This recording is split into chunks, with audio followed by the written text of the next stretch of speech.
tourism industry in AP2 key tourist states. Yay! Okay, so I'm excited about Lagos. But the question is, what are the indices? Yes. If you say a place is a destination for travel, you must have, what is the urban mass transport system like? Yeah. What are the road infrastructure I think they have like? the red line, right? What are the sanitary infrastructure like? So all the other areas we need to work on, we also need to work on it. Fantastic. To be able to make it a very good destination. Rufai, but you wanted to say something about the child being beaten quickly. No. Audrey, I subscribe to your school of thought that they shouldn't beat a child. But also, I think the school should also have a method of correcting children, which doesn't have to be There are so many ways of correcting many a child. methods that can be used to correct. Absolutely. But I also understand, Doctor, about the school of thought. Forget you know, that from one. the 19... No, from the 19... No. I said I understand his school of thought from the 19 Bogboro. But what I wanted to say is that it's not by beating a child that makes the child better. You didn't allow me to finish. Oh, no, okay, let's Corporal punishment let's talk about it in this our next one. Don't go and beat up any Don't teacher. beat my child. You will not defend me. If you I go won't and do that. fight. Don't say that. No, that's not accepted. I told you that already. Well, before we end what's trending today, we'd like to celebrate our teachers and highlight their contributions to society in our Good News Report.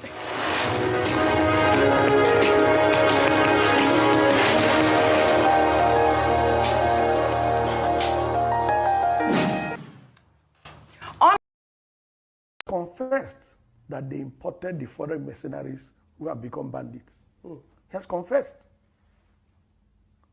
How much more evidence do you need? He has confessed that they imported them for the elections. This is public. Why is the media not following up? Why are we not asking for accountability?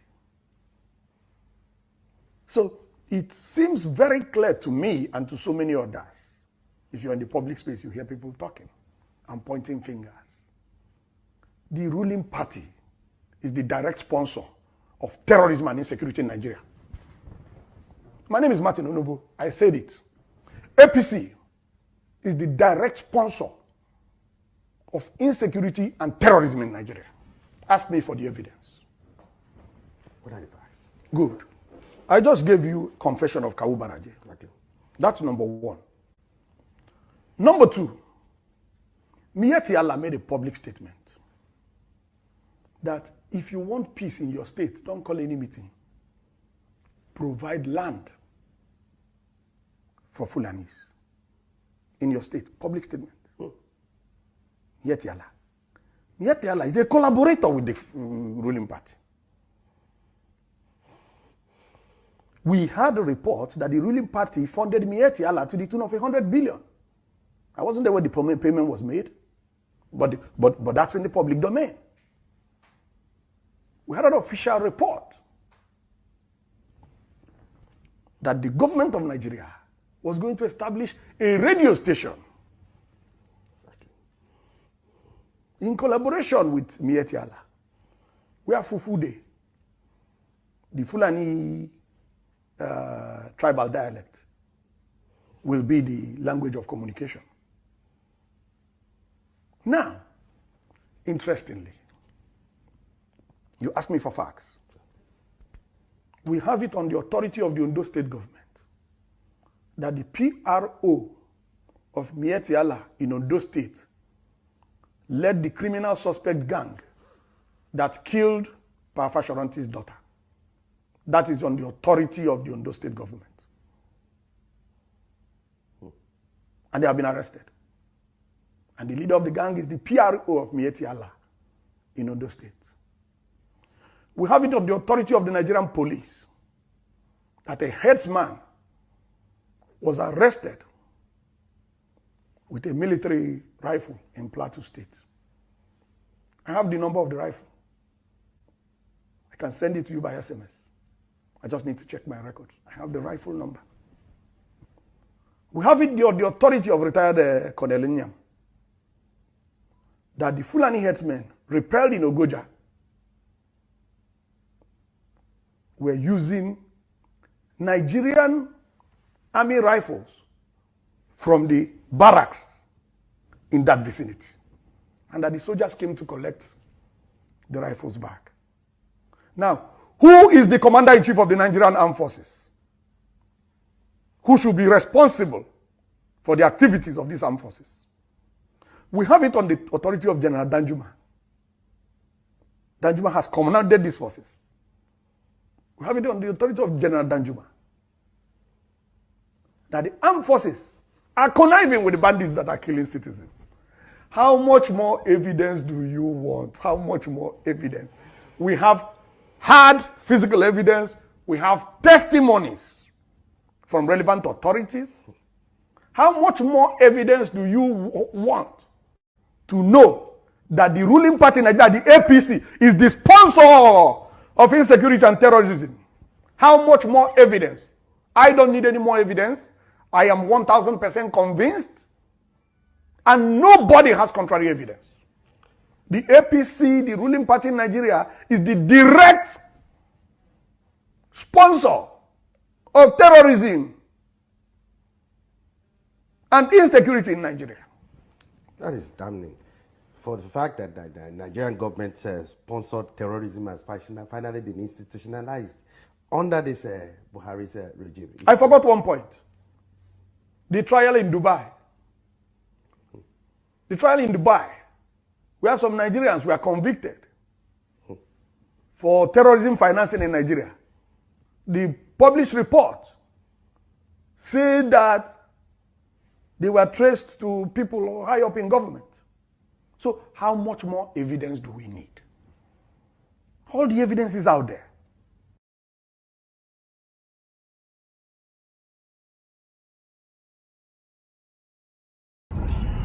Good morning, everyone. I left Falana Falz area of Ibadan this morning at 7:15, and it's exactly 8:15, and I am in Lagos. And I found out one thing. Over a distance of 80 kilometers, I didn't see one checkpoint, one police checkpoint. I did not see. I did not see an army checkpoint.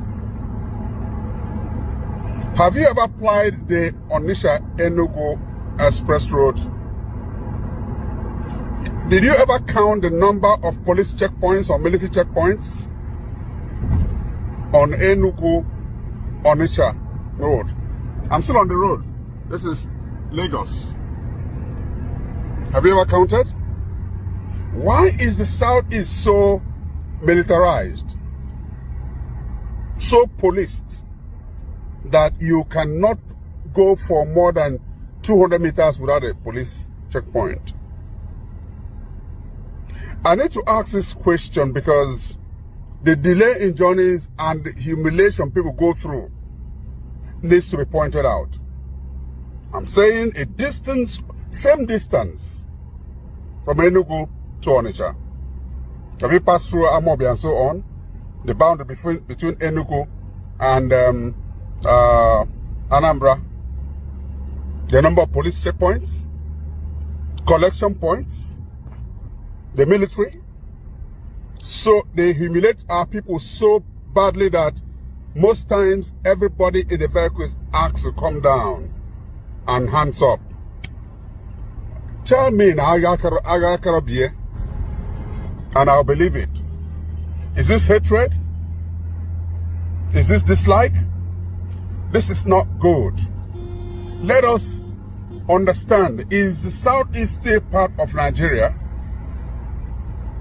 And what are the leaders who can speak and make representations on behalf of Ndibo in Abuja and thereabout?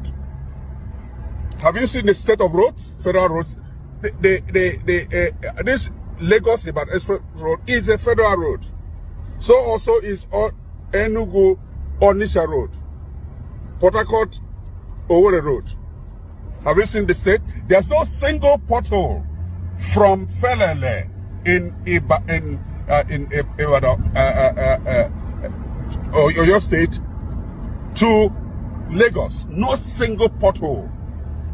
Have you applied the roads I've just mentioned between Enugu, Onitsha, and so on? Even the head bridge and so on. These are federal roads. Clarify me. What have we done? This is bad news. I am calling on leaders to make representations. The delay on these roads is not good for business, it's not good for our place, and the level of policing, please, I beg you, demilitarize the southeast. The police, these places have called. The humiliation, the extortion is getting out of hand. Yagazie, God bless you.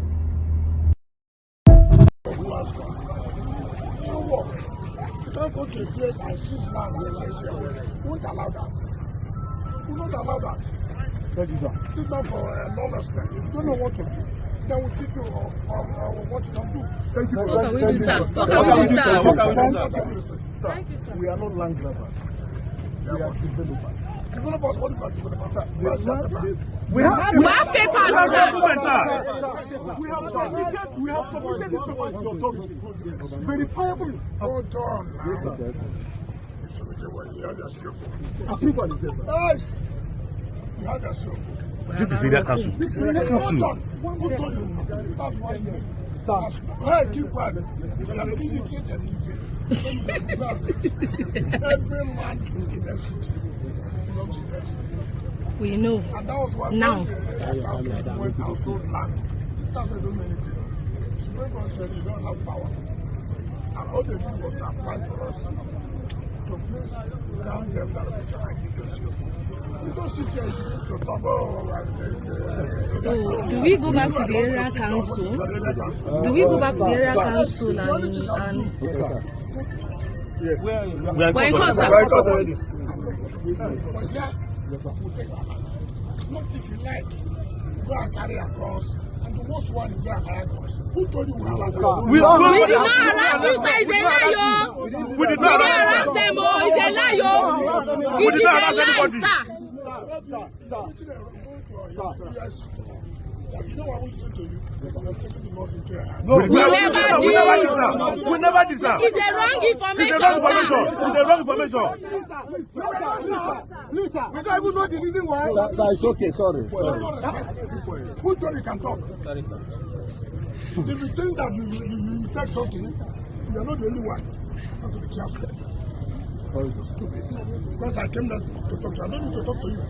Sorry, sir. Sorry, sir. Sorry, sir. Sorry, sir. If you don't know what to do, don't bring their guns. No, sir. No, sir. We don't have guns. We have no guns. No guns, sir. Even tear gas, you can't see it with us.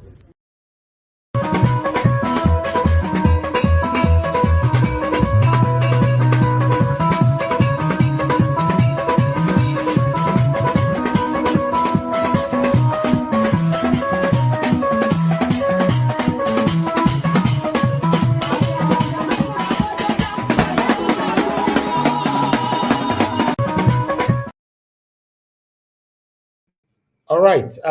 Thank you very much, my people. I appreciate you all. Good morning, good afternoon, good evening to you all. We are back again. Like I said last night, that we're going to continue from where we stopped. Every day we are continuing from where we stopped. Today is Wednesday, 23rd of October, 2024. Thank you very much, everyone right there listening to us right now. I appreciate you all, my people. And God, I will bless you now. Mother of all, Mommy Diaspora, good evening to you, Mommy. Thank you very much for all you do. And I love you so much. Abu Azi in the building. Thank you very much, sir. Appreciate you. Thank you, Madam Iris Finest, Madam Pachata Bojomi, Madam Martina Obasi TV. God bless you all, my people. I appreciate every one of you. Ajio Deborah in the building. Abami Eda. Thank you very much. CXI right there with us as well. Tracy Jacobian is right there. Noble Man. Thank you. Yusuf Eden. Ghost Child. Thank you. And thanks for the text earlier on. I read it and it's very, very encouraging. Thanks for the prayers. God bless you. Thank you very much, Clement. Ojo, thank you very much. God bless you. I appreciate you. Thank you, my people. Madam Tu Sabi in the building. Oremi Adu is right there with us as well. Thank you, Kingsley Ogera. I appreciate you all. Peggy Modi is right there with me. I appreciate you all. Vitus Ekwebele, thank you. Top notch. I can see you as well. Annie Shama, thank you. Didi Anthony, thank you, Kingsley, thank you. I've showcased many of you already on the screen. Mr. Johnson Emmanuel, good evening to you, sir. Una see say Wike demonstrated his satanism on camera without not realizing it. Who told you you can talk? That was his statement, unquote. Who told you you can talk? It's only in Nigeria you see that leaders intoxicated by the power given to them, and they use the same power to oppress the common citizens. It's only in Nigeria you see things like that. When I'm saying it's only in Nigeria, I'm sorry, it's only in Nigeria because I grew up in the UK. I've never seen the UK government oppressing me one day. They have never. In fact, I said this story I want to talk about now. I already talked on some time ago, long time ago on this platform. I was having an argument with my neighbor who parked first and all that, where I used to live. This was about 15 years ago. Then we started insulting each other, and then they called police.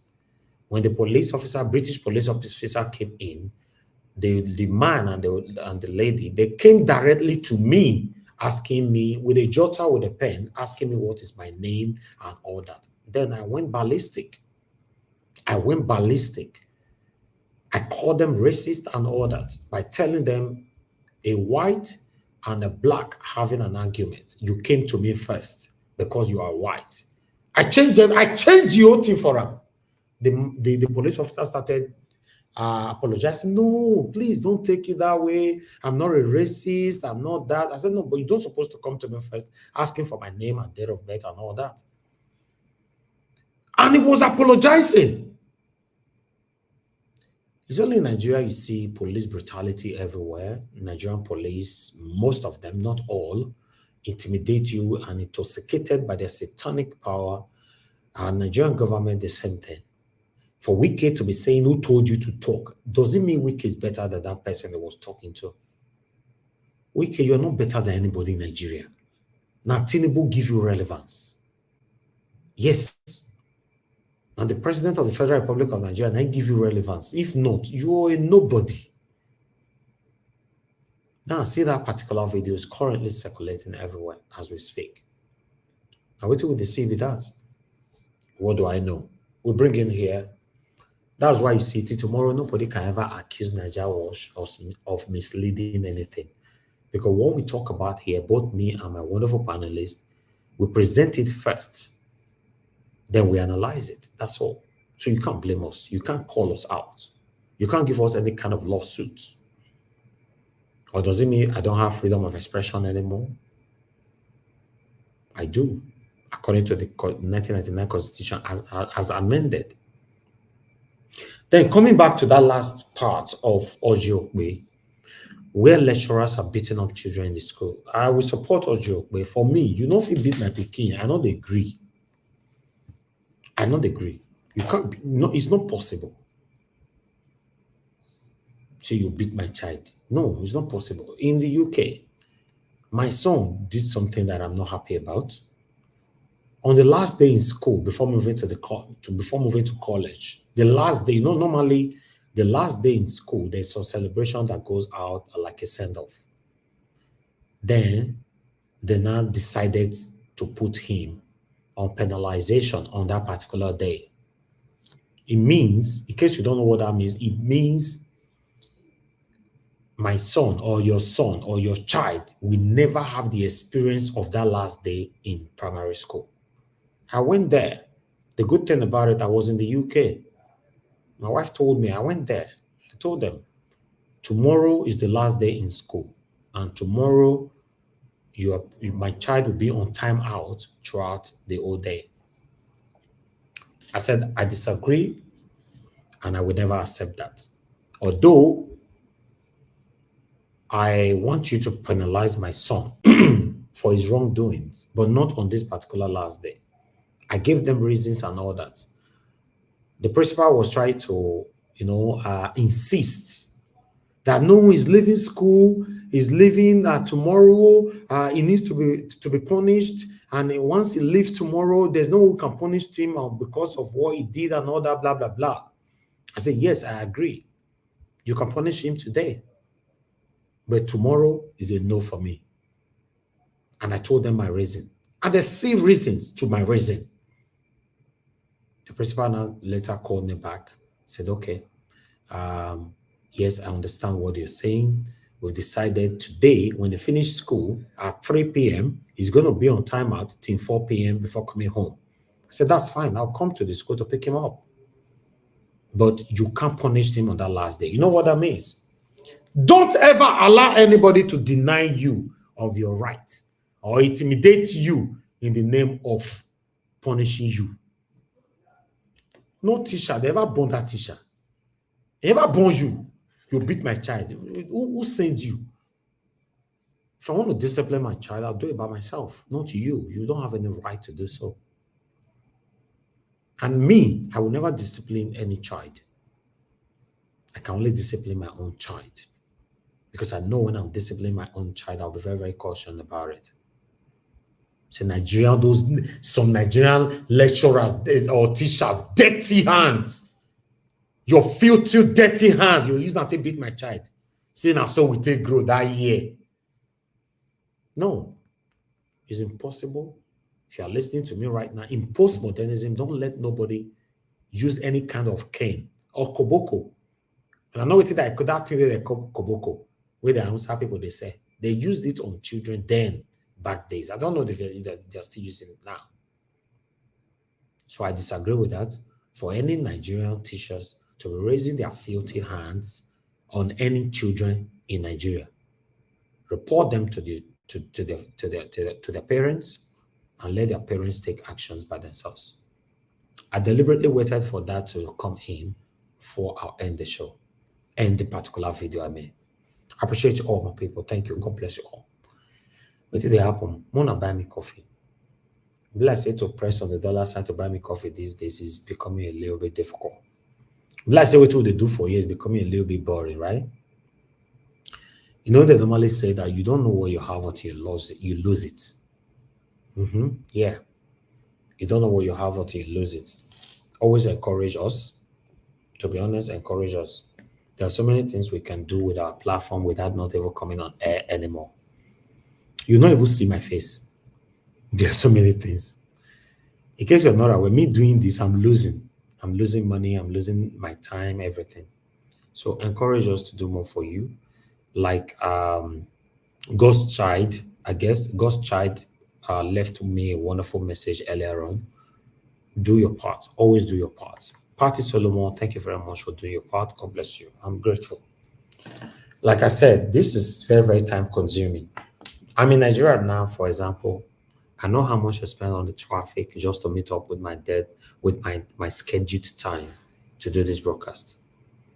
Yes, I normally leave home at 7:30, maximum 7:45 every morning since I've been in Nigeria.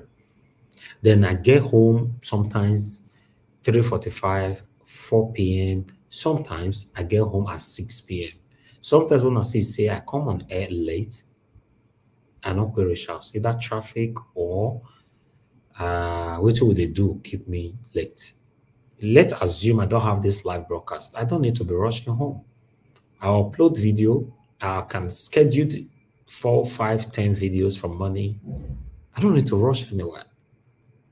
Always encourage us, my people. Encourage us. If you don't have the finance to encourage us, please write kind words for us to do this, because we have lost so many of the good people that we have based on it. No matter if you not do, other people go do it, but now make us do where we did today, hoping that other people will do it. Till now, I want you to mention one particular media that is consistent like Nigerians. I'm not here to brag, but it's the realism. Mention one particular media that is consistent like Nigerians. Apart from, if it comes to comparison, these are Rise and channels you're going to use for us. Although those ones are doing 24 hours. We are here every single day, 365 days in a year. We need to be encouraged. Don't push us out of what we're doing today. We will even still do more, but then there will not be live stream. I'm not sure that is what we want, to be honest. I'm losing. Let me repeat again. YouTubers that are listening to me right now know what I'm talking about. I'm losing by even doing live. But doing live is a demonstration of the patriotism in me to see Nigeria work. I'm one of the few who are praying for Nigeria to become a better country today because I spend more time in Nigeria.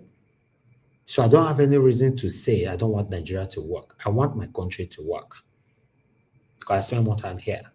And I value my country more than the United Kingdom where I grew up. Now, the try they tell us so.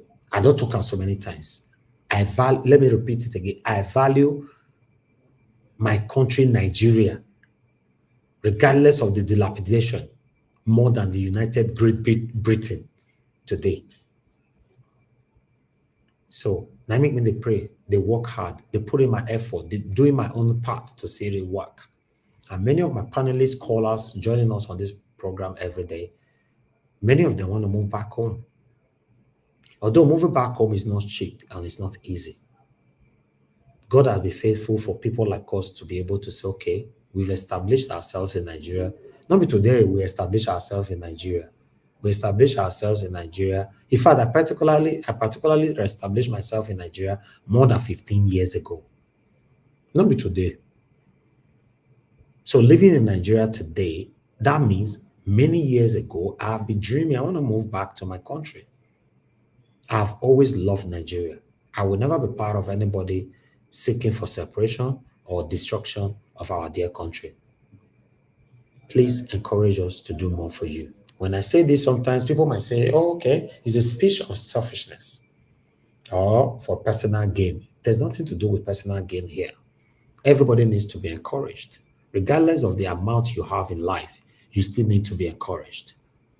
We have lots of billionaires in the UK. Sometimes you call into their show or you call into their company or they call you or whatever. They beg you to leave a feedback for them.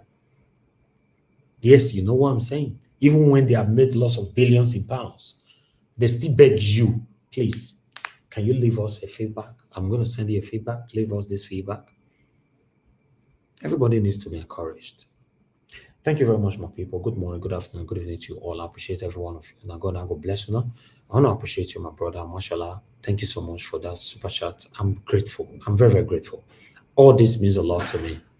No matter how amount I will have today in my life, when I receive prayers and support from my channel here, it boosts my enthusiasm. Yes, it boosts my enthusiasm. It boosts my energy, my commitment to do more. That's what it means. If you don't encourage your children at home, you tell them to give you a cup of water tomorrow, they'll pretend they're not hearing you. You will not say, I say, may give me water, make you drink. Oh, daddy, were you talking? Or mommy, were you talking? If you don't encourage your wife, say, honey, I'm hungry. Go pretend say not hear you. Or you go say the food they inside microwave, may go warm out yourself. But you have never, ever encouraged that. If you don't encourage your husband, who works so hard every day, going out day and night, there's a day you ask him money to go do pedicure. He will tell you, I don't bring feeding money come out already. I'm exhausted. I don't have any money for your pedicure. Because you are not appreciative and you don't encourage him. So this whole thing that I'm saying here is a general thing. For some of you that want to think, oh, we are saying this because what we want to gain and all that. Of course, I want to gain something from what I'm doing. Nobody want to labor in vain. Of course, I want to gain something. You guys are the one paying me. But by God's grace, we have other stream, by God's grace, of income. But in terms of this, politicians don't pay me. You are the one paying me. So I'm grateful for that. And you're also the one that have the right to question me. Although respectfully, not with hatred. Because we see some people here question us with hatred. We have to call them off. If you want to ask me a question, you can ask me any kind of question in the world. Ask me any. If you hear any allegation, don't call me privately. Call into this show and ask me the allegation. I'll answer you. If I don't have any clue about it, in case you just fabricated the lies, I will also answer you. We don't have anything to hide. We're doing what we're doing today. I'm very, very grateful to God for my life, the life of my family, my immediate and extended family. I'm grateful. But I've believed in one thing all my life, to live a good life. And I've been living that good life and a transparent lifestyle. Anything where I hide from you, let me repeat, anything where I hide from you today, now my personal life, I decided to keep it out of the public. and I don't owe you any explanation for it. But when that comes to the public, you're asking me, oh, they said Tinubu give you money yesterday. Please explain. I'll say, no, my personal life. No, it's not possible. I need to explain. Let's stand for what is right, my people. And God bless you now. Thank you very much, my people. Amazing Grace USA. I'm grateful. Thank you very much for all you do, all you'll be doing. And I'm very, very grateful. Thanks for this super chat and your text attached to it. The Lord is your strength, my brother, Mr. Najawash. This is just to say thank you. And I want to repeat that. Thank you to you too for your encouragement.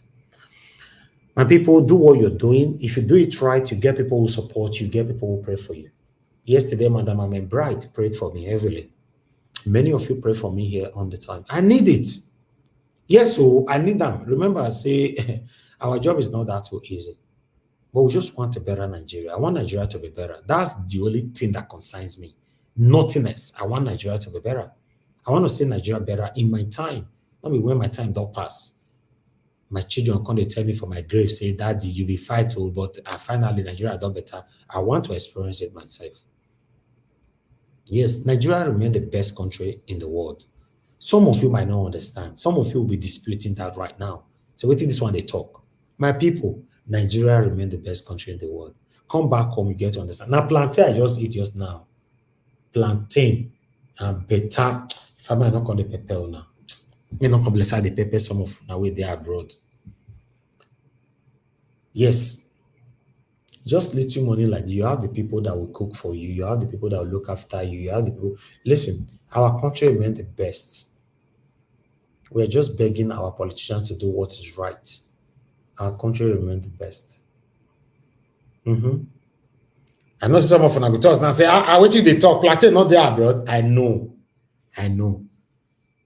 But when you talk about organic food, your comparison cannot stand it. Now, Nigeria.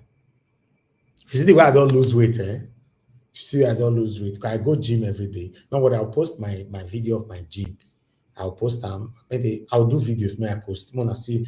In fact, you guys need to see my activities in Nigeria. It's just that sometimes I don't want people to be distracted from what we present here every day. If not, I don't like diverting though. Yeah, so I like to talk. I don't divert. They show different things. I love my country. I just want the Nigerian government to do, or our past president or whatever, all of them have failed woefully. I want them to do the right thing so that we Nigerians can enjoy our country with the time we have on earth. That's what we're doing here.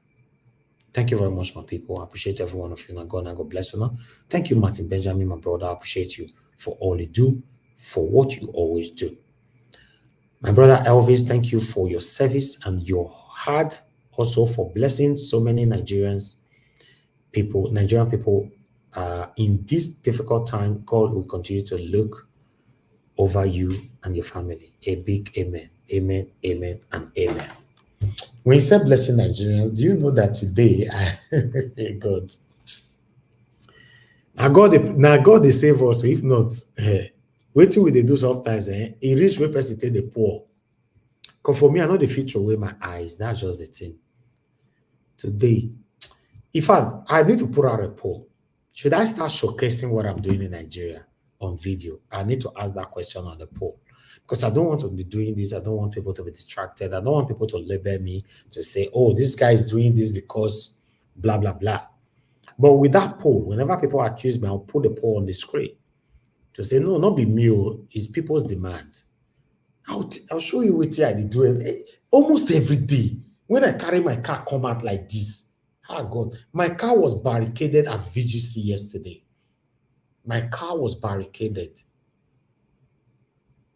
You know what that means? You're not going anywhere. Like they talk for Bible. You're not going anywhere until you bless us. Hey, God. See, which guy will I be this? I mean, I was more concerned. May they not scratch my car. May they not do this thing. So, listen. In case of humanitarianism, we are too good on that. Then, online, for those of you that follow me on Instagram, you see what I do there sometimes? Yes. People we don't even know. I like these things. It gives me joy. It just gives me joy. The only thing I can't do is to raise money from my platform. I don't like it. I want you to continue to call me Mr. Elvis. Not me tomorrow call me Mr. This different name. I don't want that. Things they hit me quick. I don't like that. The only thing that cannot hit me quick now, which I know I'm not guilty of. So let's stand for what is right. All of us now manage with the manage, but that little that you have, also know that if you can eat, others can eat. That's why I'm doing what I'm doing. Thank you very much, my people. Now, God will bless you now. I'm very, very grateful. Having created this platform over 12 years ago, not just this platform, I created my empire from Zevigins. It's called Zevigins. Zevigins actually gave birth to Nigeria Watch. Yes, so give birth to other platforms, Maconigram, and many, many others that I don't like to mention their names here. It's a journey of over 12 or 13 years now. So I'm grateful meeting some of you here every day. What about my panelists? Where would they laugh? See the way I talked about Prince Collins yesterday. All of us laugh over it. These are family. Some people will pick offense. See the way I talk to Black Panther here every day. Some people go pick offense. What about my brother Black? Give us a mandate and many others. So I want to say thank you very much, my people. Now God will bless you now. I'd like us to move on right now. Take the articles. If not, I go your talk. The broadcast will just end. Yes, I don't mind. We can do that. But not hearing from our people here, sometimes it will be as it gets. Thank you, my people. Let's take these articles right here. Do your part. Press on that like button. Help us to share. The first one I have here is to tally up with the video that I played earlier on. Nigerian youth are frustrated, hungry, unemployed, angry. Obasanjo, now talk this one. Former president of Nigeria, Chief Olusegun Obasanjo, has raised concerns about the burden faced by business people in Nigeria compared to neighboring African countries. He also described Nigerian youth as hungry and angry. It cost $35,000 to move a container to Nigeria. It cost $4,000 in Ghana, Obasanjo revealed in an interview with News Central, where he discussed Africa's key challenges, leadership, and youth empowerment. Can you imagine? In Nigeria, it cost $35,000 to get a container to Nigeria, while in Ghana, it cost just $4,000. That means $31,000 difference.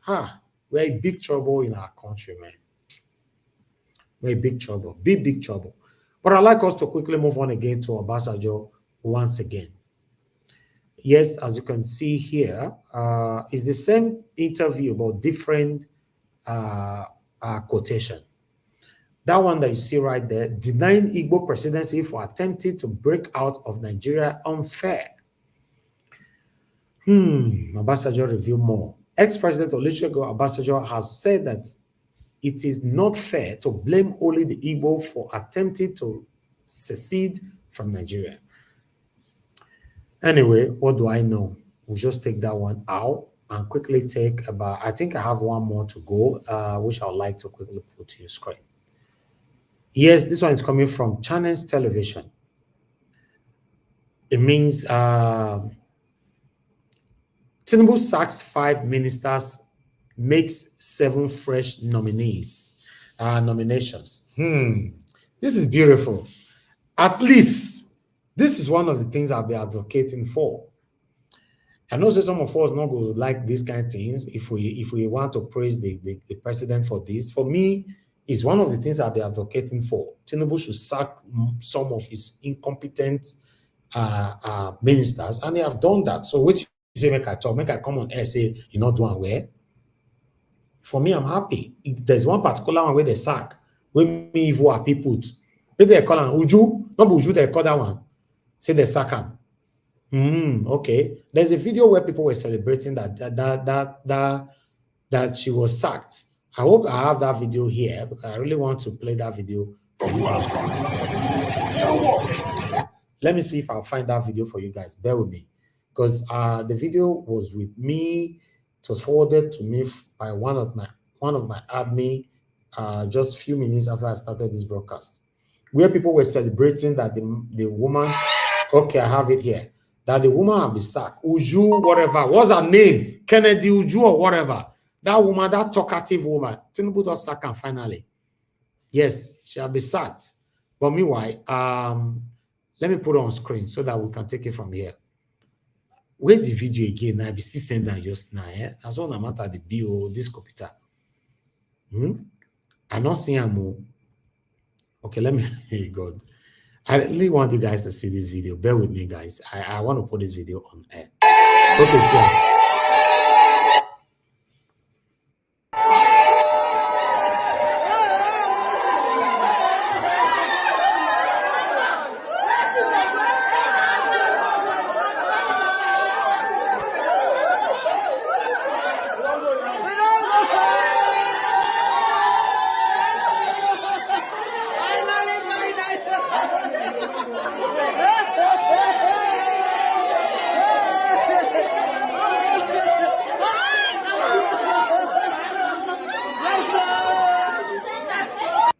In case you're not aware what is happening here, the same satanic Uju Kennedy, people walking under her are the ones celebrating now that Tinubu has finally sacked her.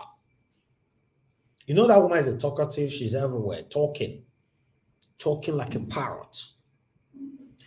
For me, particularly, I want to thank President Bola Ahmed Tinubu for doing this. Because one of the things I've been advocating for, it's just like in those states. I call out Obaseki all the time. When Obaseki responded to me by doing some of the roads I pointed out in those states, and I came here to applaud Obaseki. Some people were insulting me here. Oh, Obaseki don't pay him. I don't understand. You say somebody should do something, and he ended up doing it. It means they are listening to you. Then when you not tell them thank you, but there are more you need to do, then people will be insulting you. How? I don't understand. There's one more to go. That's the chief of staff, Bajabia Miller, needs to go. Yes, Tinubu needs to sack Bajabia Miller. As we speak today, Tinubu has failed woefully as of today. But although he has time to redeem himself, if only he wants to work for Nigerians. He has the time. It's just a year and 8 months in office. He can still redeem himself by sacking most of the people surrounding him, cutting down the cost of governance, cutting down his own engagement in trips here and there. Then the same Nigerians that have criticized him will start reversing their criticism. Yes, it happens in Edo State. I praised Obaseki when he listened to me. Una go insult me here. When he doesn't listen, I criticize him. This Uju Kennedy, Una know, say me myself, I've talked about her so many times on this platform.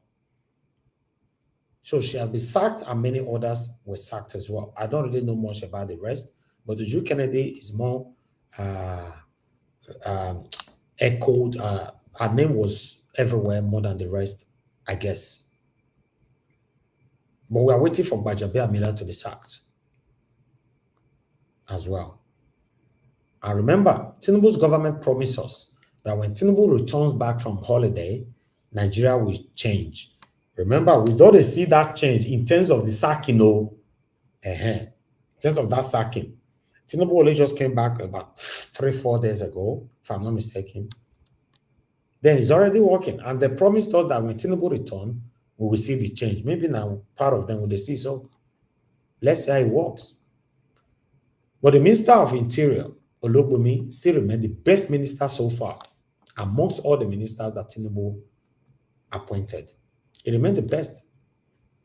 He's better than all of them, including he's better than Wike. All of them. He's better than all of them. That man is doing excellently well. Yes. Thank you very much, my people. I appreciate every one of you. Let's finish this video. Let's take this video here.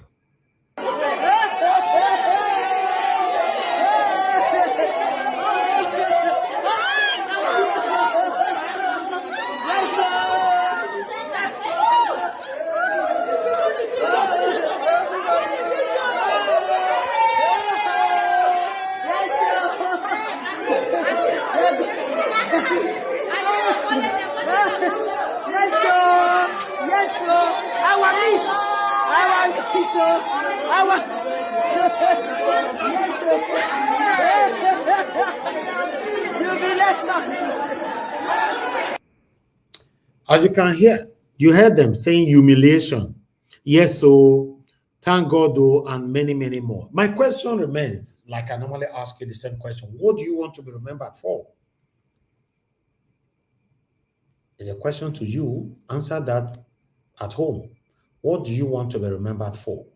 How do you want people to react when your name is mentioned? This is disgraceful now. The people working under you are celebrating that Tinubu sack you.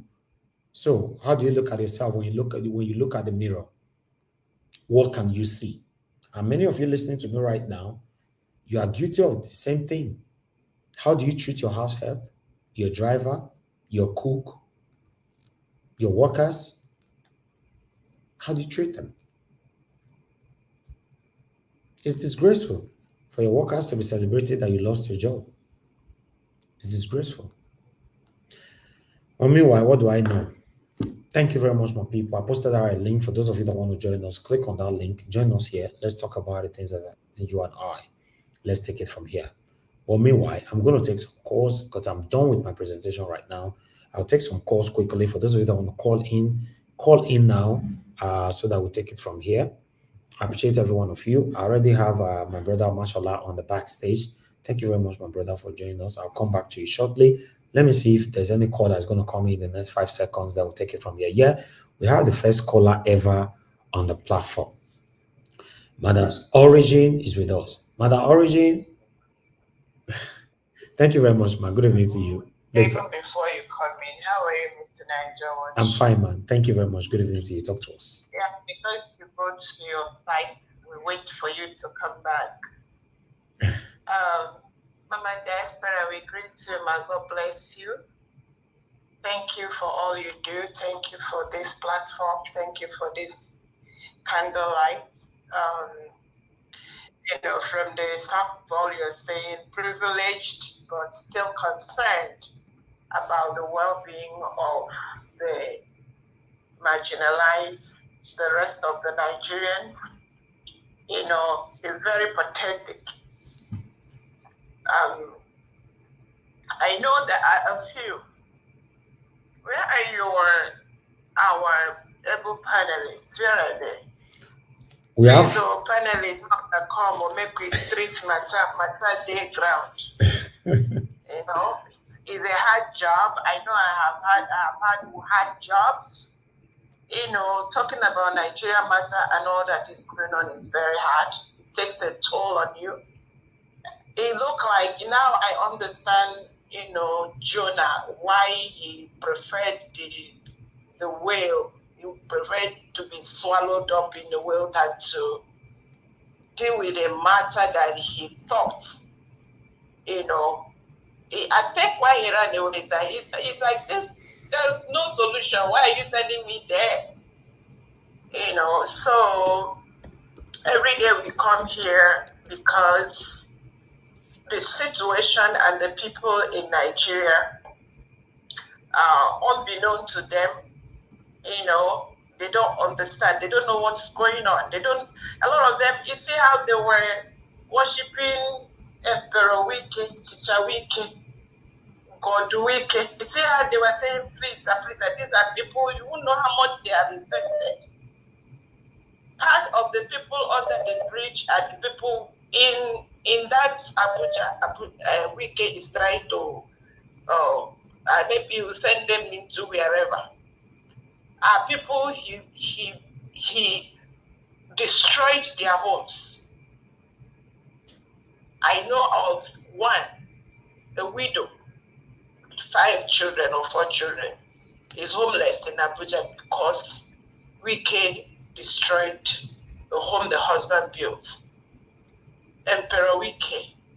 Why wouldn't even they do what they are doing when they can get cheap adolescents? Who doesn't want to be worshipped? Who doesn't like cheap worship? When a man can go and steal, he buy himself a chieftaincy and everybody must worship him. Who wouldn't want to? Which devil doesn't want to?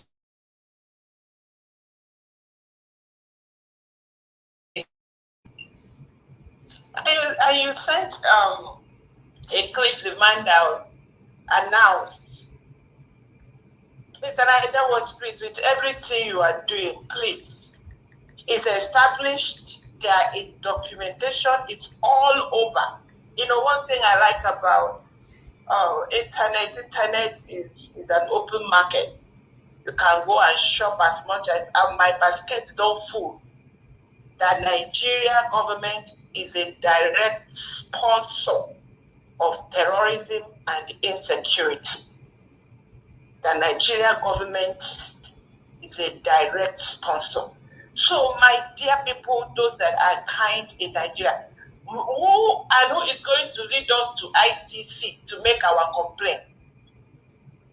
That what we have, and by the way, I think you have shown that where Asare Dokubo confessed that he works hand in glove with Nigeria government, Nigeria army in Imo State, in Southeast.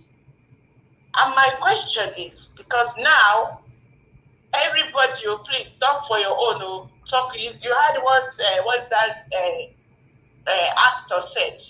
Every checkpoint in Ali is army and police, plus Asari Dokubo men, plus paramilitary. If you set up a vigilante to protect your people, they come after them. So it's so confusing.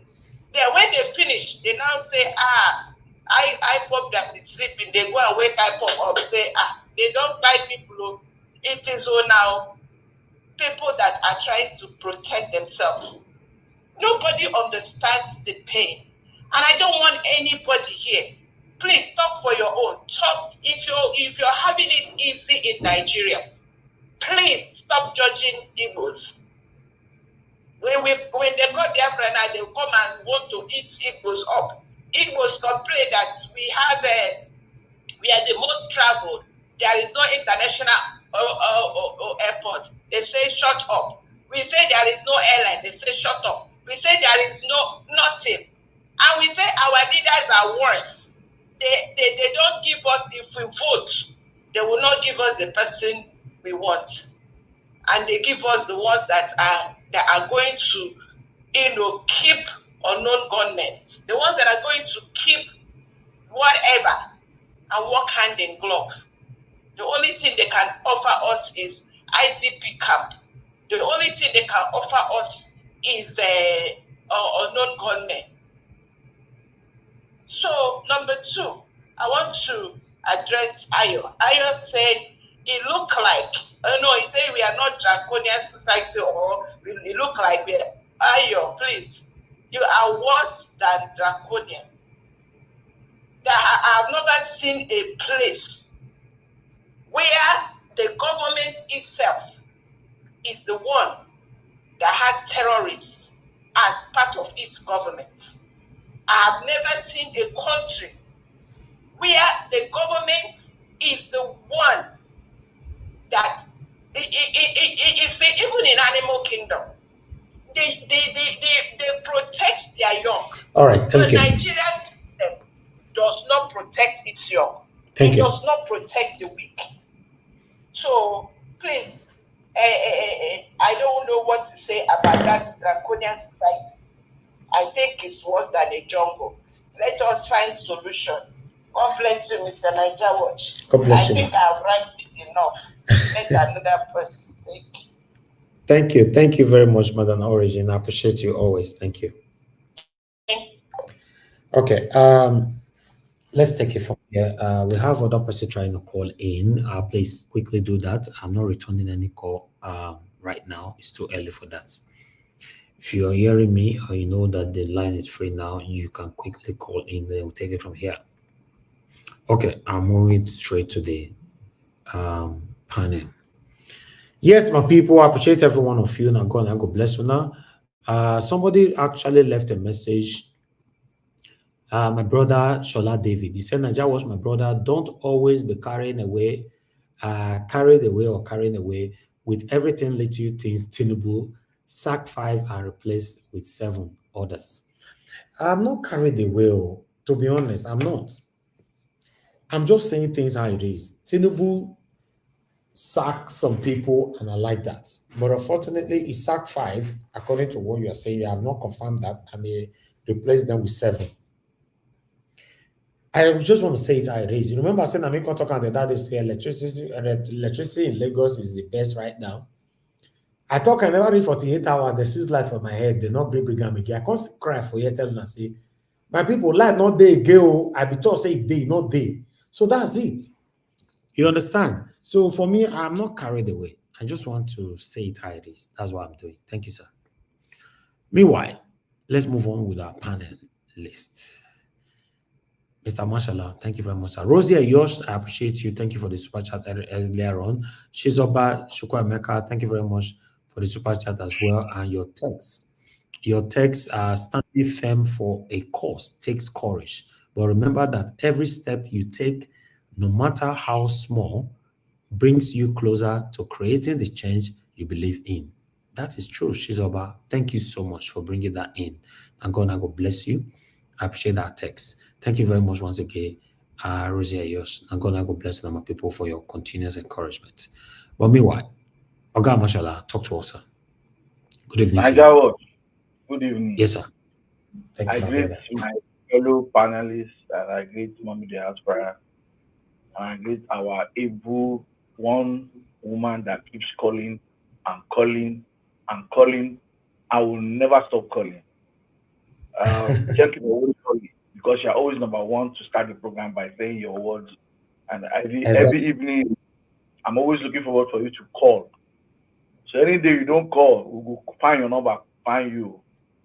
Madam Origin. Madam Origin. Niger Watch. Why is it's only in Nigeria that they sack a minister and people are happy? It means that demons, they are just proving to us that demons are the one ruling Nigeria. They remind me of the day Sonny Abacha died. I don't hear the news, but I only hear the noise, as if Nigeria has just scored a World Cup goal. The noise was so loud in the community. For you to find out that it was Sonny Abacha that died. Those are the kind of people we have in government. Don't be surprised. It's only grace of God. One minister I will wish to be removed, which is Wiki. And I know Wiki is playing his game. It will be only a miracle that guy is being removed as a minister. The entire country would jubilate. Not only the people working with him, the entire country would jubilate. How on earth, Wiki, if I was to be the president of this country, if your name was not in the list of people I should sack, this your statement and foolish behavior would make me put you out and disgrace you in public. And so a footballer can now finish you. How can you on TV, live camera, when you know it will be on air, and you are telling people not to talk as if you are their father? You don't have right to talk. And whatever, as the minister of FCT, you are indirectly representing the president. It means this is what the president is saying in his mind. They don't have right to talk. How on earth can they come and protest? They can't talk. They don't have a voice. You tell a Nigerian does not have a voice. Where on earth did you bust out from Port Harcourt, or where you came out from, and then you turn the minister of FCT, and you are telling people that land grabbers, and they are telling you they have documents in a country where documents are not being kept. Nigeria is the only place where people build houses and documents are not kept properly. You build infrastructures. You do not know where it is, where gas pipe is. You don't know where there's electric wire. You don't even know where drainage is. Until when you start digging and find out that there's an electric wire here. A very funny set of people living, and they travel out. Yesterday they listed how many times your president has traveled and your vice president. All our presidents have been traveling. Ministers have been traveling. I live in the UK now. Things I see, because I'm in the construction industry, things I see, it's still like magic to me. You are digging a pipe. You know that the pipe has been dug there for donkey years. It's on digital, on their iPad. They can see where the pipe is. You are talking now. The place you are trying to claim for your godfather, which is your president, because you people are the chief land grabber. You want to go there. Lupe has been there for donkey years. They've been selling land.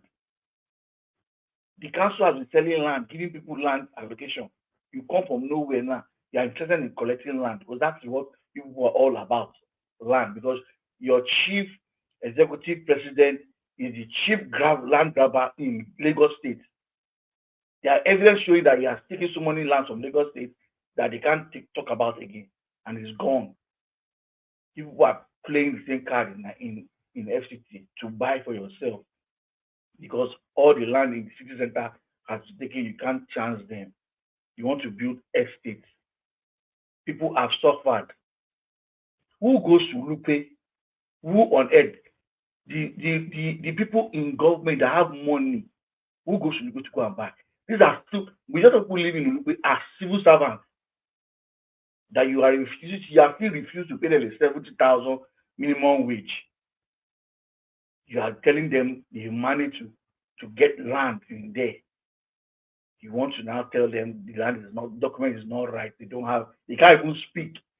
They are telling you that they have paper. You can't even tell them, okay, bring your papers. And the annoying thing that got me pissed off, if you have to go to court, is go to court now a threat. Go to court is now a threat in Nigeria. People talk, you tell them go to court. It's now your basic language. Kanayo traveled. I think I'm liking this guy more. Kanayo. You traveled in the East Ibadan. And it's the truth. Travel all those areas. You will not see one single police. You will not even see military checkpoint that they will put barricade everywhere. But God help you.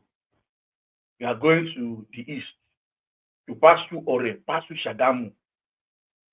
It will be as if you are going to another country. The number of checkpoints you will see. I'm waiting for the day I will travel back to Nigeria. And I will intentionally buy a special camera and record every single rubbish I see on the road. I know the rubbish I saw before I left the country on that same road. I will not take flight. I will take the road. The same useless road we pass through. Coming to a journey of 1 hour, 30 minutes will take you 6 hours, 4 hours. You are traveling to Delta State. You are praying you get there before nightfall. And this federal road. The same place where the crude oil, the region where that feeds the entire country, the same place we use the resources of the country to borrow and steal. Yet they can still enjoy something good. Then you expect them to be happy. You expect them to say they don't want to leave Nigeria. Nigerian government, senators, I believe you watch Nigeria Watch. Your people will have sent it to you.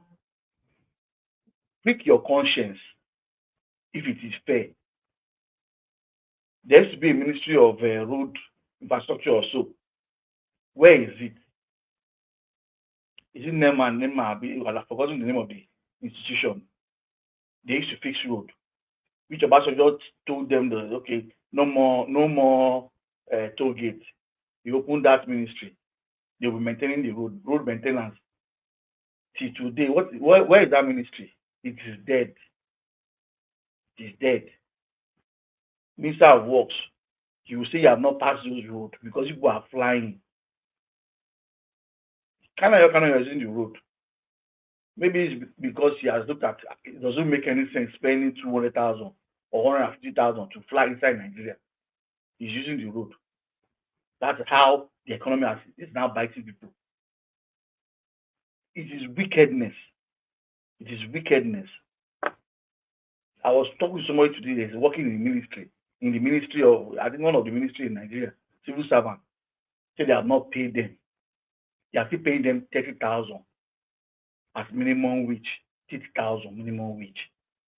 Since whenever you announce your bastard minimum wage that you have refused to pay, Tinubu, as you have started sacking them, start paying the 70,000 so that they will now know that your travel, where you travel, they don't want to reset your brain, because if you do not do it and there's nothing showing that something has changed since you came back, Nigerians will just be looking at you.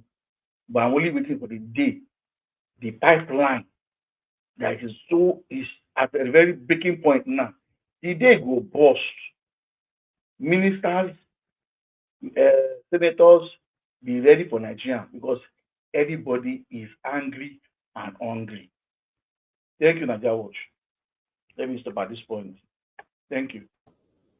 All right, my brother, mashallah, thank you very much for that submission, and thanks for all you do. Thanks for putting your voice out there. They are listening to us. Yes, I agree with you. They are listening. You know, every evening like this, these guys, you think CNN, they go to night, they tune on. No, not tune on. They don't go to CNN.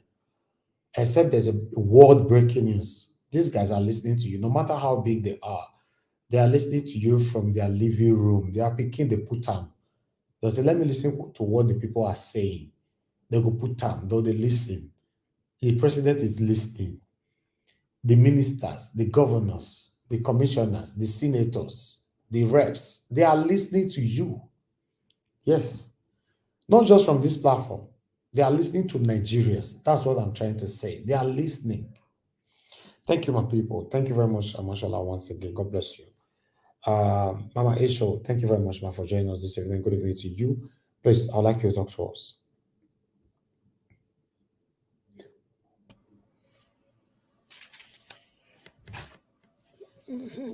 Greetings, beloved Elvis. Thank you, Greetings, our sweet mommy, diaspora. Greetings to everyone, all my darlings in the panelists, and all my sweet and bitter heart in the comment section and the viewer. Before I start, Mr. Elvis, make you email me na the special form when I go feed, make I feed this. May I see you talk to? Because I need to fill a form in order to be able to get your 20 minutes. Mama, I beg, yes, I beg. Mama, I beg, I did here now. No, not everything that they put up for air now. You know our mama now. You know. You see, Mama, I don't know if you were listening to me from the beginning of this broadcast just now. I say every morning I they come on for us 7:30 in the morning, and they rush back home to come start this broadcast with me and you there. So now just time. The time is not really I better make time, because waiting I want to talk now, part of waiting I want to move Nigeria forward. So it's as important. Thank you, ma. Thank you too. Obasanjo, it's not admitting you do something wrong. Tell us what you do wrong. Because we don't want to make the mistake when you make. Me and my children want to build a new Nigeria. So those mistakes gone, when you make, when put us for this jaga, open your mouth, confess your sin. Nobody's, all this corner one at the talk. Now me and that for this matter. Me and my children don't want to make the same mistake. So as you sabi say you made mistake, I believe say Babangida too he don't also realize say he make mistake. And all the ex-governor and the current governor, they know say they don't make mistake. All the senators, all the councillor, chairman, from councillor to presidency.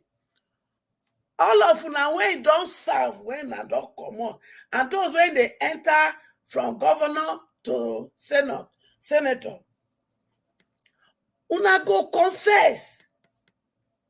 Did you understand? Because the remaining part of una life, una no go know peace. Una feel they come outside, come they show us say all is well, oh. But when you there on top of your bed, that your conscience, it go they judge you. And when una buy, una go stay in pieces. The day when I discover, say, if I not prepare peace, when I see they breathe, and I buy, and they carry me go parade for church, make every person speak in tongue on top of me, I will continue to live in pieces. Since then, I begin to amend my way through.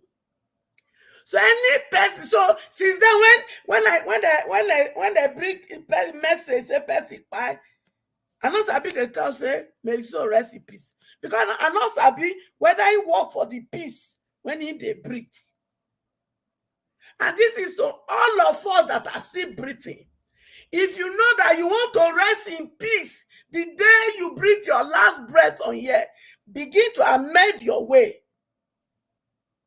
from your kitchen, from your bedroom, from your parlor, before you go to your workplace, before you go, you talk about your family and you talk about Nigeria. Because if in any of these places I just mentioned now, you have found one thing, you will not know peace when you breathe your last breath. And if you want to find out whether not true, all of us, this is an assignment for every one of us. Just on one day, may you go to the mortuary and see what will become of you when you breathe your last breath. And to all the looters and all the oppressors of my children in Nigeria, home and abroad, please, this weekend, or your man, march to the mortuary and go and see your end. How it will be when you end. So that you will think whether this looting, when you they loot so, it makes sense. Then look all your property. You go first look all your property, and all your cars, and all your clothes, all your shoes, everything when you get, look them finish. Then do all your man, walk to the mortuary. So that you go try yourself one thing.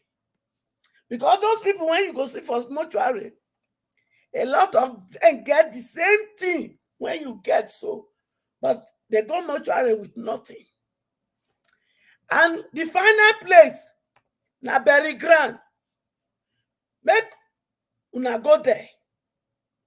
And go and see the small portion when they go give to you in that bury ground.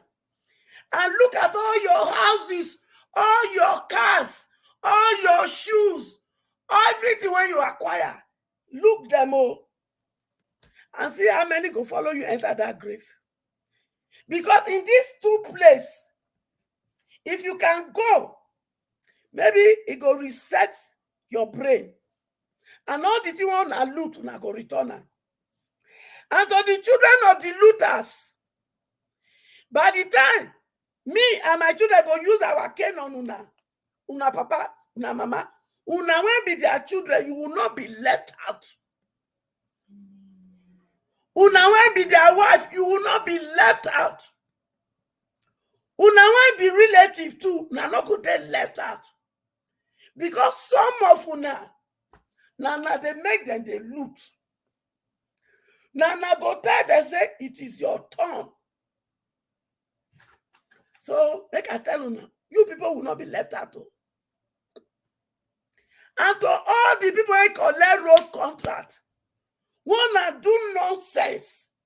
Una go collect money, plus una children, plus una wife and relative, because they chop inside. They will not be left out. Read my lips. Now not go dey left out.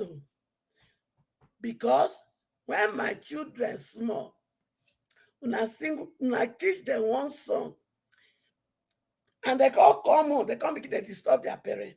The song say, parents, you teach to your children, for they are the leaders of tomorrow.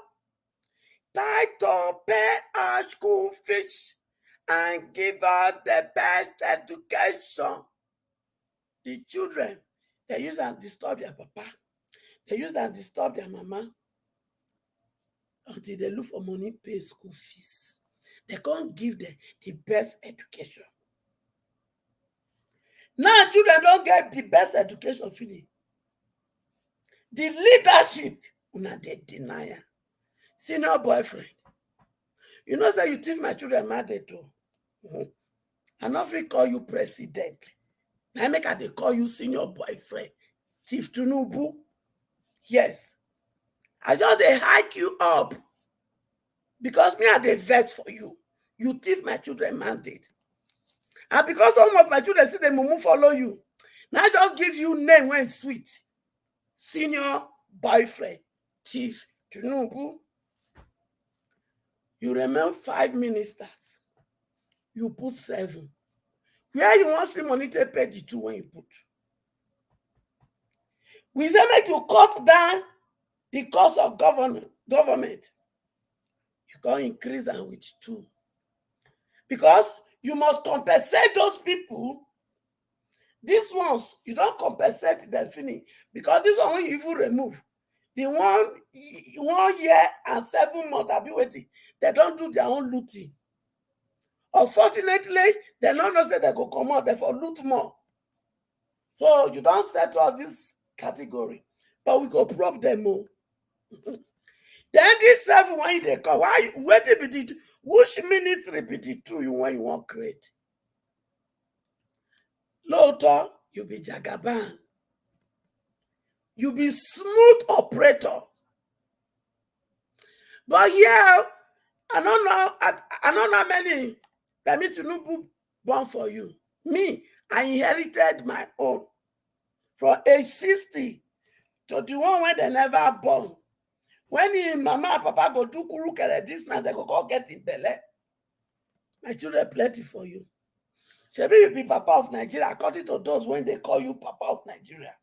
So all these children when they talk from age 60 downward to the one they never get in belly, this night they go pregnant. I get them as children. Their mother, they born them more. Me, I can't begin to acquire them as speaking. Because when they grow up, now village raise me. So me, I want to start that village raising to this my children. You hear? So I hear say they collect some more here where allegedly collect them. Because me and my children, this age 60 downward, we go collect some of the portion. The soup, when I they cook it from a joke, I see the pepper never reach, so they gather them together. They hear me. You go do it in the right time. But one thing that is certain is this. To those of them who lose hope from 2027, arise. Because if God give us life, election could take place if we not do anything now. So me, I not go they moo like a mother. They follow that they say election will not hold. Who says so? Except military take over. I will not get military when we won't take over. Because now let one my own children, now that they say go by. The people are supposed to think. If Tinubu allegedly don't they give them fat check. So they're not ready. Except I see the one will be like Ibrahim Traore in Burkina Faso. If we not see anyone like that, now like this, we go to chop breakfast, lunch, afternoon. I beg the breakfast, afternoon, lunch, he never pinch us rich. senior boyfriend, make am pinch us well. Because it is still the pinch us, we not go be like us all swore. You dey put fire for Anyash every day, home and abroad, and we be like all swore. That's your babalawo when they do my children to become all swore. If they try, yo. I'm not gonna say not they try, but shubang. Maybe when we cook that our soup of joker finish, when we serve and my children go wake up. Yes, they go wake up. So Obasanjo, gather your people together. One is go on. Let them to apologize to the Igbos. And they also had to apologize to the whole Nigeria. Because that una useless anger war, wanna take gather, take fight, it affected everybody. Now they hear? And this stealing of our crude oil, senior boyfriend, now you be petroleum minister. So you know if you find solution, and they go for Zamfara, when they buy illegally, you know want to do something about that. Senior boyfriend, you know do something about that gold in Zamfara. Very soon, we in Niger Delta, we go stop una to take our money to share. Now they hear me. I rest my case for them for now. Thank you, and God bless us. All right, Mama Esho, thank you, ma. Thank you very much for your time and your submission. I agree with you from your primary submission, asking Obasanjo to tell us his wrongdoings so that we know where we want to start from. I like that. You know, I didn't see that coming. Yes, Obasanjo cannot just say, I've made mistake in the past. Oga, tell us your mistake so that many of us can learn from it. Moku will not fall on that same mistake again tomorrow. You know, I support my issue on that. Thank you, my people. I appreciate you all. I'd like us to move on. We are not much today on the panel, so we might be closing early. I really, really do wish we close early. Yes, let me come to Black Panther, my brother. Then I come to Mr. Jonathan before Mr. Abdul Malik. Mr. Black Panther, my brother. Good evening to you. Talk to us if you're right there. Thank you, Niger Wash. Thank you. Thank you for coming out today again. It's not that easy work, and it's something you are doing because of love for your country, Nigeria, and our country. And I want to thank Mommy in diaspora. May God bless you. I pray for long life. I pray for divine health upon you. In Jesus' mighty name. And I also pray for Mama Echo. I pray for divine health, long life, and strength to pursue every desire that you wish for the country, Nigeria, and the youth itself. May God continue to uphold you, strengthen you from your inner person, so that you're able to do more for the country. It's not easy. We need the strength of God.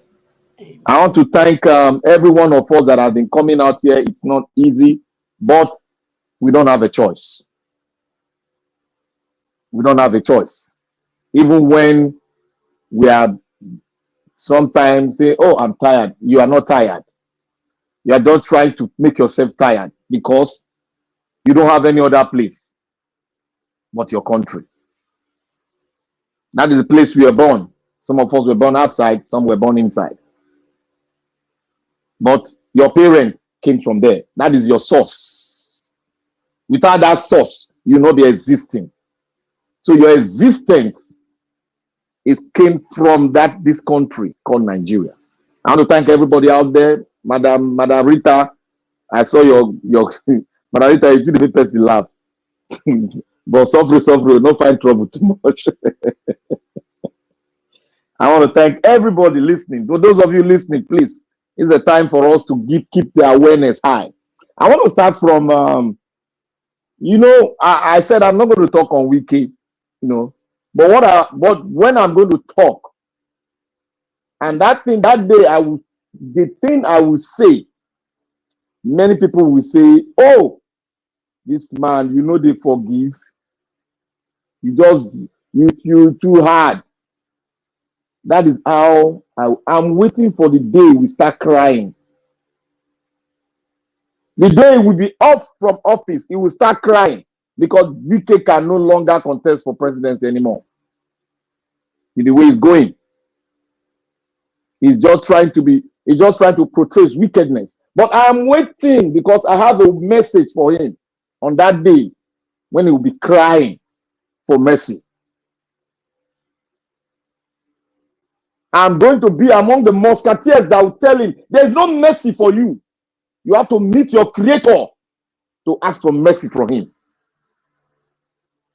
Since you don't regard people as human, I will speak. I have a lot of words for him. When I speak those words, he will cry more. He will cry more. Even his family, the entire people that dwell with him will cry because they are watching their parents, their father, their grandfather perpetrate evil against humanity. Those who God has created. He has turned them to slaves because he reached this way into where he is today. They have nothing they have contributed to Nigeria as a whole. Nothing. All their wealth was stolen. I repeat, all their wealth was stolen. And they are called thieves. They are thieves. And to their folks or those who, their family, your father is a thief.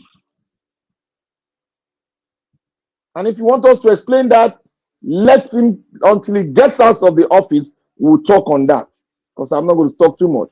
It's just perpetrating the evil that is inside of him. Tomorrow we go to church and start talking nonsense. I want to go to the video of the Arewa, the Northern League of Democrats. You see, like I said before, I said one thing, that the Nigerian politician will never change. I am going to take it to another level. The so-called Arewa, Fulani, the northern oligarch that are demonic in nature, putting up a regalia called Agbada. They will never, there is no mercy inside of them. What they are doing today is what they've done before. Whenever there is tension in the land, whenever there is people are making moves that this country, if we don't talk, if we don't do this, let everybody go a separate way. If we don't do a new constitution, let something happen. They will all come out with different names, but their name is Arewa. I'm speaking to the Arewa, the mother that gave birth to this nonsense coming out to meet Obasanjo. Now, what are they coming out for? What are they coming out for? To do what? To call themselves Democrats? They were even, Obasanjo even made them stupid. How can you come out and say you are a northern elder? Then tomorrow you say you are a one Nigerianist. Now you are dividing the country by coming out as a northern, what they call themselves, a Northern League of Democrats. You see how stupid they are? And to the Nigerians, you see what you see the people that call themselves one Nigerian. You all can see it now. Obasanjo disgraced them intelligently. They know. Obasanjo know what they are doing. This thing, they played it before. They played it before. They played during the late Abiola. After they took his mandate, they came out again. They were coming out around the whole South, appealing to the South under one name, but the name is Arewa. That is what the Arewa, that these are the power brokers that hold the Nigerian wealth in their pockets.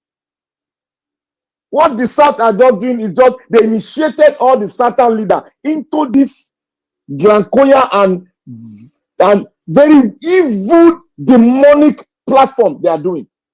They are just eating a piecemeal. The people taking the money, they are there. Yesterday, we asked ourselves the question. The NNPC, the government have 45% shares, and other people that are unknown have the remaining shares. And they are borrowing, NNPC, Nigeria company is borrowing Nigeria money. Nigerian company is borrowing Nigeria money in the trillion. They are stealing the money, they are borrowing us the money. You can see how wicked these northern oligarchs are. Now, why are they coming out? What are they coming out for? To make peace or to tell us, let us have a constitutional conference or let us have a change of governance? This system is not working. What are they coming out for? To greet Obasanjo, thank God you are old though. We wish you good health. Is that what they are trying to do? This is evil. They are not coming out with anything. But when we speak, they'll say, no, Nigeria is indivisible. You can see that I told you people, now you people you are understanding. Those of you that said, oh, they want to they want to Islamatize Nigeria. I told you people, we just all need to read very hard in our history.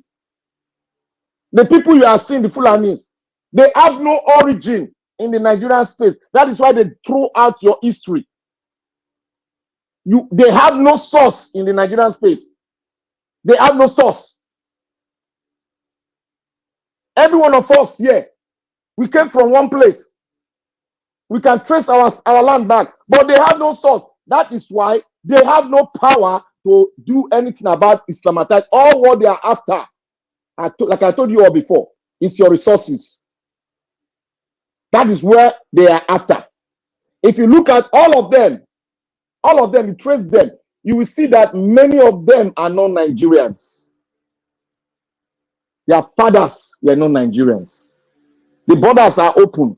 Every day people come from different countries to adopt Nigeria as a country. Even if we accept them, does that mean they have to hold the Nigerian space hostage for them to acquire the money? Nigeria, what? The time is very fast too. Now, let me just round up. I'll continue later. Now that they have done all this. Not be me fast forward now. Now you they talk users. You don't clear me off my channel very well. I even ring me that bell. The bell, the threatening person. So now that they have done all their mess, but I still stand my ground. To those Nigeria watch, when we're saying we want to see the Nigeria work at our own we want to be in the promised land, the land that God has promised us. We want to be in it. My brother and sister, my brother, Nigeria watch. See, what is there, we might not see it, but our kids will see it. Because the road is very long. Oh, wow. If you go and look at history, how countries were created, the road was very, very long. Very, very long. Generations were more than 3 or 4 or 5 before they saw the promised land. We are not ready. We are not ready. If we are ready, then we'll start to talk. When we are ready, I will tell you when we are ready. For now, we are not ready because our wealth, they think they stole it. They depleted everything. They borrowed everything. That useless Buhari that they gave us from the Fulani clan, they messed the whole country up. And now, how are they getting the money back? They are traveling all over the place. All over the place. I don't even look at anything they change in Nigeria anymore. But what my focus on is for the Nigerian state to come together, let us talk how this country and define this country so that we know the path we are following to ride in the 21st century with other countries. That is my aim and objective. That is my life. That is what I believe in. If we don't do that, Nigeria will never be Nigeria. We'll continue this suffering until God help us out himself. But for God to come, he has given us power. He ain't going to come to help us because we have the power to do it. And we are saying it here, but many of us are not agree. Until we rally around to sit down to talk, define the country, and put up a structure that will make every one of us stand upright, we ain't going nowhere. We ain't going nowhere. We are not going to see any promised land. It is our great children that are going to see. That is what we are doing. We'll fight it for them to see it. Because what is going on now, most of us are getting to our 40s. These people for more than 60 years, this is where we are. They are still hurting the country the more. No food, nothing. Well, I'll stop from here. I will say, let us fight this fight. If you go for another election, you are just certifying them to steal more. Thank you very much. All right. Thank you. Thank you very much, Black Panther. God bless you. I appreciate you for that submission. Yes, I wish we have more time. I don't mind, but sometimes I try to avoid not for us not to spend another 7 hours every day. So thank you very much, my brother. I appreciate you. Thank you. Okay, let's hear from Mr. Jonathan. Mr. Jonathan, I appreciate you, sir, for your time with us again today. Yes, you have 8 minutes, sir. Thank you, Mr. Elvis. Thank you very much. God bless you for the good work you are doing. I greet all fellow panelists and those on the comment section. I greet everyone. Mommy Diaspora, I greet you, ma. God bless you abundantly. God will continue to uphold you and strengthen you. And then all those that are listening and all the callers, I greet everyone. Welcome. Nigeria is a country of lies. You know, we must always remember that if we want to move Nigeria, because you must know if you want to solve your problem, you must know the problem that you are working to solve. You must know the problem you must identify the problem, know the problem, and then you can solve the problem. Because if you don't know the problem, chances are that you will be applying the wrong antidote, the wrong medication. So we must first of all know that Nigeria is a country of lies, so we have to deal with lies. It's one of our major problems, a country of deception. We have to deal with that. It has to stop. It's a country where, as one of my brother will always say, the last speaker, Black Panther, Nigerian politicians will never change. If you still don't understand that, the present crop of Nigerian politicians, people that we have in Nigeria today, calling themselves politicians, they will never change. That must be written in bold. They will never change. And if you don't know before, today is another day for you to see that, to know that, not just to know it, to even understood it perfectly. They will never change. They will never change. It's like a drug addict that it takes a lot to rehabilitate an addict, a chronic one. Nigerian politicians are chronic liars. Chronic one, serious one. Today is another testament. Mr. Tinubu coming out talking about, sacking 5, replacing it with 7. Let's just leave that one. That's an anomaly on its own. I'm only concerned about the people that he brought in and the changes that he made. If you don't know that these people will never change, this is another opportunity for you to know that. This is another opportunity for you to know that they are liars, they are deceptive individuals, set of people. They are not ready to move the country forward at all. Their mannerism, their disposition, what they do, they are not ready at all, and they don't give a damn. With everything that is going on in Nigeria, so this is the best Mr. Tinubu can come up with. This is this current situation that we're in. This is devastating. It's just that Nigerians unfortunately, they have taken Nigerians for granted. Nigerians will say, see finish, yes. See finish 2.0. We're talking about all this, the state of the economy. This is what, and you want to change the economy, you want to transform the economy, and this is what you can come up with. I've always said it. Again, another testament, vindication, and confirmation that nobody in his right mind that has anything that was anything good and say he wants to come and work for this man. No way. No way. And they confirm it for me today again, so that I can continue to say it until they prove me wrong. I want them to prove, I want it to be the opposite. I'm waiting, because it's going to be for the good of Nigeria. I'm waiting. I cannot sacrifice myself to go and work for this man. Love for country, they will kill, they will buy you. If you go there with all your nationalistic, tendencies, and you are so enthusiastic, you have the opportunity, you want to change Nigeria, they will buy you. You can't do it. That is why nobody in his right mind who has worked all his life to build himself, build his career, his name, who has been working all his life protecting the name of his family, nobody. I still stand to be corrected today, and I've been vindicated today again. Mr. Tinubu cannot get such. But this opportunity for you to turn the table around, bring the right people. But I know that you tried. I know that you are doing that somehow.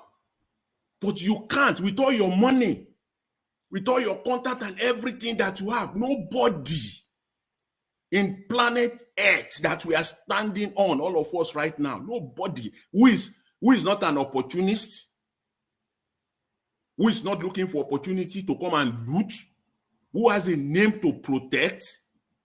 No, you can't see them here. So let's go to these people that he brought in today, because that's the thing.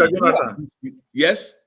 You see what you said now, I just brought it back to, it is their own turn now as minister. That is it. It is their own government. This is sickening. This is devastating. Because this is opportunity for you to turn it around. Look at the people. First of all, is this just a cosmetic change? So there's nothing to even smile about, nothing to even show your teeth. Talk less of smiling or laughing. There is nothing good about it. Nothing. The least I would say, this is criminal. Who are these people? You brought in a former minister of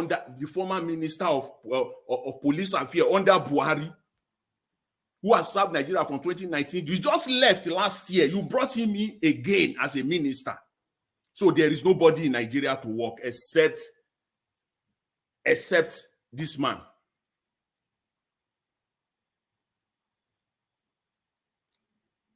Dingyadi was a former minister of police affairs under Buhari. So nobody is Dingyadi that has to come in again as a minister of labor and employment. It is just their turn to come and eat. So nobody in Nigeria that you have to bring in to come and salvage or to work with you, other than Oshibajo stooge. This is Oshibajo appointment. It's all written in all over. This is Oshibajo's appointment. So nobody in Nigeria. This woman has been in government since 2015. He entered the day Buhari entered. He was in the government last year. They brought her in again as a minister. What is it that this woman wants to do now that she has not gotten the opportunity to do from 2015 to 2023 that they left? That she has to come in again as a full-fledged minister. She worked for Buhari. This woman has been working entirely all over the space, all over the world, representing Nigeria at the World Trade Organization. Senior special advisor to to Osibajo from 2019 to 2023 when they left.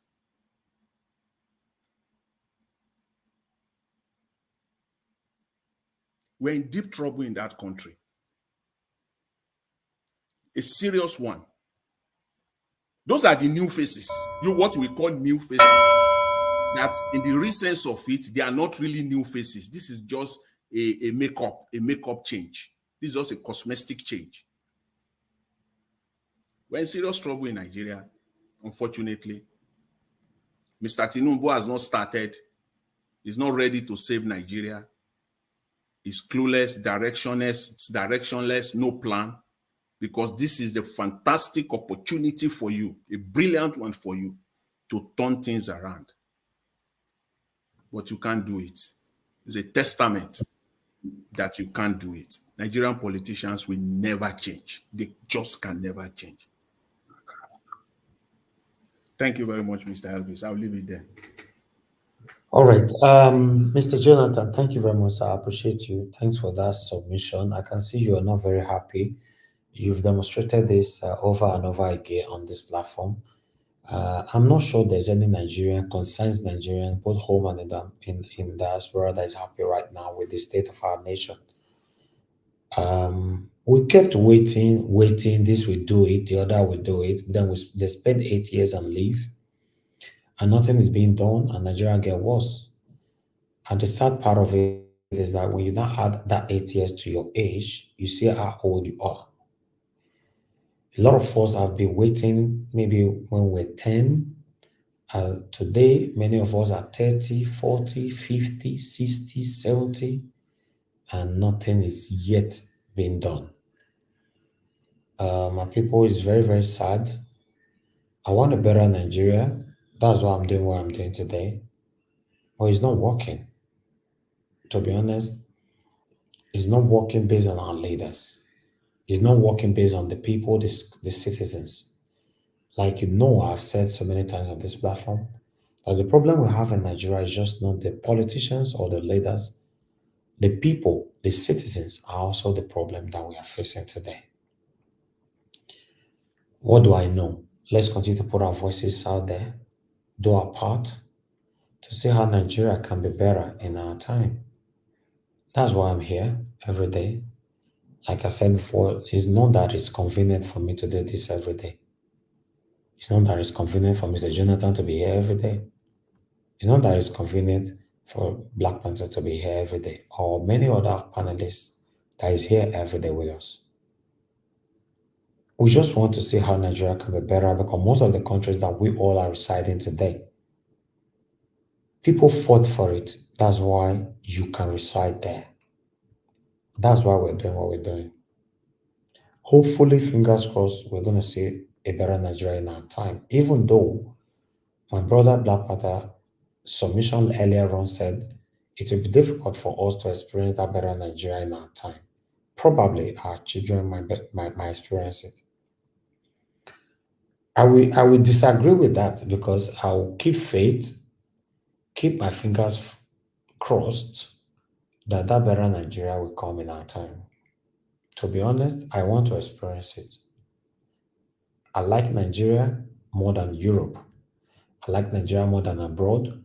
I like Nigeria more than any other countries in the world. I just want my country to be better. Thank you very much, Mr. Jonathan, for that submission. You are not very happy, and it's normal. It's very, very normal. Thank you, sir. All right. Mr. Abdul Malik, thank you very much, sir. Good evening to you. It's good to have you on the show today. Please talk to us, sir. Yeah, good evening. Once again, Mr. Nigeria Watch. And, thank you, sir. Good evening, everybody in the panel. Good evening, Nigeria. Tinubu bring fuel price to 1,000 naira per liter. That one did not change anything in the economy, because why can't he return the price to the way before he came in to president? How he made the price supposed to return the price there?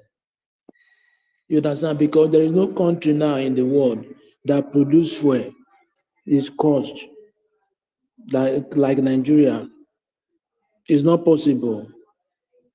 That 1,000 naira price is too much. Yeah, it's too much. Why can't you return the price to the way he met the price when he came in as the president of Nigeria last year? That would be better. Because even that 1,000 naira, some people cannot afford that price, which is those small scale business. Yes, like those people that are barbing salon, all those hairdressing, all those laundry, they cannot afford those price anymore. Why can't you reduce to 400 or 500 or 300, something like that, so that it can be affordable? How can you want the economy to be boosted? The economy cannot boost. It cannot improve with that price. Look at Nigeria today. Most of the people, they are selling their car just because they cannot afford to buy fuel on it. They need to think what to do to make the economy boost. Because it's like the guy, he don't have an advisor. Somebody is advising him. Yeah, that is what I say. Because if he has an advisor, he's supposed to know what to do. How other country that grow, what they do, what make them grow. You cannot produce fuel in a country and the fuel is cost. Look at every country that in the world that produce fuel. There is no costing price like Nigeria on. It cannot possible. 1,000 naira much, almost how much dollar is that? You see, Nigeria is a country that I don't really know how we come out from this problem we are today. It's a very big problem for us because nobody to help. Even United Nations, they cannot help Nigeria. Unless the citizens will help themselves. Yeah, that is what I see. Without the citizens, there is nothing will change. Everything will be the same. Because the way I see. Because what they are doing now is this. You will see now they are using their power to oppress the people. And look at Wike, what he did. Those people, you are not their father, you are not their parent. You cannot tell them to shut up. And you are the minister of the state of the city. Why can't you hear from there so that you will know how to judge the issue? But you are telling them to shut up. Like you are the one that have to give birth to them. It's not normal. It's only Nigeria, Africa, we have those things. In advance one, even your child, you don't have such rights on your child too. But Nigeria, you can do anything you like just because of the country's lawless country. How many years now we have been talking this thing? How this thing is going to change? We don't know. Nobody know when and how. That is the problem. How and when? What can we do now? It's for we to know how the country will move forward because some people, according to what I see yesterday, the majority of people want the country to be divided. But who will divide the country? That is the matter. That is the issue. Like according to United Nations law, when a part of the country seek for referendum, like 50 years, they need to give them they need to approve them as a country. It has been how many years now, Igbo? They agitate, fight for referendum, but now they have never seen give them Igbo Brafa. You see, it's like even United Nations, like they keep back on Africa. They don't talk anything in Africa. Yeah, they don't go there because they don't want Africa to be good.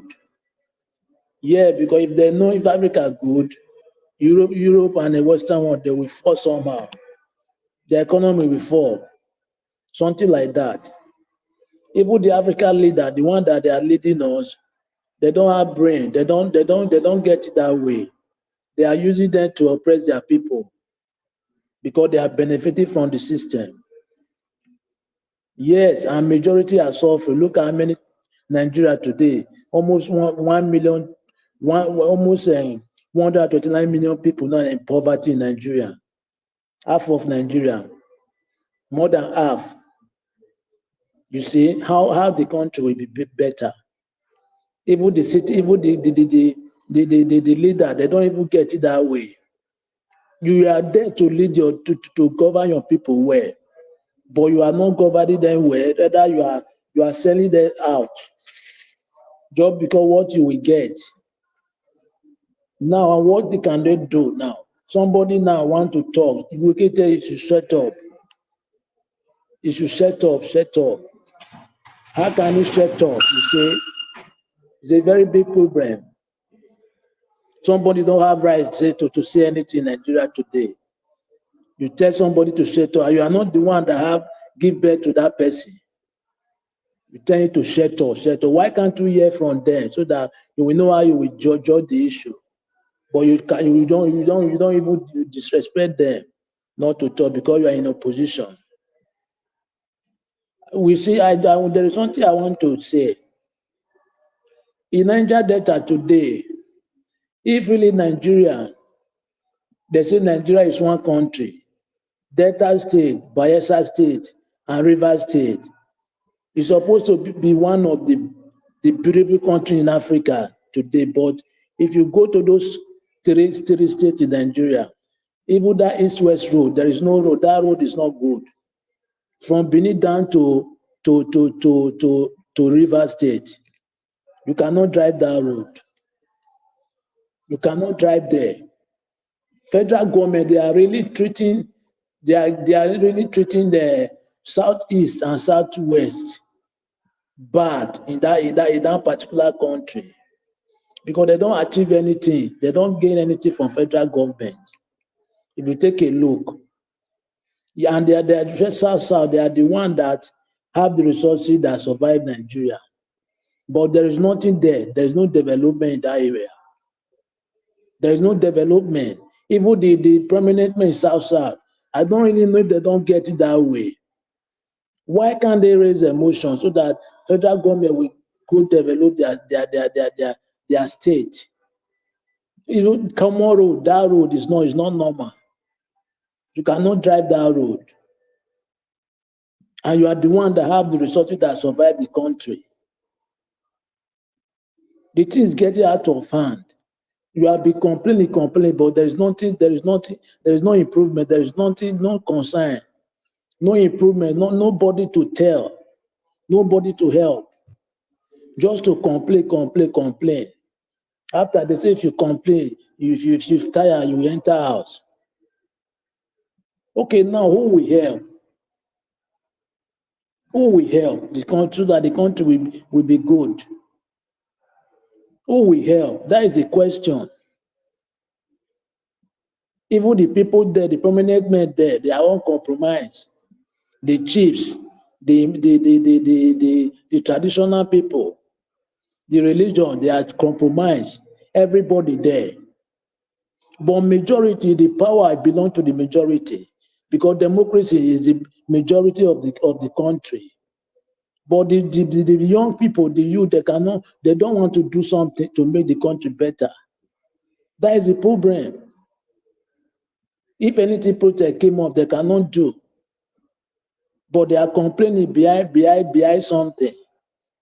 Okay, why do you want the country to be better? People are suffering. If you are really human being, what Nigeria is going through today, you will feel. It must touch you. It must. You must be touched. Yes, you must be touched. How can a country that have arable land, they can no longer go to farm, which is APC, they compromise to create Boko Haram just to remove Jonathan there. Yeah, that is what they did, and they succeeded. What are we seeing now in Nigeria? Common farm, people cannot go farm to produce food to feed themselves. APC have destroyed Nigeria bad to the core. 9 years plus now, they have scattered the country. When PDP was there, it was better somehow. But now Nigeria is gone. It's gone. Everything in Nigeria is gone. There is nothing is working. If you have some few money there before last year, now is divided by 2. What country is that? Just 1 year when Tinubu gets the office, the economy is collapsed. Okay, we know that Buhari collapsed the economy is quite all right. Okay, why can't you refuse the economy rather than borrowing more money, which is the economy more collapsing more down, more. If you are borrowing money, it collapse more. Yeah, why are you borrowing money for? You borrow money to consume, not to produce. How can the economy will not collapse? It will be collapsed. Because you cannot produce anything in your country, only oil. You are expecting oil. Only oil you export. What else? Nothing else. We cannot progress this way. Never. It can never move forward. You dismiss your ministers. Okay, what is the change? What does that bring to the citizen? What is the change? There is no change. It's not to dismiss minister. Why can't you call the governor's allowance, the governor's payment? Call their payment. Yeah, reduce their payment. Only Nigeria, imagine now, in only Nigeria you see that even professor cannot even contest for governorship because you don't have the money to buy the ticket.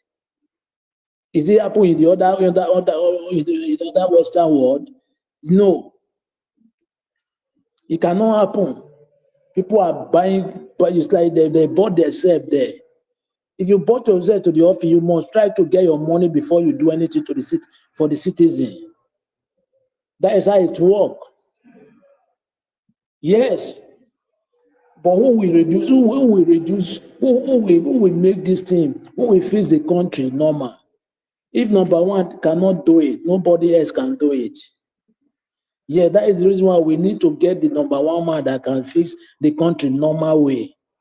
Without that, there is nothing will work. Look at the minimum wage, 70,000. Till now, they have never paid anybody 70,000, federal government. Just tyrant of type of government and deceptive. They are just oppressive people and lies. That is just their strategies. They don't have any strategy. That is their strategy. Just to lie and deceive people. Why can't you fix the economy? Is very easy to fix. You are a country. You are managing country. It's not private something. Yes, seek advice from other country that did it before. Yes, it's very easy. It's not rocket science. It's very easy something, but they don't want to do it so that because they are benefiting something from there. But majority are suffering, masses. But you are only looking for your pocket, only your pocket. It's not good. It's not good something. Look at now judiciary now. Before judiciary is the hope of common man. Now judiciary is the hope of strongest man now in Nigeria. It's not more common man again. When you are strong, when you reach, you win the judiciary. We have a very big problem. If we cannot fix this thing, it will continue like this. We talk. Before you know, somebody will give up. Yes, we will continue like this. There is nothing will change unless we all sit down and look into this issue. Forget tribalism, religion, everything. Just say, okay, let's fix this country now. When you see this, you will see the country will be fixed. But if you say religion, tribalism, this and blah, blah, blah, blah, blah, there is nothing will change. It will continue like this. Yeah, that is what I say. I'm telling you the truth. The country every day is getting worse. Obasanjo, they are talking something, but why can't they react? They have the power. They have the privilege. Because they are prominent men, they can hear their voice. But they are just saying something, they will not do anything on it. Thank you very much, Mr. Nigeria Watch. All right, my brother Abdul Malik, thank you, sir, for your submission. God bless you. Thanks for your time with us today. Okay, we have our two personal bodies here. Oga Chris is here and Oga CM is here. And I know what that one mean. When these people don't come like this to end the show, go come be as it gets. Your mind is going to sleep. Now you the cause you can't talk say we go do am 7 hours, 4 hours. You know what I'm saying? Now you the cause am. Now so you talk say no light, say get light, never take your light. Now you don't start up. It's in Nigeria that time, but now it's in Nigeria now. No, make you know the talk say I'm going to use 4 hours. You don't invite everybody to come full force because the topic they strong. Mr. CM. Anyway, to be honest, you know, if I have my way, this democracy. Some of Una, when I want make I end my show on time, you know, go block us. People like Oga CM, Mr. Oga Chris, Black Panther, we say block us. Mr. There were 1 minute, please. One these people don't come, man. I know that I tell you for a mind with that. Go ahead, Adumale, quickly, sir. Okay, Mr. CM, you are a Barcelona fan, but you don't watch the ball. It's 3-1, Barcelona and Bayern Munich. Okay. Champions League, yes. Okay, like I don't want to pay my league, that be that one. Okay. All right. Okay, before we move on, before I leave the platform for you guys to manage yourselves, I want us to listen to Falz. Falz has finally responded to Very Dark Man. Make we listen to this one quickly. Direct question to you will be, what do you think of his activism? To be honest with you, ideally, you know, I probably would have said, I don't want to talk about it, but you're one of the most intelligent people. Yeah, you can walk that tight line. Yeah, it's not an issue for me. And also because there's been quite some misreporting going on. Facts. To answer your first question, yes. What do you think about his activism? I don't know much of it. I'll be honest with you. I don't know much of it. Prior to the first video where he mentioned me and my dad, I hadn't seen much of him.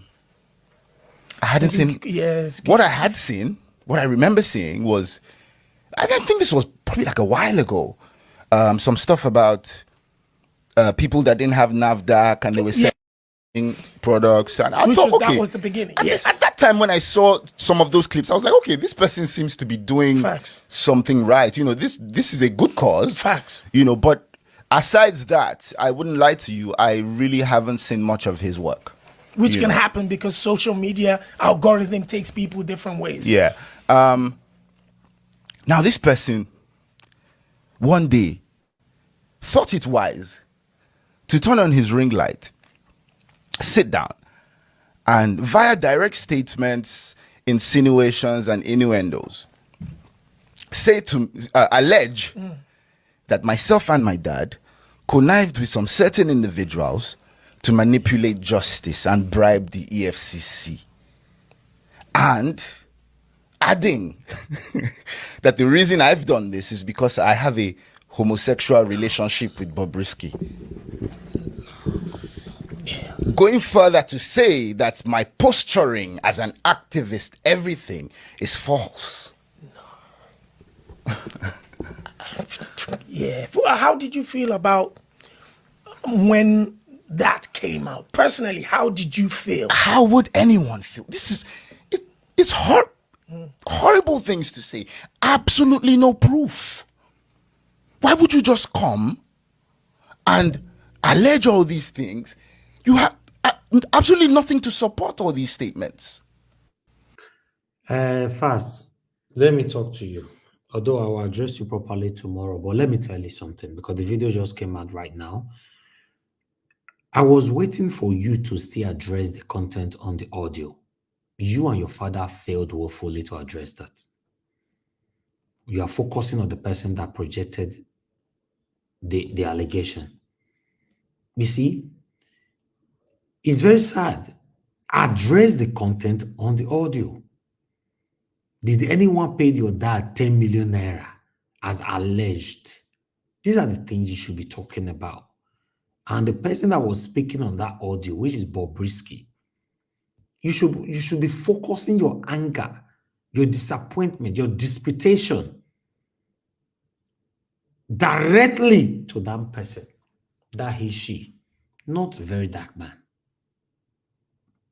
And this is why I say, when we speak about seed of discord, just ordinary Nigerians, I think also need to be a lot more careful in jumping into conclusions and let's just look at things a bit more objectively, and somebody just coming up and alleging something shouldn't be the basis for which you draw your conclusion. What has this person shown to support this allegation?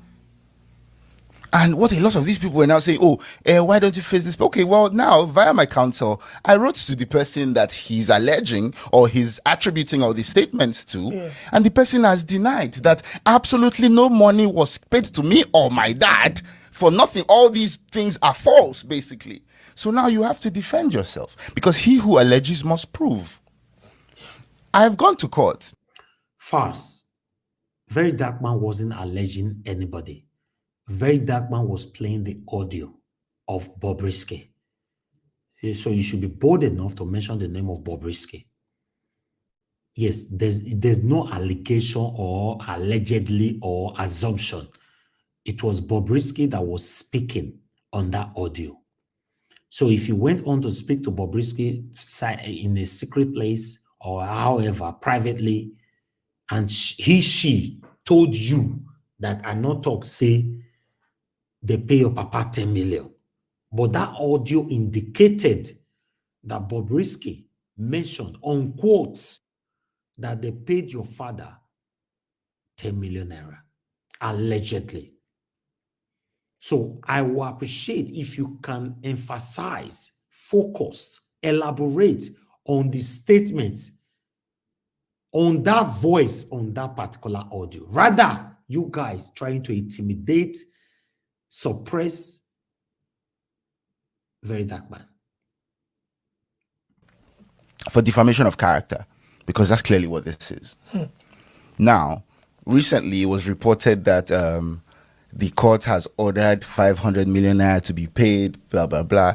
I mean, that's false. The case of defamation is still very much in court. Yes, we have instituted proceedings for defamation because, of course, that is what this is. That is very much still ongoing. However, there's something called interim applications, which you can do. While a substantive case is still ongoing, you can apply to the court for an injunction. To hold on to something. Because this defamation still subsists. This video I speak of is still very much on his page, on his pages. He has not taken them down. And the application was for him to take those down. So the ruling that the court, exactly, thank you very much. The ruling that the court gave was take this down and desist from any further defamatory remarks pending the determination of this substantive suit. No, there's nothing like substantive or whatever. And very dark man must never take nothing down. The same similar thing happened to me, particularly in Edo State. A prominent Edo son, but he's late now. Very, very prominent. I don't want to mention his name. He's late now, and he was a billionaire. He's supposed to be the richest in Edo State, but based on Esama of Benin, I've always hold that particular position. So you guys know who I'm talking about. This man threatened me before he died. And he went on telling people that I should bring one particular video down on my platform. And I sent, although I couldn't have the opportunity to talk with him directly when he was alive, but I sent the same people to him to let him know I will never bring it down. Till today, that video is on my platform. Do you know what happened? It was this almost similar thing with Very Dark Man. I played a video where people, other persons, some certain individuals alleged him of some certain things. I played it here on Nigeria Watch. This man was threatening me. He's a billionaire. He's supposed to be the richest man. You guys should know who I'm talking about. But I'm not gonna mention. Somebody have already mentioned the name on the comment section, but I'm not going there. He threatened me. I was like, oh, now me, you know what threatening. I'm not dropping that video, and I refused. Till today, that video day my platform. This is what I want you to do, very dark man. Don't drop any video. We have one life to live. Never bond them. If you have your money, you have it for yourself.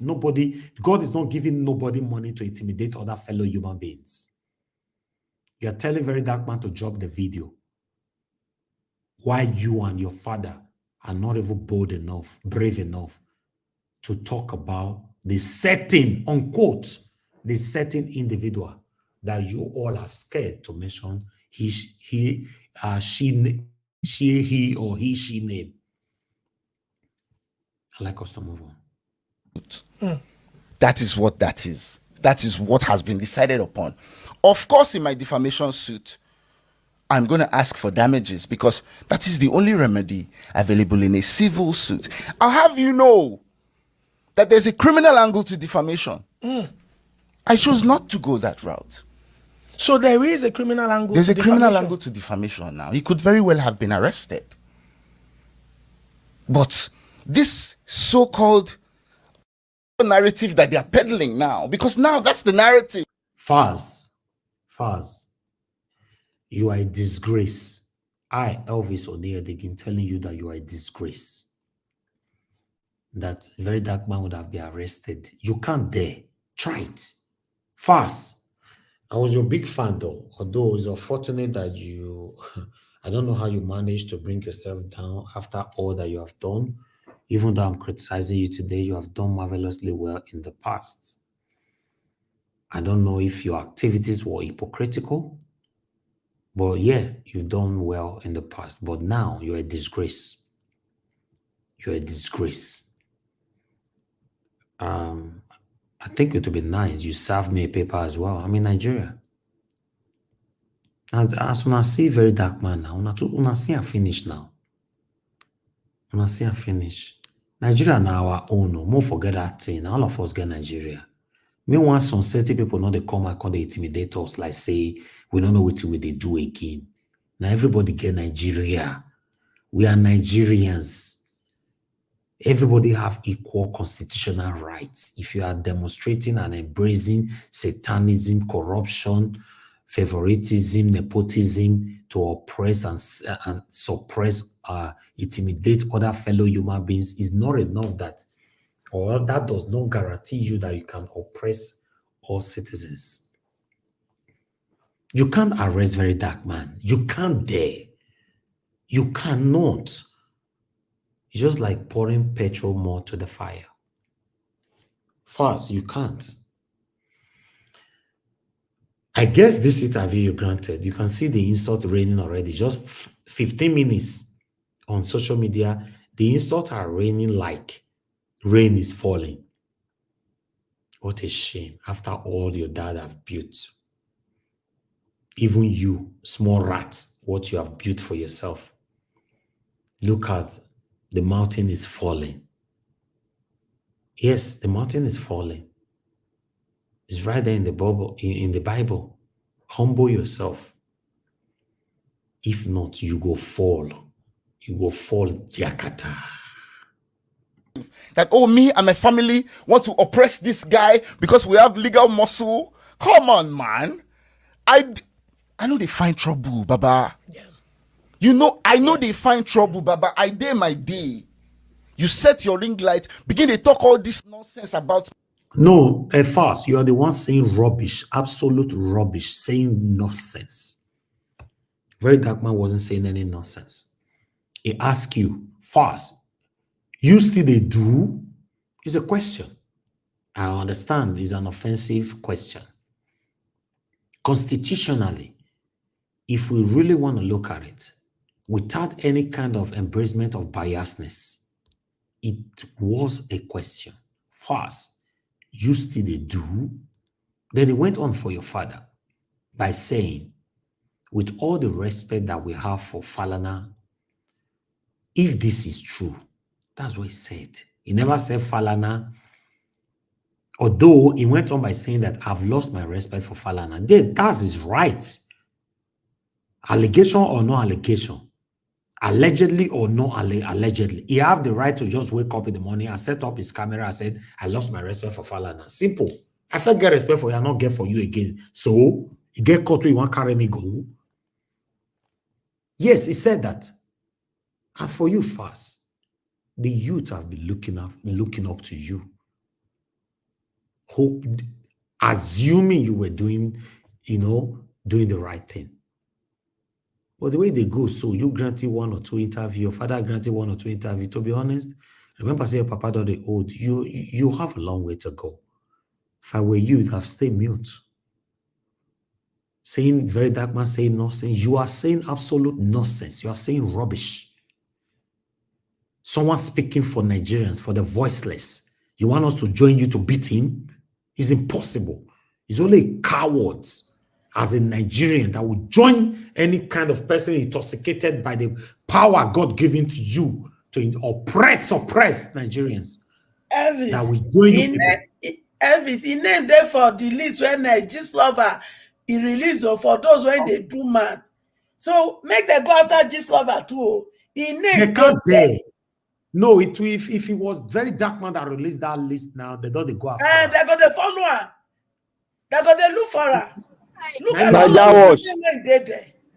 Naija Watch. Yes, sir. Information, though, don't worry. I will deliver information today. Yeah. All right. No problem. Now make me talk and say they see very dark man finish. They never born fast and the papa. I know they pour water for me. They ever born fast and the papa may they serve me paper. They ever born fast and the papa. Who they talk for yesterday, get the way everybody take them. This is where they carry the talk. Serve me paper. Not be the same law where your papa know, no would know. Your papa be barrister. My papa be barrister. Barrister Godwin Oniediki, do your research. Never born you and your papa. Serve me. Never born una. Never born una. My dad have never been intoxicated with the power given to him. He has never. The content of the audio, none of you could address it. You are here saying very dark man is saying rubbish. You and your papa saying absolute rubbish. My name is Elvis Oniedigi. I did Nigeria, I did Lagos. I know they hide. Give me an appointment. I will go meet. We go talk. And I will tell you face to face that first you are saying absolute rubbish. Nonsense. Nonsense. Everybody, they fear die. Everybody, they fear prison. Everybody, they fear. People are still buying every day. People, they buy every day. Including the ones that say, I don't want to talk, I don't want anything happen to me. Many of them have bought. Let's continue. And you expect me to sit down? I afforded this guy a phone conversation. Yeah, I wanted to speak about Seun Kuti is a mutual. Yep. I saw, when this thing first came out, I saw Seun Kuti saying on his Instagram live that he knew about it, something. So I called him. What's in with this, Baba? So Seun must have called him, and then he reached out to me. And on the phone, this guy was instantly defensive. From the, like, bro, try and listen. Like, what are you even already fighting about? And he said to me, without mincing words, he said, Shebi, you are a lawyer. Go to court. In my opinion. Yes. He said go to court because he's a brave man. Don't forget, say very dark man, I do man. What will worry you? First, what will worry you? Obedient, what they talk about. It started for this platform, and a do platform. Obedient, what they talk about. He carry heavy weight for Edo State tomorrow. Number one, don't go there. What will worry you now? He said go to court. You never enter court. Wait is sup. Wait is sup for the court wanna go. What will worry you? What do you mean say go to court? They know they go courts. Court, it is the court created for animals. Is it not for human beings? They worry you. It was being defensive. Of course, it's supposed to be defensive. Because you guys failed woefully, you and your papa, to address the content on that audio. The same person you went on speaking to privately, the certain individual, unquote, according to your statement on this particular video, the certain individual, because you're scared to mention the issue. But I go help you mention Bobrisky.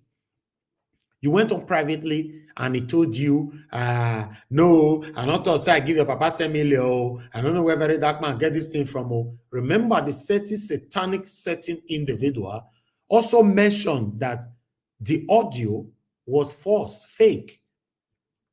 Say not be voice. The certain individual constantly accept say na voice, but not you not talking like that. See, all of you are deceiving yourselves.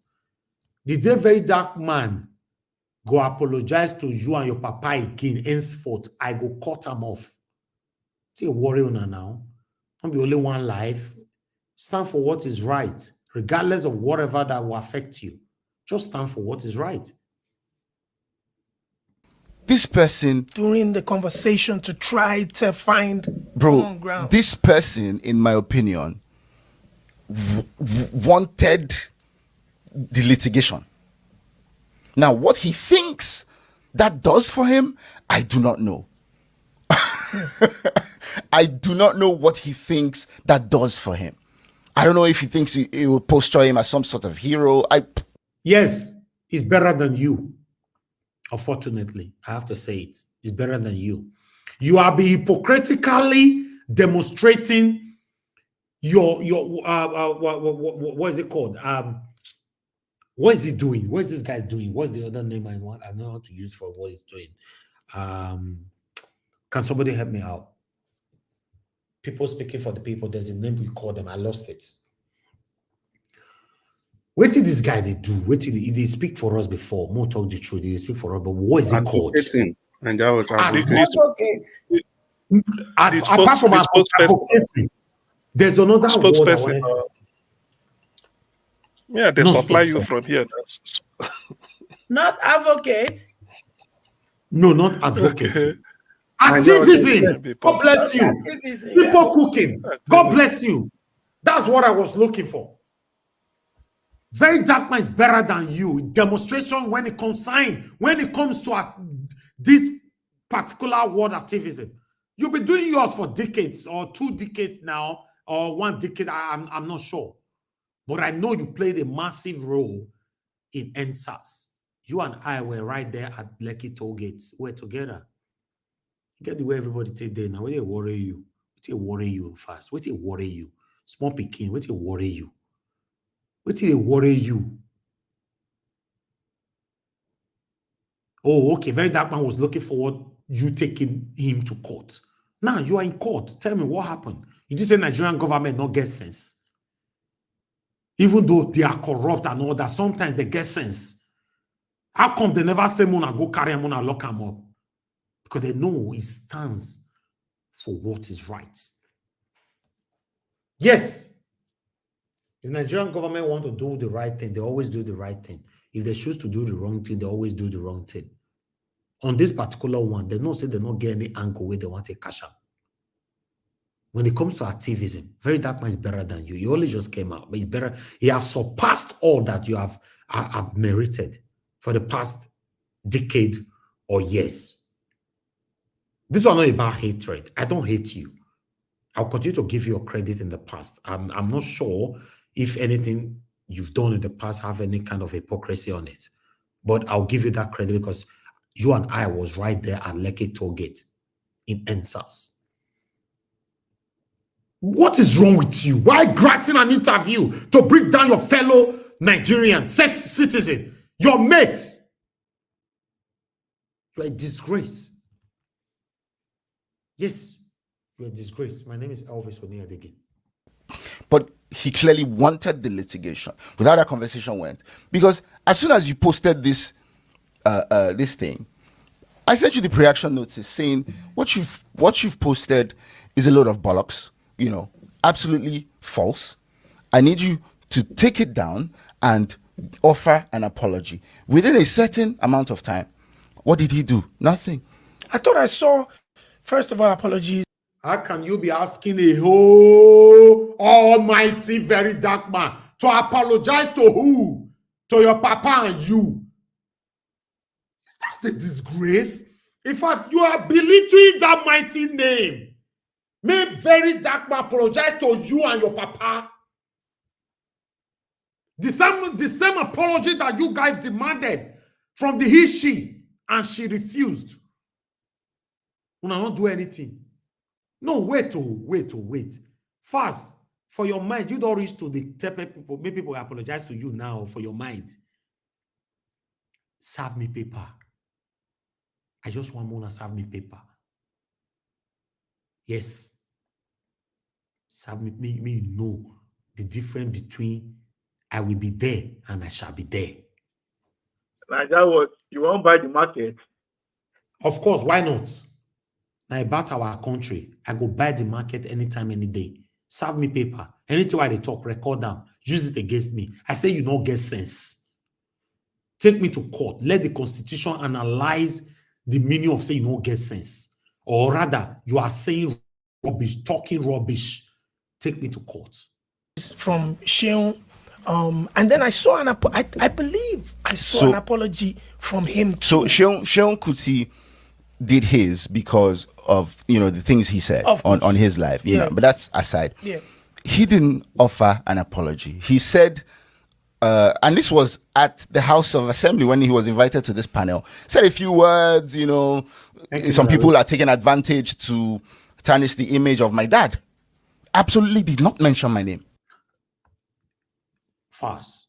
Nobody attempt directly or indirectly to tarnish the image of your dad. Your dad have done marvelously well in the past. In case you're not aware, you and your dad have decided to tarnish what you all have worked so hard for. Very, very fortunate. In case you're not aware, Fast, anybody who stand against Nigerians, you are fighting yourself. I repeat, anybody who stand against Nigerians. Some of you listening to me right now might be saying that no, he didn't stand against Nigerians. They are standing against Very Dark Man. Very Dark Man is a voice to many others that cannot speak for themselves. Very Dark Man is a voice of many others that cannot speak for themselves. So if you stand against Very Dark Man, you are standing against many other Nigerians that cannot speak for themselves. Simple as ABCD. Has been dodging mentioning my name ever since I wrote to him. That same day, posted something on his Instagram story at Falz the bad guy. Oh, I wish say you did here to see what's in the happen for you. Yeah. Come on, man. Bro, what are you doing? This is not an apology. This defamatory publication still exists on your page. What are you doing? What is this? And you people are trying to peddle a narrative that I'm an oppressor. Are you people in? Yeah, you are. You are not just an oppressor. You are a satanic oppressor. You and your papa. At the talk I'm here, I'm not hiding my face. I'm not hiding anything. My Instagram everywhere. I don't hide for none of you. I cannot. I'm not a coward. They tell me all the time. I'm not be coward though. I don't be like, if I don't want to go there, I don't want to offend others. You and your papa be oppressor. Because you'd have be able to demonstrate it that you are not an oppressor by focusing on the issue. The person in question on that audio. You guys failed to address that. You failed woefully. The same person who alleged your father that he paid 10 million naira to your father. If not that one are the drag now, we'll go join you drag him. The person, the messenger, now are the drag. The same way that billionaire in Edo State dragged me to drop the video. But person will talk for the video, he don't focus on her. He focused on me, threatened me. He even used the F word. I was like, why must, because the audio is sent, I was like, why must A billionaire used that kind of a word. He used F to describe me. I was like, wow, a billionaire, someone that everybody look up to in my state. I said, because of this, I will never, ever drop that video. I'm a very stubborn person. No? I'm very, very stubborn. Very, very stubborn. You know, I wasn't born in the UK, but my parents brought me to the UK when I was very, very little because my stubbornness was unbearable, was too much to handle. Then say, okay, I beg, mo yoku kuma carry and they go. And my stubbornness does not have anything affiliation with oppression. I don't oppress anybody. I'm a very nice person. But say me, they fear you because you tell me say you didn't want junction. Fear not, let me pass that church. They ever born you. They ever born you. Tell me the junction where you dey.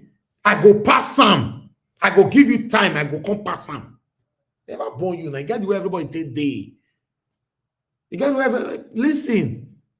Sometimes all of us they speak English. They speak big English. Forget. Mr. Jonathan, when they look so say quiet and all that. Now street boy. No. Black Panther when they look, you go come here, they say, I pray for this, I pray for this. The other one will live long. God will bless them. But now street boy.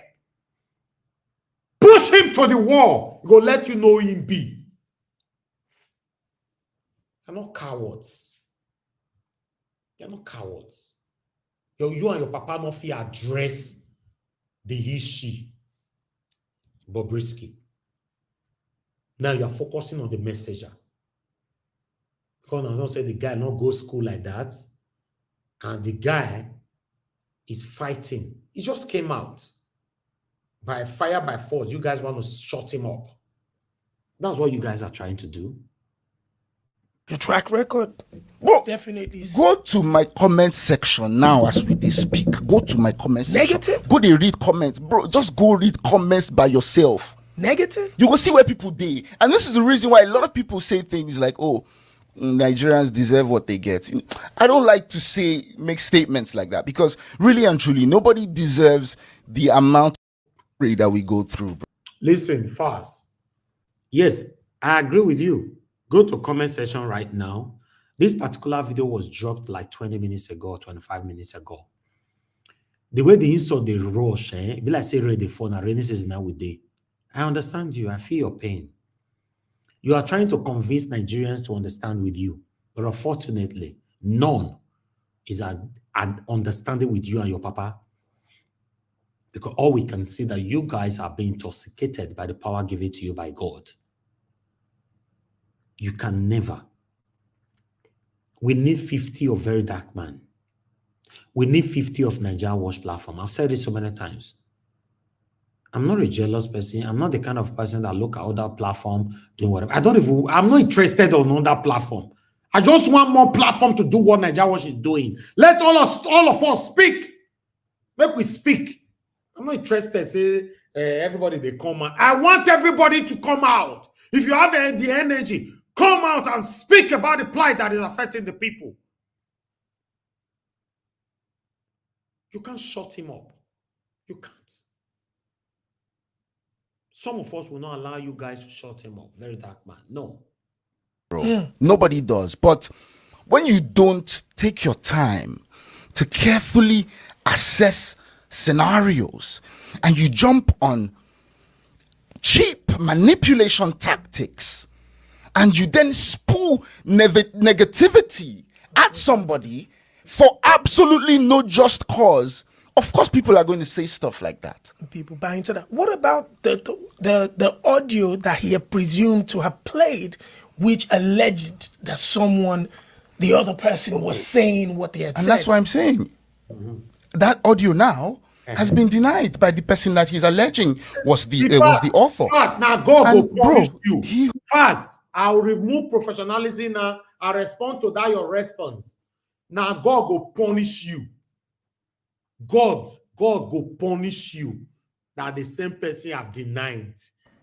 First, between you and I, if they bring Ayelala, Ogwikbe, Ogwonba, Ogwowoku, Ogwokakaka, No, but let God. Satan too go join punish fast. You don't go fit swear. You don't go fit swear. You go fight away. Not right now. God punish you. Satan go punish you too fast. If they say they make you swear, say no, say that audio was real. You not see what they talk. Just leave there. That is how this matter go. House of Red do nonsense. This matter not they go. You see, I beg, when I take a music, when I take the word back, I beg. When I take the use of back, I beg. What did they talk? Another one don't come outside, though. I never hear that one. I go give you now. Did you when they do to my pikin? They never see anything. When I take her back, I beg. We know they take anything alleges back. must now follow the rules. You know what that Prince, we want them to swear all those courses. Yeah, they will swear. They will swear it, but you supposed to take your insult back, please, for the rules. I know they take anything what back. Insult? Say God go punish them. But when they insult, not be picking. Don't not insult them now. They give them what they do now. Their behavior is satanic. Very bad, but when they insult, Yeah, they for Bible, if you do anything contrary to the belief, to the stand, ethics of Jesus Christ, what happened? Will you be punished or not? Okay, that's right. That's right. From the temple. Okay. I understand. Will you be punished? Definitely, you'll be punished. It's punishment or reward. Go punish fast. Satan go also punish them. Satan go punish fast. So he has a lawyer. His lawyer has been in contact. So I imagine his lawyer would have explained all these things to him. Don't give away So since he really, really desperately wants litigation, the rest of the explanation will be done in court. In fact, the only reason why Satan not go punish her, if that audio not be Bobrisky, they talk. They talk. All right. Not go punish fast. Satan go punish fast. Because Bible say, God say, he do evil and he also do good. So now he to go more against fast. Let me say this. Hold on, Mama, please.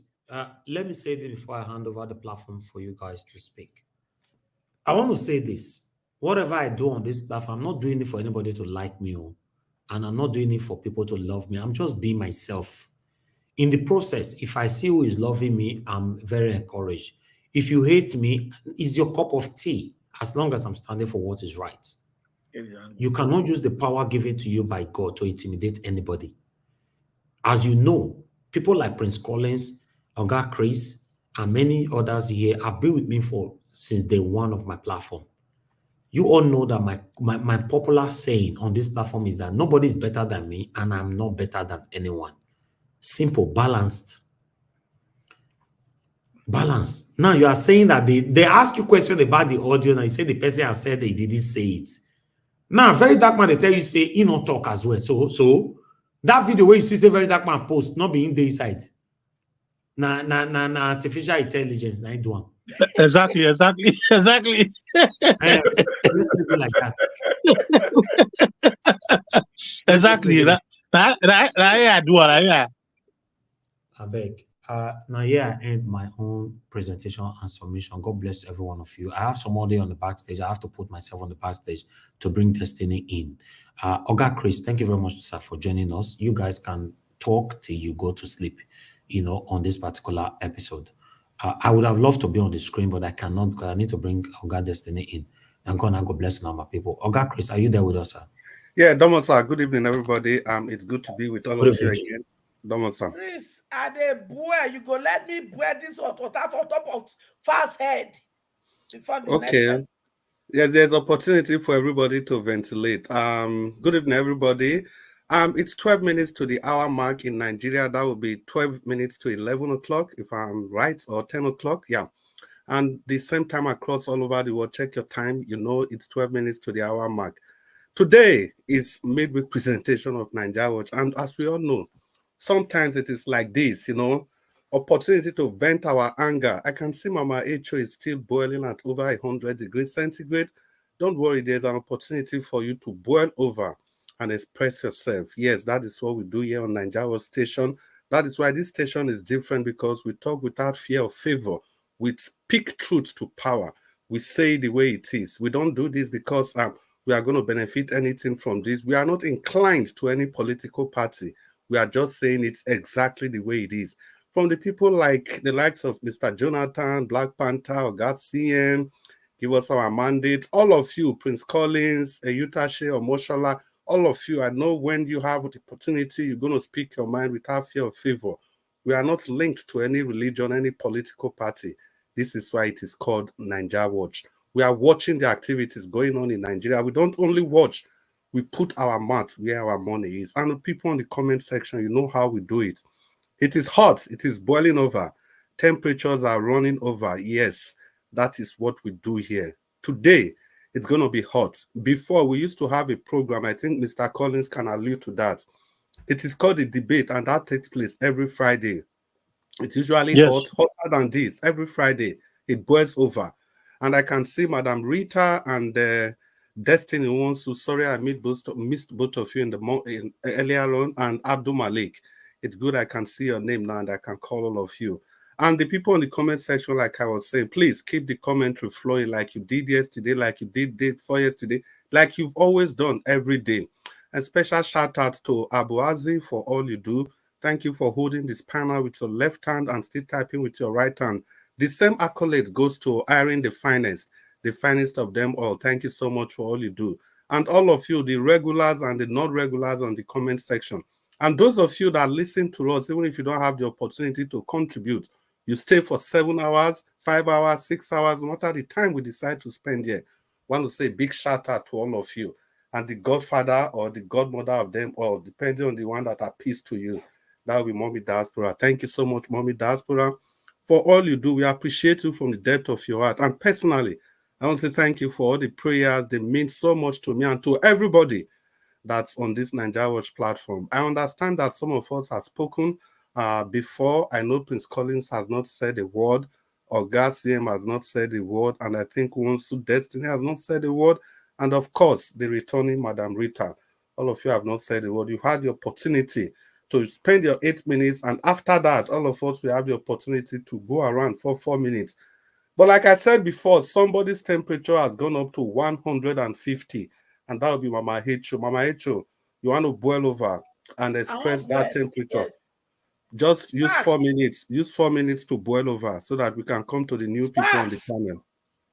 And the Falanas, except that voice, not be Bobrisky, yo. But if the voice be Bobrisky, oh, God go punish you now. Satan go punish you now. Ogu go punish you now. Ayelala go punish you now. Amadioha go punish you now. And House of Rep, I hear some talk, ruru talk. Except the voice note, that voice when we hear, not be Bobrisky, yo. But if not Bobrisky, yo, God go punish you now. All of you now when they House of Rep. Satan go punish you now. Ayelala go punish you now. Amadioha go punish you now. Ogu go punish you now. Ologu go punish you now. He said, facts. Except not be the way your mama carry you for belly. Now, very dark man mama carry him for belly. Except you not be breast you suck when they born you. Just as very dark man said he suck in mama blood. If you fast suck your mama breast, as fast suck in mama breast, God go punish you. He go punish your papa. He go punish your sister when he run him mouth against very dark man for social media. Satan go also punish you and your papa. He go punish your sister.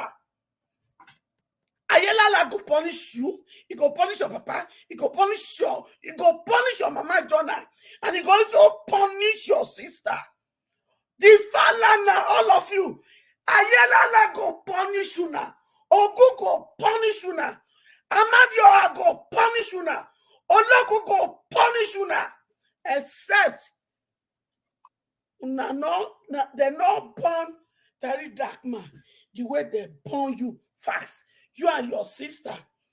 And Falana, I can now confidently say you belong to the senior advocate of non-entity because you are doing selective judgment. Ashiri Yiti too. I don't have respect for you anymore because you don't deserve it. Una go bring, see, if una think so that useless House of Rep, they don't pass judgment. The person when Bobrisky they do money laundry for, una go bring her out. The very godfather, una go bring her out. The people, EFCC, all of the thing wanna do, plus no prison official, when he collect money, make he stay for special place. And EFCC, when he collect money, come remove money laundering from the charges. God go punish you now. We don't wear trousers. Una don't draw the battle line. It is the battle between the good and the evil that have destroyed Nigeria. And me and my children, we know they fear. Now they hear, now go say eat the pepper soup when they cook for the choker plan. Everything one they do, when he put this shame for us as a country, Nigeria, we are known to be corrupt. We are known for Yahoo. Yet you people are the cause. And Mama, 30 seconds. 30 seconds. Round up. Offend that bit is all in it. And then fear one if he funny. Mona go arrest fast. Your name take the list from this lover of the people when they do with men. Go arrest her now. Look for this lover. But you see this my picking matter. Una no go score free. Una no go score free. If una allow me on rock on UK, una no go score free. And useless House of Red. Who lo tell una no know nothing. Una just they do the bid of Tinubu. Tinubu, when that soup done, you see this fast matter, and the papa, and the godfather, and the prison official, and EFCC, we go demand answer. We go demand answer when the soup done. Thank you, Mama Echo. Thank you so much. Thank you, Mama. Mama Echo, thank you. Hear me well. Nothing they shake. You know, yeah? We dare your back. Don't bring that any video. And Mama if Echo. anything. Mama Echo, can you hear me? If any Mama Echo. hair fall down, Falana, if one gray of hair or very dark man fall down, now you sabi if it happen. Mama Echo, can you hear me? I don't hear you now.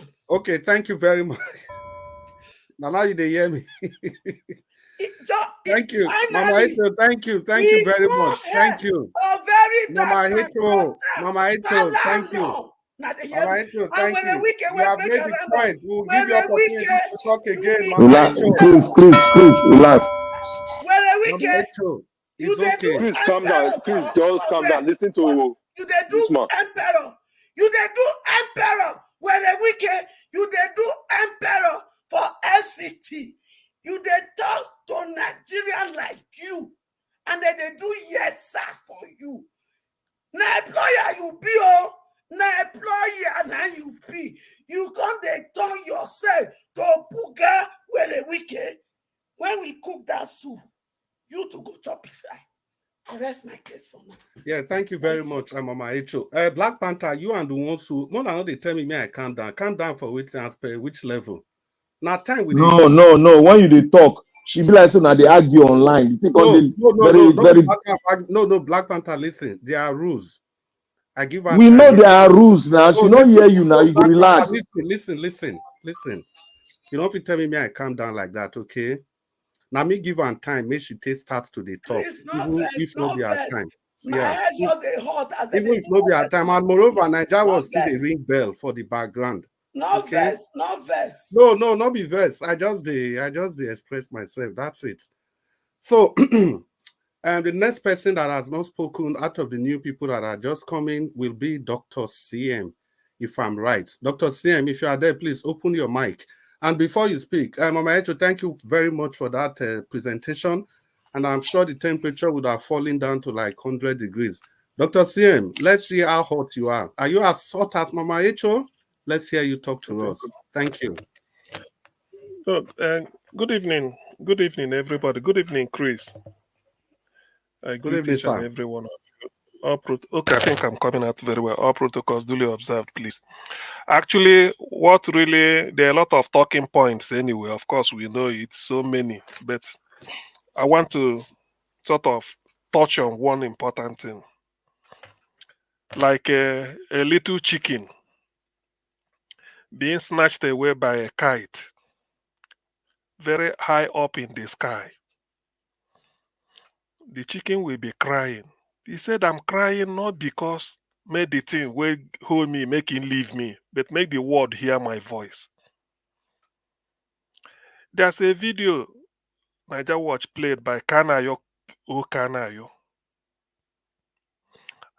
This is exactly why when people hear Ndi Igbo want to go away and they want to be Biafra, some people will just jump in and start to blame them. No be that tiny land, una go buy una self. Waiting, after all, they give you opportunity. Una full everywhere. Who they molest you? You they do your business. Then just they talk. But instead of them to say, what you should have asked was, you call the person. Say, why do you want to leave? Me, I feel say you have everything. Then you listen. You try it 1, 2, 3. You may think that the person is so urbanized, so Western educated, they speak grammar. Leave them.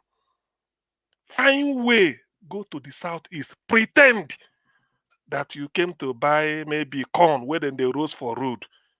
You ask the woman, mute one type of discussion in pidgin English.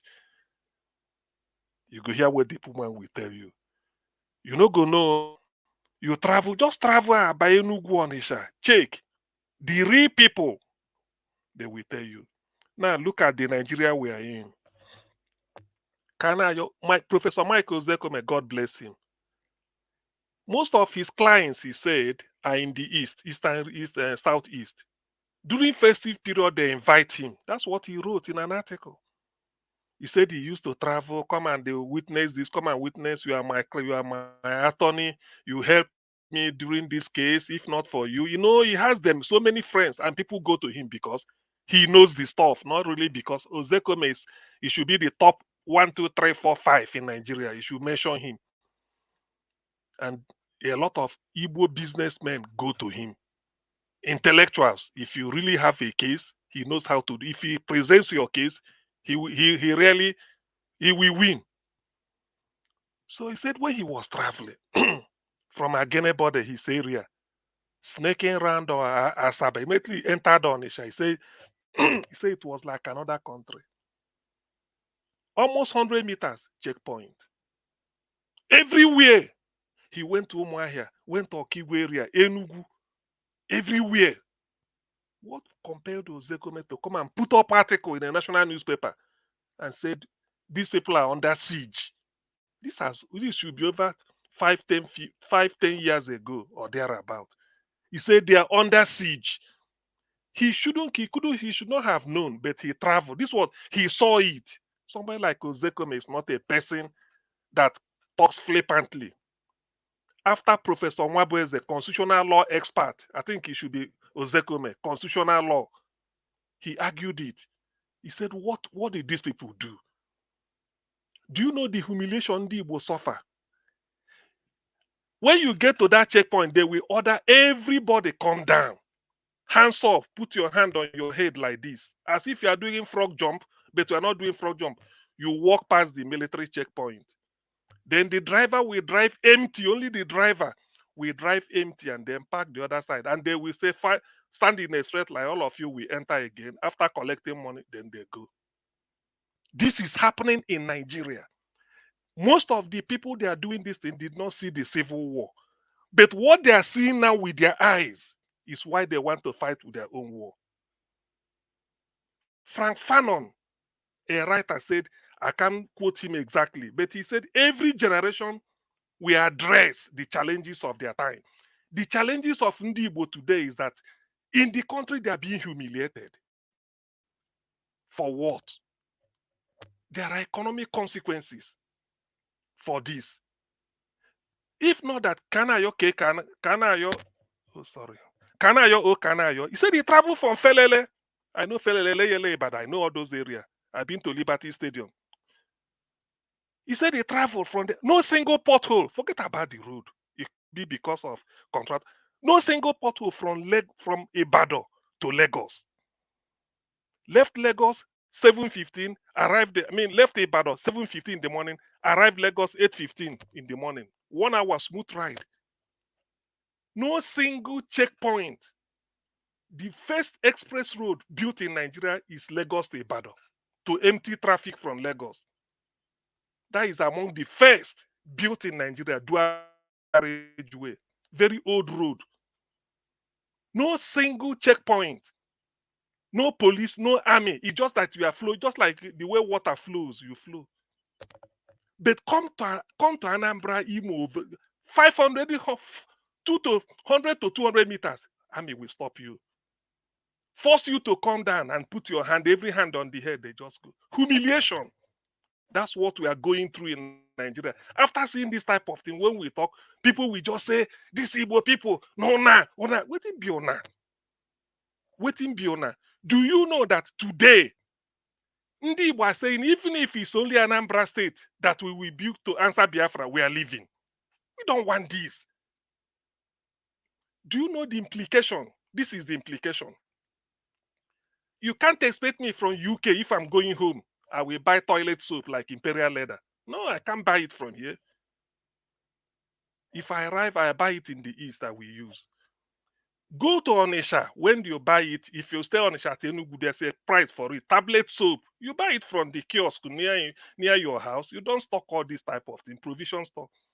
If you get to the village, it will triple for one. You now wonder, say, why? I should have bought this at Onisha now. I should have bought this at Enugu. Why?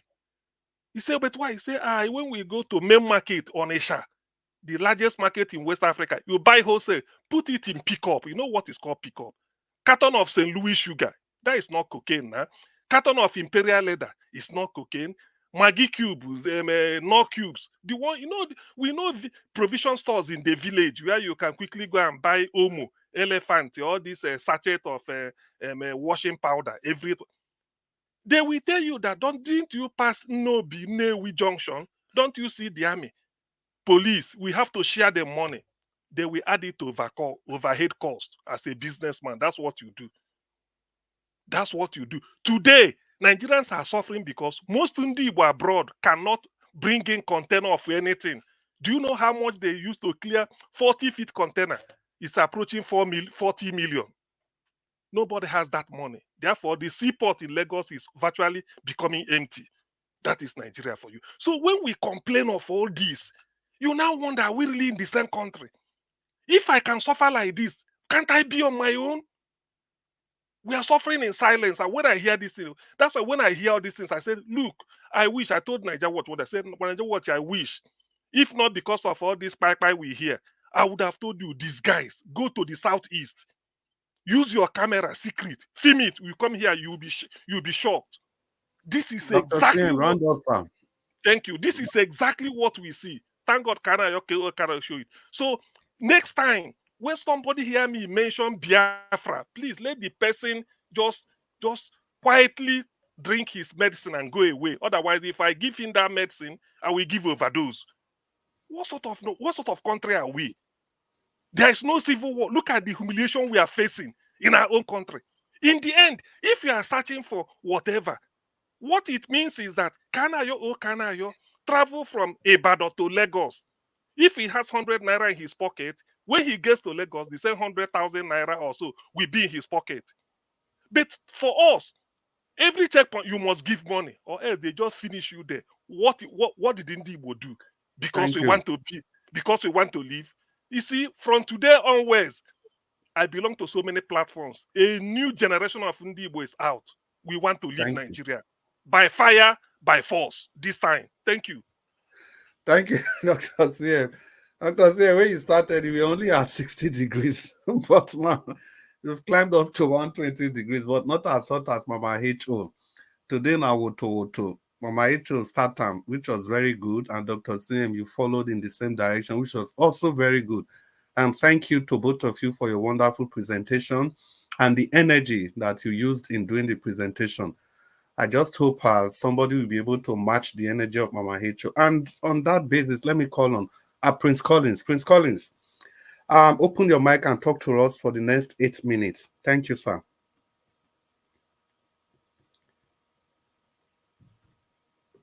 Prince Collins. Okay, if Prince Collins is not ready, and we just move straight to Destiny Unwonsu. And Destiny, Oga Destiny, you did it. Are they here? Yeah, it's good to have you on the show, God Destiny. Yeah, may you talk to us. May we see how your temperature reach. Welcome to the show. I greet you, Oga Priest, and I greet Oga Niger Watch. I greet you so much. Thank you so much. And that's for I greet all of them. Good evening, man. I greet everybody who went to the panel. Good evening and good afternoon, good morning, depending on the location where each and every one of us is. May I start for where my brother, Dr. C, stop. The issue when I even get Igbo issue is this. If waiting they happen for East, why not to the I know they know how I want to talk on, because if we not get those politicians as the rest states or the rest region get them, if they pay me when we talk all these things. I never see one day when people, the Easterners, when the National Assembly or Senate don't come out one day do one protest. If this thing they happen for North, or not to know all those Yoruba side like that, whether they will get those kind of action. If not like North, I believe some of them would don't protest one day, even get up, leave that National Assembly if the country not do what they want to stop all those things. That's why sometimes I'm not to blame the country when all these things is happening, because we give them, our people, give our politicians, give them that opportunity, then they do what they do. If we talk of road now, okay, who be Minister of Road right now? Is it not from the East? Which better road when that man don't put for the East? If I'm not mistaken, I never to know. Maybe person if he corrects me. But what thing he do? He say, want go give us what they call her for Lagos to Calabar. Now that one I important. Road, where would they talk now? We're no good. Majority of them are federal road. But you know, one day say, okay, let me apply. Maybe you can't apply. They're not agree giver. They can't come out and say, I be apply. Or they're not agree because they're from East. So if all these things, I hardly blame Nigeria so much about it, because we have the politicians. What are they doing? Had any of them come out, say, we apply for this, they refuse to do it? Like this issue of army, checking point, everything. None of the politicians, if I'm not mistaken, someone can quote me right or correct me.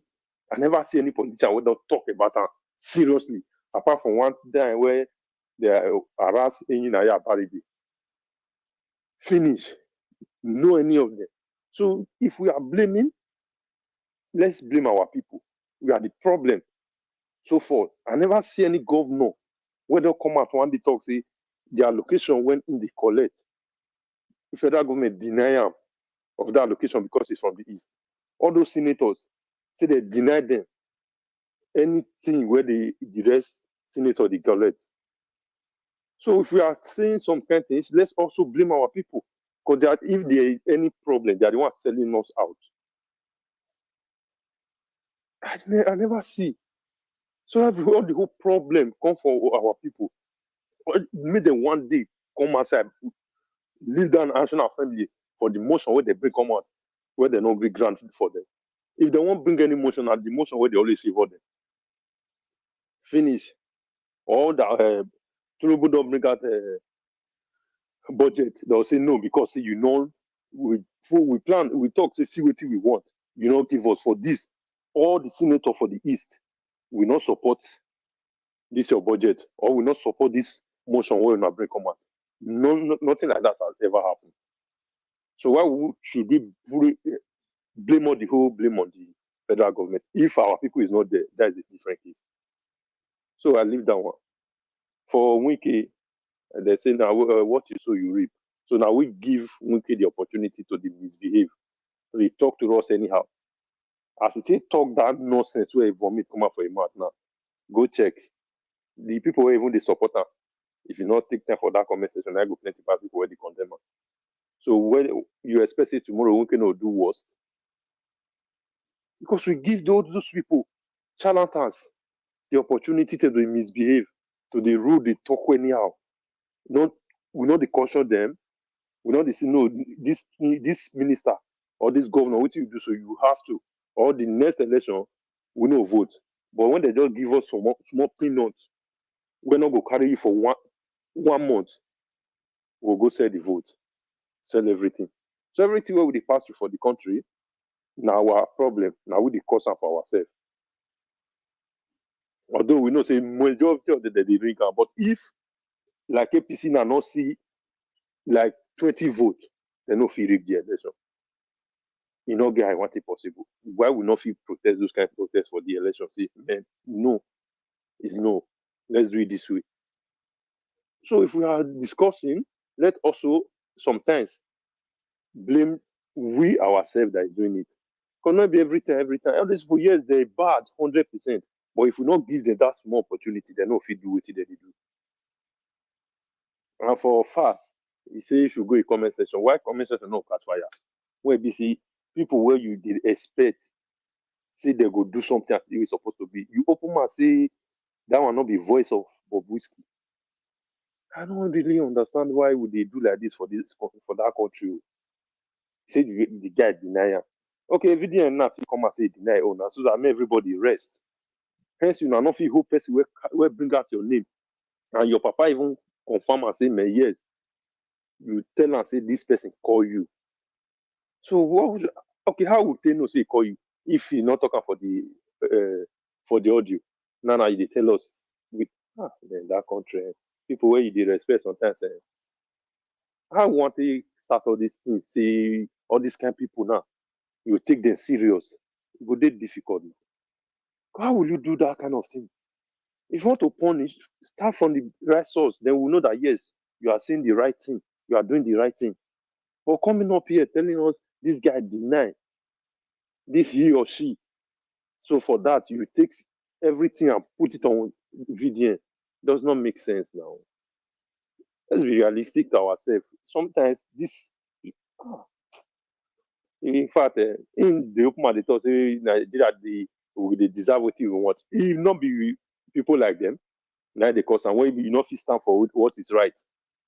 If you really want to prove something right, Carl Bobuski, when me and you talk, now like this we take discuss, or now like this we discuss, let me know because this one is confusing to me. Because right now my integrity, the integrity of my family, everything is at stake. I really want you to come and clarify this issue because I don't like it.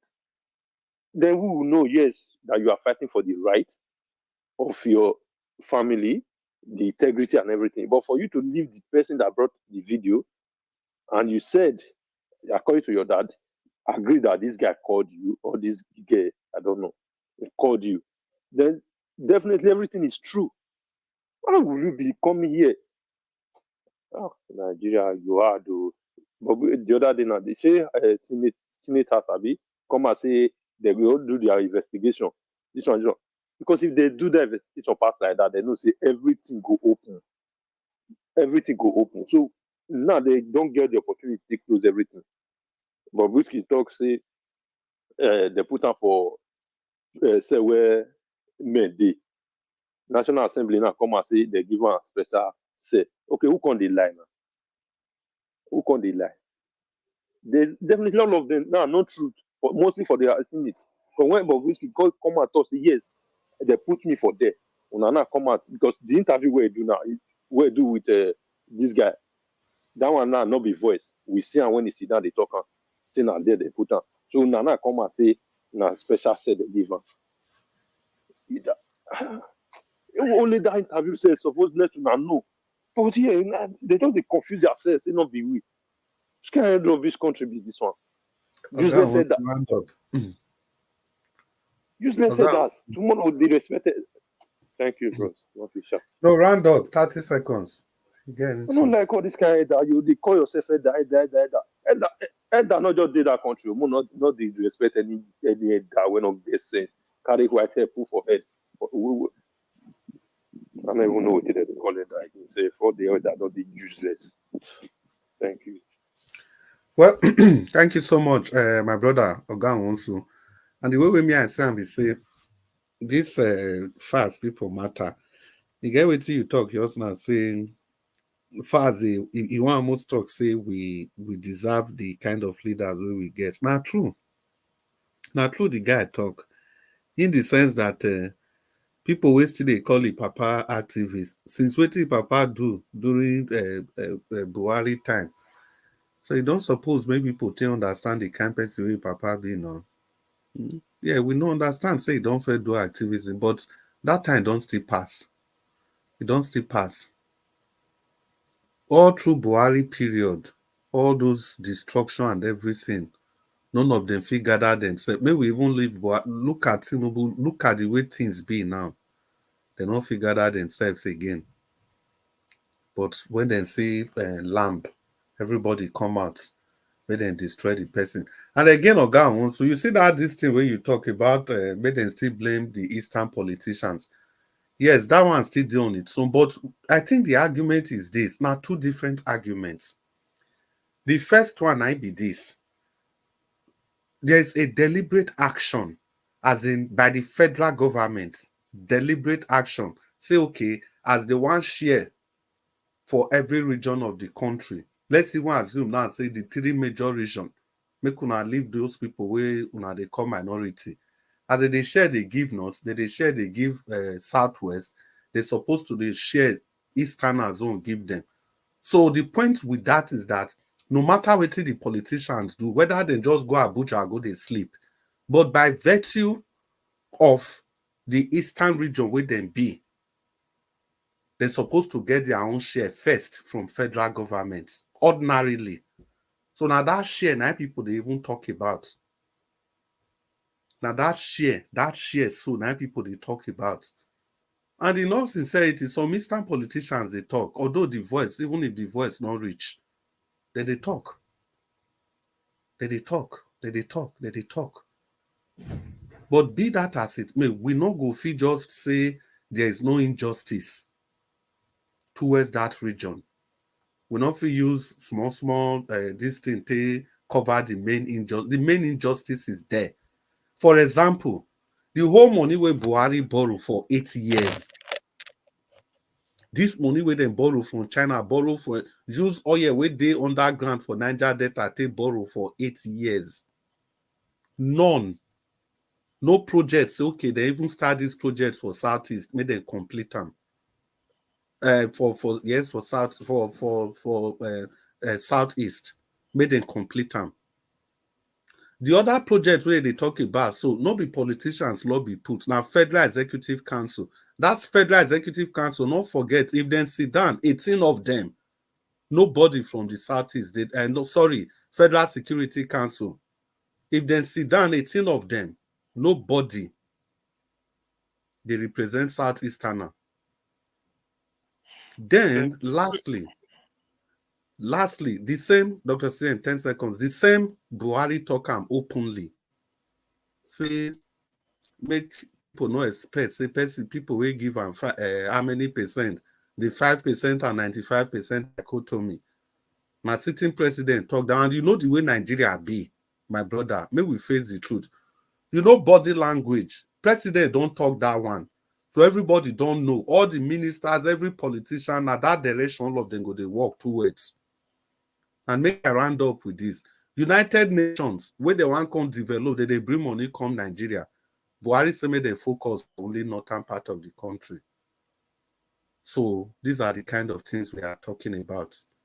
Be that as it may, the Southeastern politicians, they still get, I agree with you on that note. But we just have to look at the general trajectory, the direction, the feeling about what Nigeria as a country is doing to that region. Dr. Simeon wanted to interject. Okay, just 30 seconds. So, it just probably maybe my brother Destiny. Maybe you may not know about this. Under Nyanwodo, because governor is per state, Ohaneze Ndi Igbo is for both home and abroad. Nyanwodo made a representation, presented it as address that all this militarization should get out of the southeast. Under Buhari, nothing was done. Before this man died, Iwanyanwu, he said the same thing. The one before him, George Obiozo, who took over from Nyanwodo, nothing. I mean, sorry, he said the same thing. Nothing came out of it. As a matter of fact, any governor can talk that you don't want these people. Police is from federal. They send them. They are from Kasena and Daura or this Sharia belt. There's a man called Babajide Kolado Titoju on TVC, journalists hangout. I will still look for that tape. He said they lobby to be sent to the southeast. They bribe the police. They pay bribe to IG or to anybody. Say, this bribe, this 2 million or 3 million, I want to be sent to the southeast. Babajide said, I'm calling names. This is a national something. People can go. I'm calling names. When I drop a name, I know what I did research. So this is exactly just to separate. Do you know why?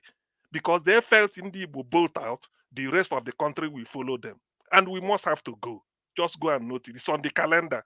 There is no way Ndibo can be a different country because it's so much. This generation, they've seen it. People born in the year 2000. They are 24 years. They're all over Southeast complaining. They're all over Southeast. These are not old men. So what are we talking about? Police everywhere, army everywhere, extorting money from people.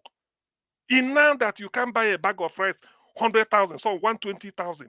You are taking money. If you carry rice, 4 or 5 bags to sell, they will force you to open and give them some. Dr. What's happening in the Southeast?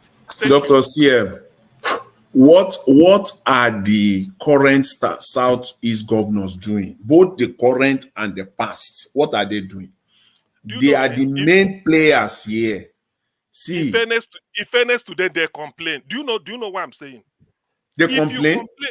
What kind of complaint is that? No. Let me direct the question. Let me direct the question well. Hold on.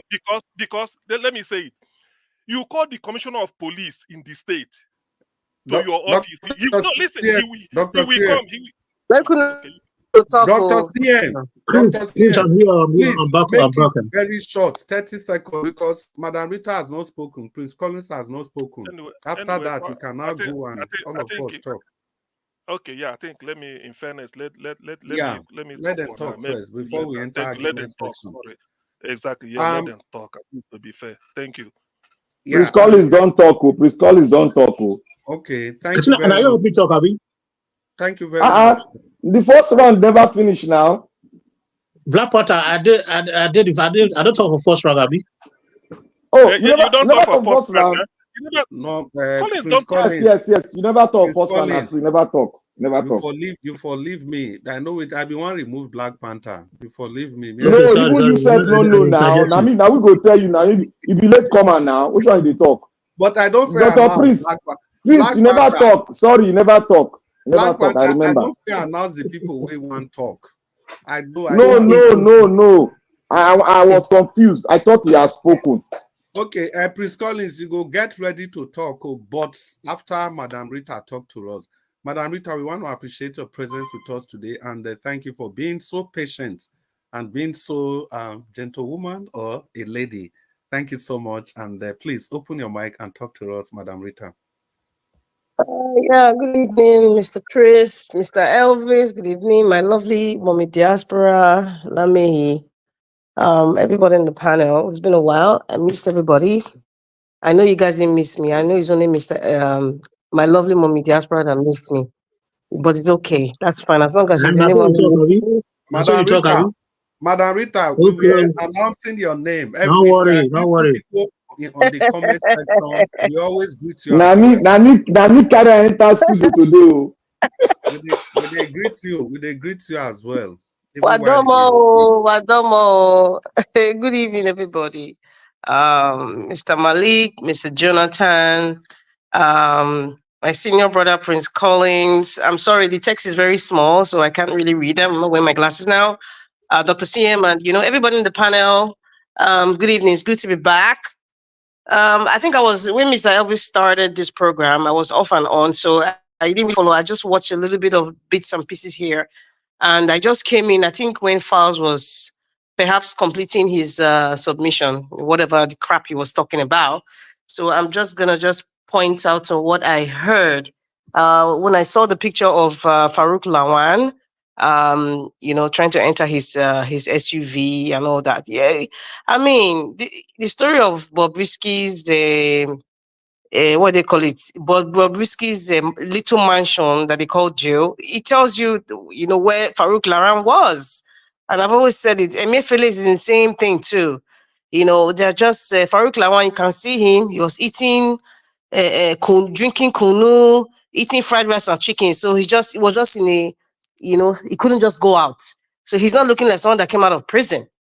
So this is the Nigeria of today. So, and one thing I was kind of like irritated was the journalists, the way they were speaking. I'm talking about Rufai and, the other ladies and even Ruben Abati. I don't know. I was hearing it behind the way they were talking. Their tone sounded like they were praising him or like they were happy he was out. I don't know. There was just something off about that. I felt very uncomfortable because this is a man that was caught bribing. Although we know that there's some stories behind that, but I mean, it was seen that he did something really bad, and that was against Nigeria as a country. The fuel subsidy issue, that is part of why we are suffering today. And this man just came out of jail, and I'm hearing some camaraderie and smiling and laughing. I don't understand the kind of journalist. Sometimes it's heartbreaking. It's like I just want to turn off the TV or just not listen to them. I was irritated because a young person who is watching, what they were communicating. I'm talking about the Arise News anchor now. What they were communicating and talking about how, the way Farouk Lawan is living and, he's entering his SUV. Somebody said he's a Lexus. The other one said, okay, it's a Range Rover. It was disgusting. Totally disgusting to me. I don't know, because what I really want to say about that is it's not approved by Nigeria Watch, so I'll just pause on that. And about the former minister Uju Kennedy Oheanak, I'm sorry if I can pronounce it properly, her sack and the staff rejoicing. I think I watched it, but sometimes I don't know. I don't have anything against that woman. If I don't have anything against Nigeria, the ministers are working under the man from Bodilon, but particularly on that story of looking at the staff jumping. Are they jumping because how she ran that office was not the norm or the usual, where they were not working appropriately? Or was she such a wicked and mean person? Or is it that she didn't allow them to do what they were normally doing, like coming late, taking their time? On Fridays, most of them don't work. Or maybe they kind of, what they would pad the numbers, receipt and all those things. She was just on their toes. Is that why they were happy? So it actually reflects on the people. And it's surprising that it's not just the video. It would have been nice if people actually maybe interviewed one of the people who were rejoicing, like, why are you rejoicing? What was this woman like? You understand? So I'm not even going to say I support them, sort of, because one thing that is very, very common, I don't want to say with everybody, Nigerians, is when they have a normalcy of doing certain things that are not right or appropriate, and they see somebody standing down on them, and saying, no, this is the right thing to do, they get upset. If they pull that person out, they will rejoice. So I'm just going to leave it at that. I don't know how she was as a staff, but it would be nice if one of them tell us the kind of person that she was, and then we can make the right judgment to say, okay, perhaps their jollification was valid, sort of. But it's a job, And if you are given a job, it's expected that you do it properly, because you're dealing, especially government job, you are dealing with taxpayers' money. And Madam Rita, yes, sir. Kukuma answered the question. You know why they are rejoicing. No, honestly, sir. Just answer the question. They are not rejoicing, say the woman bad. I was because of they are corrupt too. Madam Rita, say it the way it is. Please. No, I am saying it the way it is. I don't want to be judgmental. I said, unless we hear an interview from one of the staff who was rejoicing, why are you rejoicing? I can't just make aspersions here and say, oh, I can't do that. I'm sorry. In fact, I'm not sorry, but I can't do that. So we can also make aspersion that the woman she's wicked. She's in fact. Let me throw in this background. Madam Rita. So we can agree that Oju na wish. I am a typical example, Mr. Jonathan. That is why I am waiting.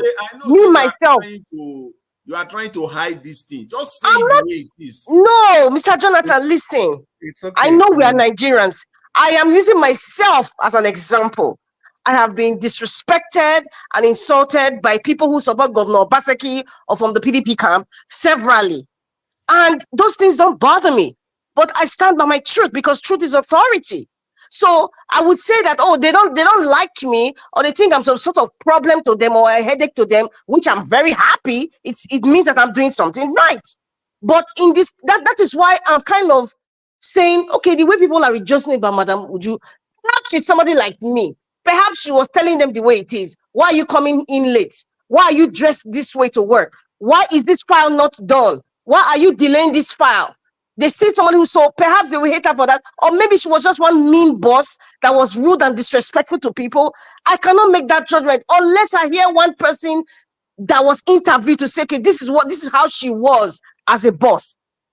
I don't know if you understand what I'm saying. So it's not about saying it the way it is. I've said it the way it is. Madam Rita, let me remind you that Madam Uju was the one that made that woman, that military lady, to be made useless. That woman you saw, so can I tell you something? The military officers to delay that girl. Can I tell you something? See, this is the problem. Don't say you don't know anything about in Nigeria, you say the way it is, but you people always kind of forget that you are in Nigeria. All these ministers that you are seeing, all of them from top to bottom, they have no influences in their office the way you think it is. Madam Rita, you are dodging. No. I am not dodging. No. I am not dodging. If I have to argue this with my time, I will argue this with my time, Black Panther. I am not judging. I know what I'm talking about. And I will give you examples. When that issue of the money, when Madam Uju was in I think it's National Assembly, they were asking her questions about money that was disbursed for women in Nigeria and how she shared it. There was one that she talked about the former First Lady had. What did what's her name? Remit Tinubu tell her? What did she tell her? She kept quiet. That case went court case. Is that not the Nigeria we're talking about? So how am I dodging?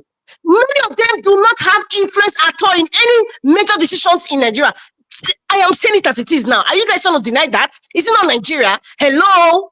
And in fact, this will even take me to the story because I want to talk about something else. But because you said that now, I'm going to give you a typical example. And this is coming from what Dr. Siem was talking about. And I think some people were making comments like, okay, who is the Minister of Works right now? David Umahi. Listen, we've had Rotimi Amechi, right? We've had David Umahi, right? As ministers of works and housing. We've had several men from the eastern part of Nigeria that you know that they are capable. But hello, when the budget comes, can Umahi now tell them that I want to fix the Anambra Newi or the Ukpo or what the other Enugu all those places, Achara layout, all those places in Abia State, bend the local government in Abia State, all those places, all the can David Umahi say as a minister of Nigeria, this is the budget for housing. These are the roads I think that needs rehabilitation in Nigeria, especially the East. Does David Umahi have that power? The answer is no. The answer is no. Madam Rita, Bola Ahmed Tinubu cannot even influence what David Umahi want to say, because Bola Ahmed Tinubu has made a pact with the caliphate and the people that be, and so anything from the East, he cannot even talk about it. Do you know how many people have been complaining about this Eastern Road? It's not even Kanayo now. I think Mr. CM, many people have been talking about this thing 10 years ago, 5 years ago. Has anything been done? I should round up now because I was interrupted. So, the train of where I was going to, I just had to jump to this. So my point is, 1 minute, I'm just going to be quick. My point is, I'm going to refer to what Dr. Siem was saying. We've talked about how the Igbos have been marginalized. Yes, but I said this in the past, and many people were very upset. The Igbos are not united. Where are the likes of Emeka Anyoku? He's been talking, but where are the likes of Otto Eze? Otto Eze don't only care about his business. There's so many influential Igbo men. If they unite together, regardless of their businesses or their money, nobody's willing to sacrifice. That's just the problem. That's why there's no unity, because nobody's willing to sacrifice. Look at what Otto Eze was even saying with Peter Obi's presidency. What does that tell you? There are many Otto Ezes everywhere. The late and the Uba, look at what he said. The Uba brother. I mean, come on. There's a plethora of them. Is it the entertainers want to talk about? Because everybody's holding on to their property. Everybody is being greedy and stingy. They're not even thinking of the future. They are saying, oh, my child's going to grow up in Lagos or in Abuja. We are fine. Forgetting that your land, your heritage, it's not the Lagos that are saying, no, Igbo should go back now. Time is coming. Nobody knows how long they're going to live. But if you don't want to sacrifice, there's no headway. The Igbos right now, they have gotten to the point where I'm talking about the influential ones now. In Nigeria, not the ones, even the ones in diaspora, there's some limitations sort of. But the ones who live in Nigeria, most of them who are even working in the government, they should sit down and realize that, you know what, I'm willing to sacrifice all my businesses to stop this nonsense. But it's not going to happen. It's not. Madam Rita. Madam Rita, thank you. Madam Rita, God will bless you. God will bless you. Madam Rita, I think, like we said before, eventually, the people in the Southeast, they also have a role to play. But that should not undermine the fact that there's a deliberate attempt to keep the development in the Southeast down. So what are the great men and women of Igbo land doing about that? They don't want to do anything. The ones that we talk on the surface and it will go to voicemail. What are they doing? It shows that they don't have power. They don't have influence. It's very annoying. Okay, Madam Rita. Wait. Who wants to beg? Wait. Madam Rita, in 10 seconds, why is it that they don't have power? Why do you think so that they don't have power? They don't have power because their unity is broken. And their unity that is broken is influenced by greed, self-centeredness, and me, myself, and I, and sellouts. That's why there's no power. Okay, I take it from there, Moderator. God bless you. Prince Collins. Can you give me 10 seconds, please? Yes. Okay, Black Panther, 10 seconds, quickly. You see, Madam Rita, I didn't say I didn't say what you said. I say you dodged the question. I don't dodge questions. Black Panther, don't say that. Use another term. Answer the question. Please. And that thing you said about their young... Which question? Wait, I will answer. Don't worry, I will answer it when I want to talk. You don't talk like that. Don't worry. Suspend that statement. I'm not worried. I just want the clarification. Don't worry, I will have the time. We'll discuss it. Don't worry. You should know me by now. It's only for what I want to say here is that the Eastern people, they are not disunited. That's what I want to say. Yes, also for me. Look, Prince Collins, wait, we'll come Yeah. to you shortly. We'll call you shortly. Madam Rita, concerning your submission about Uju Kennedy, we mustn't forget, Uju Kennedy was high-handed, but I believe she was a victim of trying to sanitize the system, because Uju Kennedy was everywhere, talking about, in short, she went to occasions where they will have 500 million naira for a project. They will spend 300 million just for announcement, entertainment. You call that high-handedness? No, you don't wait. call that high-handedness. No, Madam Rita, please, you need to follow the trend, what I'm saying. I'm not saying that it is high. I started by saying to some extent, but I'm not going to tell you that. I'm not just trying to exonerate the high-handedness part from it. Like, for example, I'm just giving you an example why. I said she's a victim of the system she tried to sanitize. Did you not get that part? I said she's a victim of the system she tried to sanitize. So I'm giving examples. So not once, not twice, not 3 times. She will walk straight to where they are spending this money lavishly. And she was calling names and threatening people in the department.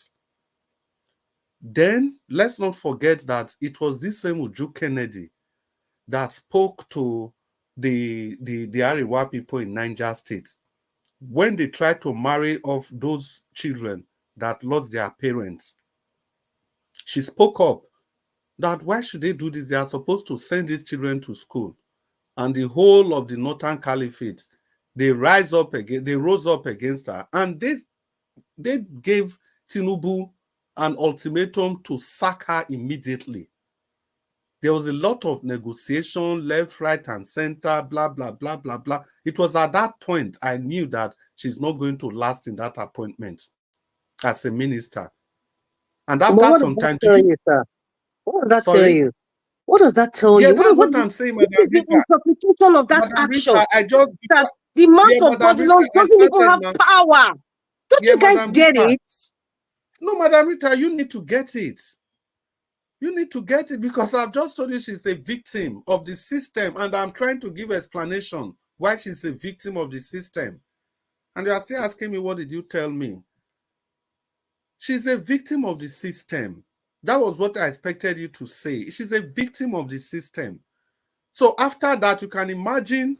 Are you just concluding that she's a victim, or that she's also a non-performer? That is all. I don't know how to say this again. When I started, I first of all talked about her being high-handed. I don't know why we are taking one aspect of what I've said. I'm trying to balance the two parts. That, okay, this is who she was, and this is why she's a victim. It's not just because she's a victim of the system. It's not just because she's also high-handedness. No. It is a combination of both of them. In short, the victimization thing is like 70%. The high-handedness is just a person. Some people are just like that naturally. So that is my point. It is not a one-size-fits-all about Uju Kennedy, because it's a surprising thing. After that, she had to withdraw that statement, a sitting minister, just to satisfy the Arewa group. What about the military case that she messed up? When they talked about the money, Remi Tinubu said, stay away from that money. The money that we're talking about, Buhari's wife took out from that ministry. Dr. Chris, I best speak on the... Just go ahead. No, they're just there as proxies. They're just there as former minister. No power. Dr. Chris, speak on the military girl that she messed up. Yes, Black Panther, the high-handedness, that one should come under the high-handedness also, okay? The military girl that she messed up, I'm still saying it again. Because she was ordered to do so. It's like you guys are just trying to pretend that you don't know the country that you came from. Well, let me speak. I think I've made the point. Prince Collins, you need to talk to us. 8 minutes, the floor is yours. All right. How did I want to talk? Now don't make me forget all of them. Now be saying a lie. Now so we did talk. I wanted don't mind Prince. He just want corner us.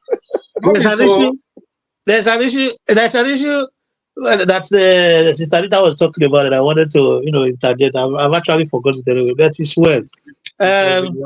it's quite interesting listening to every one of you. You know, the only woman among us, Tarita, I really appreciate you. Most time, in fact, all the time when you are speaking here, I take time to listen, to pick one or two things from you, because you always have your own argument, and you try to just make sure it is clear and audible enough for people to understand. I appreciate that. Then every one of us here, we've all tried. I've been on the background since. But for me, the conclusion I can draw from all we'll be saying is that we spoke about nobody is going to sacrifice. I think it was Starita that said that nobody is going to sacrifice because they don't care or whatever. I don't want to say it's because they don't care. I think it is the system that we met ourselves. Nobody is going to sacrifice because Nigeria is no man's business. Let's take that at the forefront of our head. Nigeria is no man's business, because the only way to sacrifice, or you can devote yourself to sacrifice yourself to the society, is when we have reason to do that. A lot of people don't have reason to sacrifice. That is why we are all clamoring for decentralization. A government that have a central system of government, individuals can never do anything that has to do with sacrifice or whatever. I'm almost speaking Spanish. Do anything that has to do with sacrifice anything for anybody because they want to pick it up. It's like a national cake. I can remember that's what my father told me there. That federal government is a national cake. When you cut your own, take it back and come out. That was the kind of orientation they had then. Then when you have reason to sacrifice, because there is coherence at the center and at the bottom. Nigeria has no base. The base is not together at all. So you can come together without, you cannot come together without any reason. And people are being victimized every day. And we know that victimization can make somebody to become weak, like those heads you were talking about.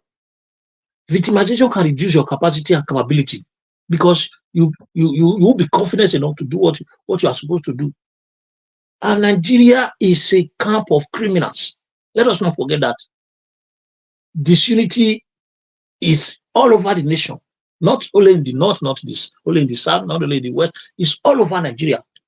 When you go to north, the way Mr. CM just, voice out his pains and agony just now.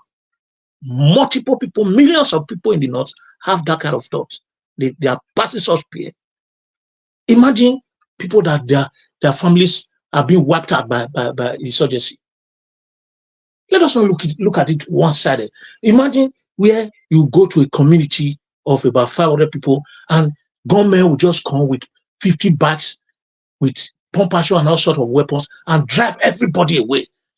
Can we imagine that kind of experience, using ourselves as a typical example?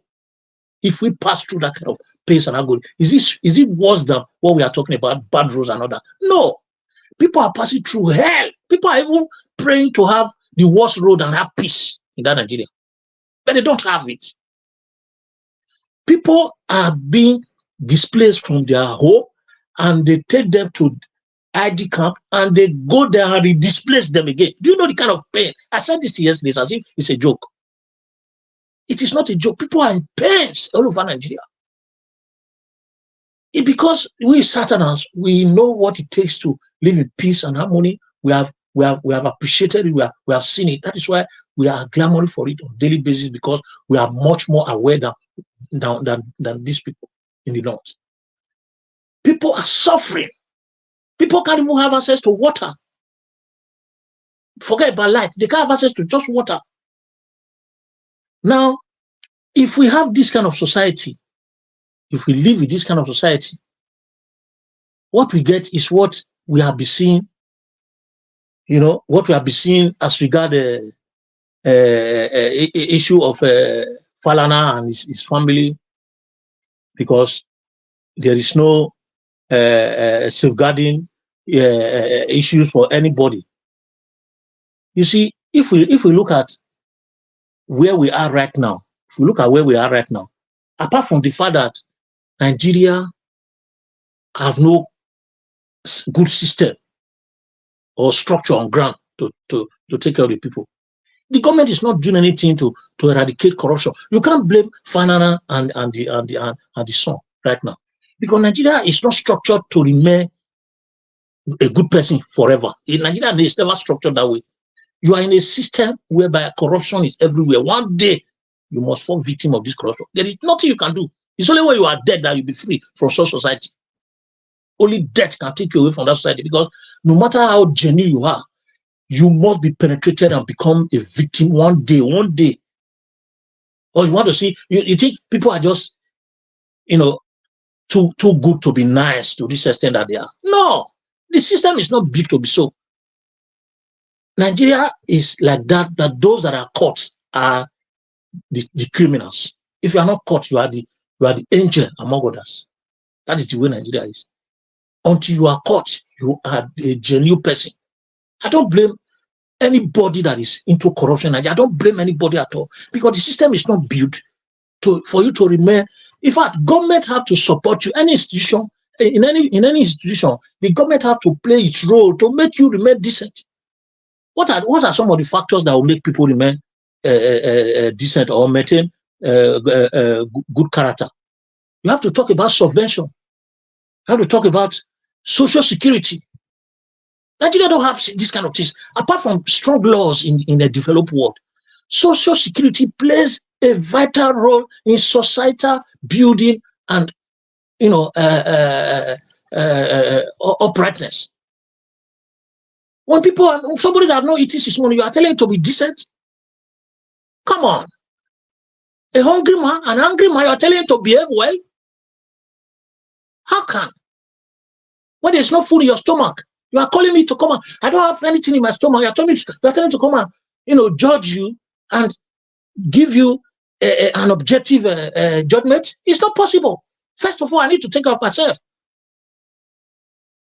Until Nigeria create an environment that will make people realize that whatever they need to do, they are doing it, and they are not going to regret it. Nobody will fix which society are they fixing. Before you have to fix your home before you fix your environment. In fact, nation building starts from home, individual home. That is why you see in the developed world, they care about your living. They make sure you are not homeless. They make sure you have food in your table. They make sure that they provide you health security. They make sure they provide you water. They make sure they provide you light. They make sure they provide you all those primary amenities that will make you look yourself as one of the society. They give you that benefit of doubt for you to know that, yes, I belong to this society. Without that, nothing will be fixed. We are going to say anything from here to 1 million years. Oh, this one is bad, the other one is good, the other one is nice, the other one is wicked, this one have evil mind. Come on. On what ground? When people are not punished for evil doings, and people are not rewarded for good character, then you expect somebody to just decide to choose good character like that? Ah, my brother, so easy. That's why they can't be nice. That they Jesus Christ of Nazareth, that was just nice on his soul. He was born like that and decided to be nice. And until they killed him, he was nice. And they killed him, he was dying. He was still talking about forgiveness. No, human beings are not wired like that. They must be checkmated. And until we create a society for such checkmating, we can insult anybody, swear or go swear, shall go swear anything for them. As they swear for themselves, they collect more. Because there's no checkmate, nothing. They just go scot-free. People commit evil. Imagine a society where people somebody will kill a whole family, wipe them out, and he's going scot-free.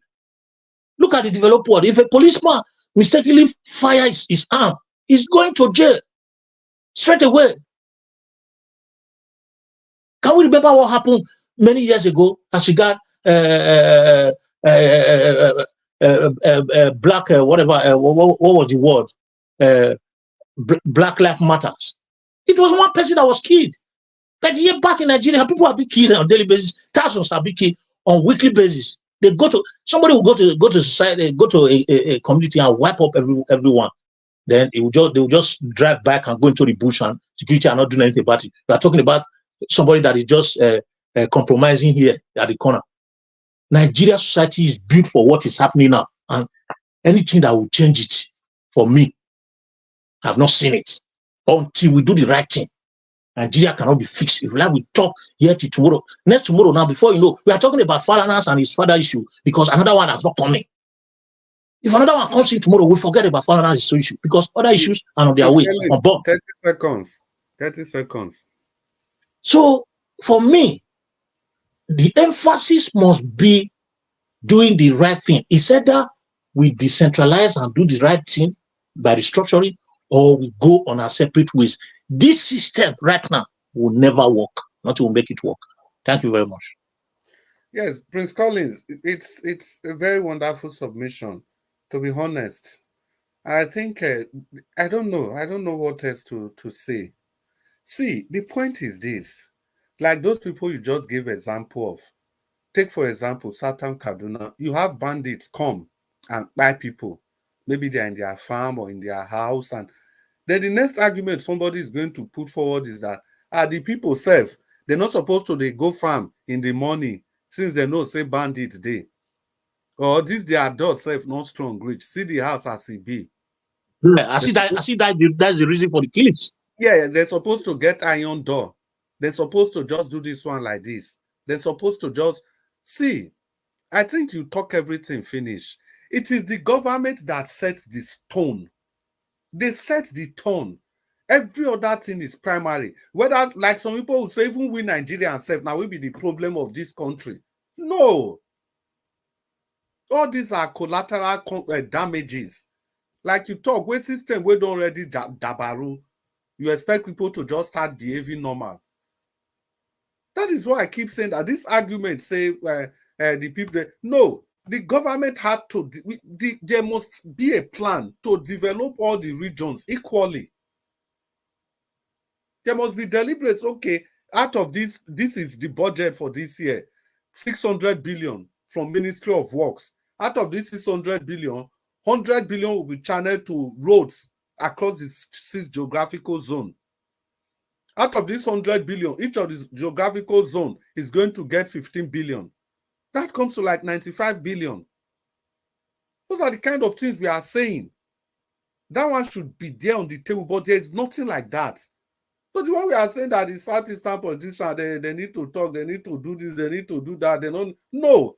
Does that take away the fact that there is no deliberate attempt to undermine this region? Of course there is. What we are talking about, see, if we are not talking about what has the Southeastern politicians, what have they done in order to mitigate this onslaught against their region, that becomes a different topic entirely. It becomes a different topic entirely. But to now use that as a baseline to argue or support the underdevelopment of the Southeastern region, it's not just fair, in my view anyway.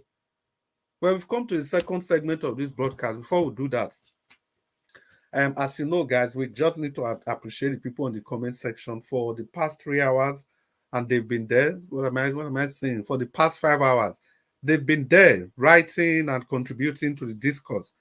It's just proper that we recognize all of them. Madam Peggy Mondi, we see you. Thank you so much.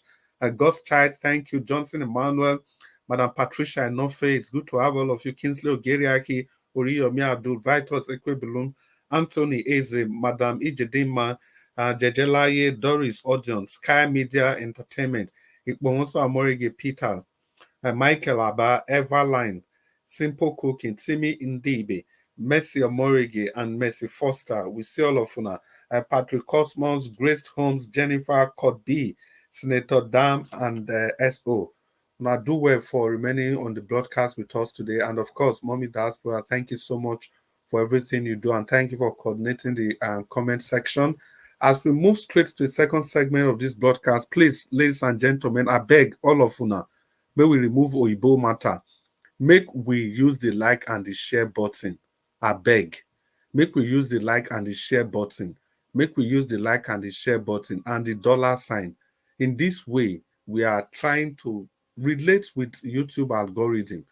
Just like Nigeria was talk that day, even if my $1, even if my €1, if my one, it gives joy. It shows that you are interested in whatever is going on here. It shows that you want this program to continue. You enjoy what is being said. This is the only platform we have. If you go to Arise, like Madam Rita they talk, she said when she was listening to those people on Arise, it's just nauseating. They're going to make you the verse. And I completely agree with her. Completely. I completely agree with her on that. So I beg, may we try. Share, like, and stuff like that. You know, we do this to encourage this broadcast station. Because it's the only station you come with your tribal sentiment, your religious sentiment, your regional sentiment, everything you like. As long as we don't go on personal attack on people. So we have to do our own part. We have to support ourselves.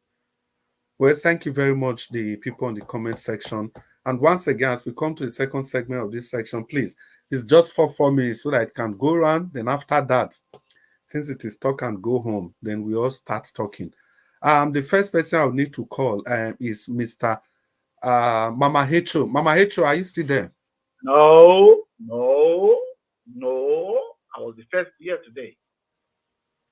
Mama Hecho, are you still there? Okay, he's not there. She's not there. Sorry. Yuteche or Mashola. You know, let me do Mahmoud style. Okay. Yuteche, talk to us. I mean, want to rig the election. No, not being where I did. Talk to us. I've been doing for years. Mama Hecho, you go wait till they don't call you before. I've been doing for years. They don't call you before. So, are you Teche? Now they take my position. Let me help you how to pronounce that name. The name is Adjueshi or Mashola. Adjueshi or Mashola. Okay. So if you can't call the Adjueshi or Mashola, you just call Omashola. That's Omashola. Okay, yeah. Omashola, talk to us. It's 4 minutes, and Mama H will be ready after Omashola. You talk to us. Omashola, 4 minutes, exactly 4 minutes. Let me go to Mr. Falz, fooling himself in public, continuous humiliating himself. He's a lawyer and he knows what is good for him. Left for me, if Nigerian government, if not that Nigeria is the kind of society where such things are not accepted, people like, according to what they are accusing him of and he's trying to defend, a lot of them are in Nigeria. They plenty. Members, part of their members will be saying it. Don't be surprised. If they legalize it, the mayhem we will see in Nigeria, you will not even imagine it. You won't imagine what they are accusing them. There are plenty of them like that. If you know you are not what they are calling you, why is it so biting you for an apology? Why are you asking? If you call me a thief, I'm not a thief. Why should it bother me? You call me a thief on social media, and I know I'm not a thief. Why would I be bothered? But because you call me a thief, and I'm coming to come and defend what I am, trying to paint myself clean, I am not making the case worse.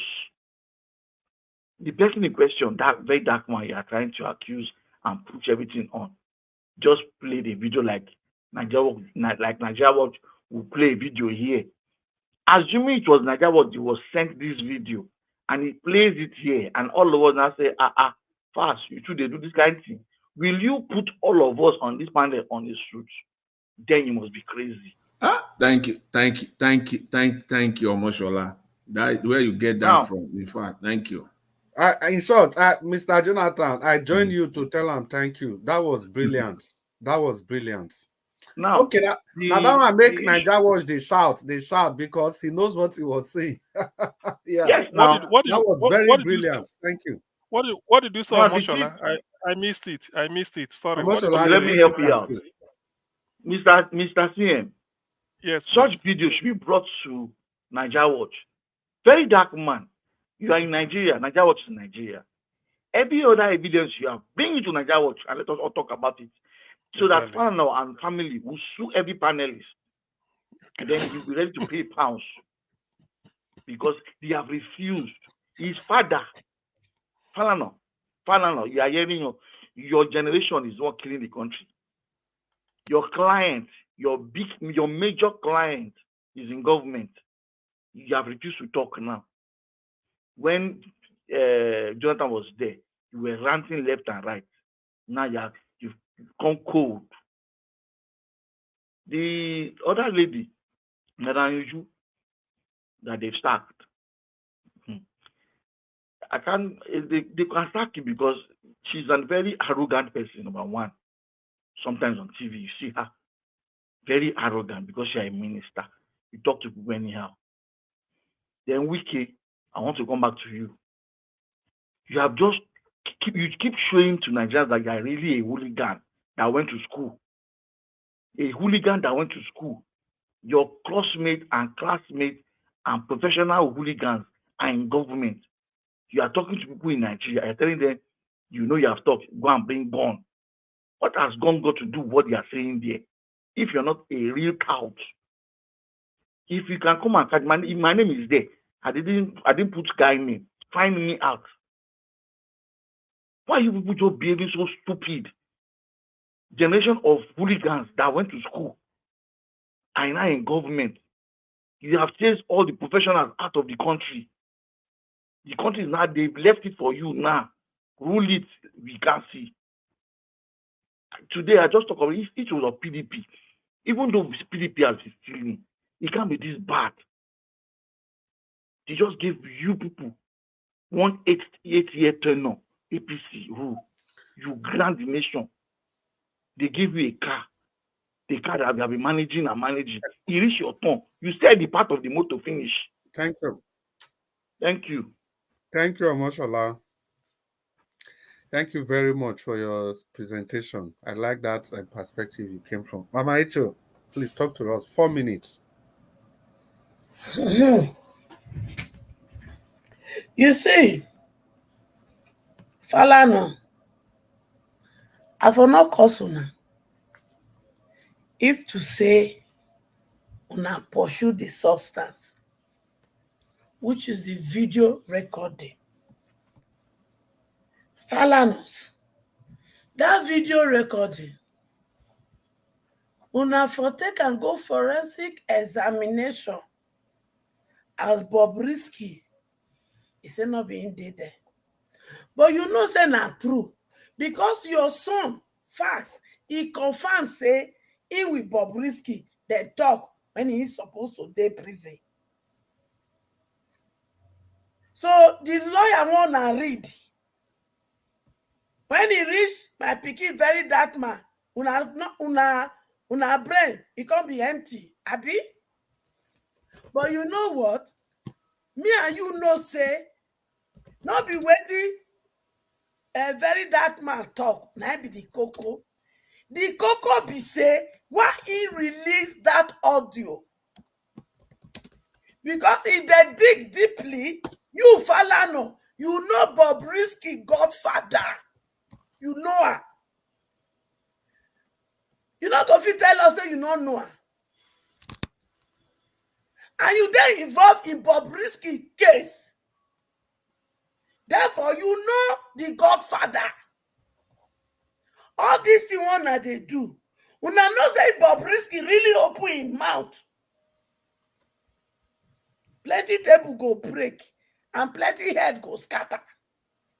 Now they try to cover up. But you see, no matter how una try reach, una not go cover this matter up. Me and my children, we go see to the end. The only thing we go make it not happen. If Bobrisky and the godfather he buy.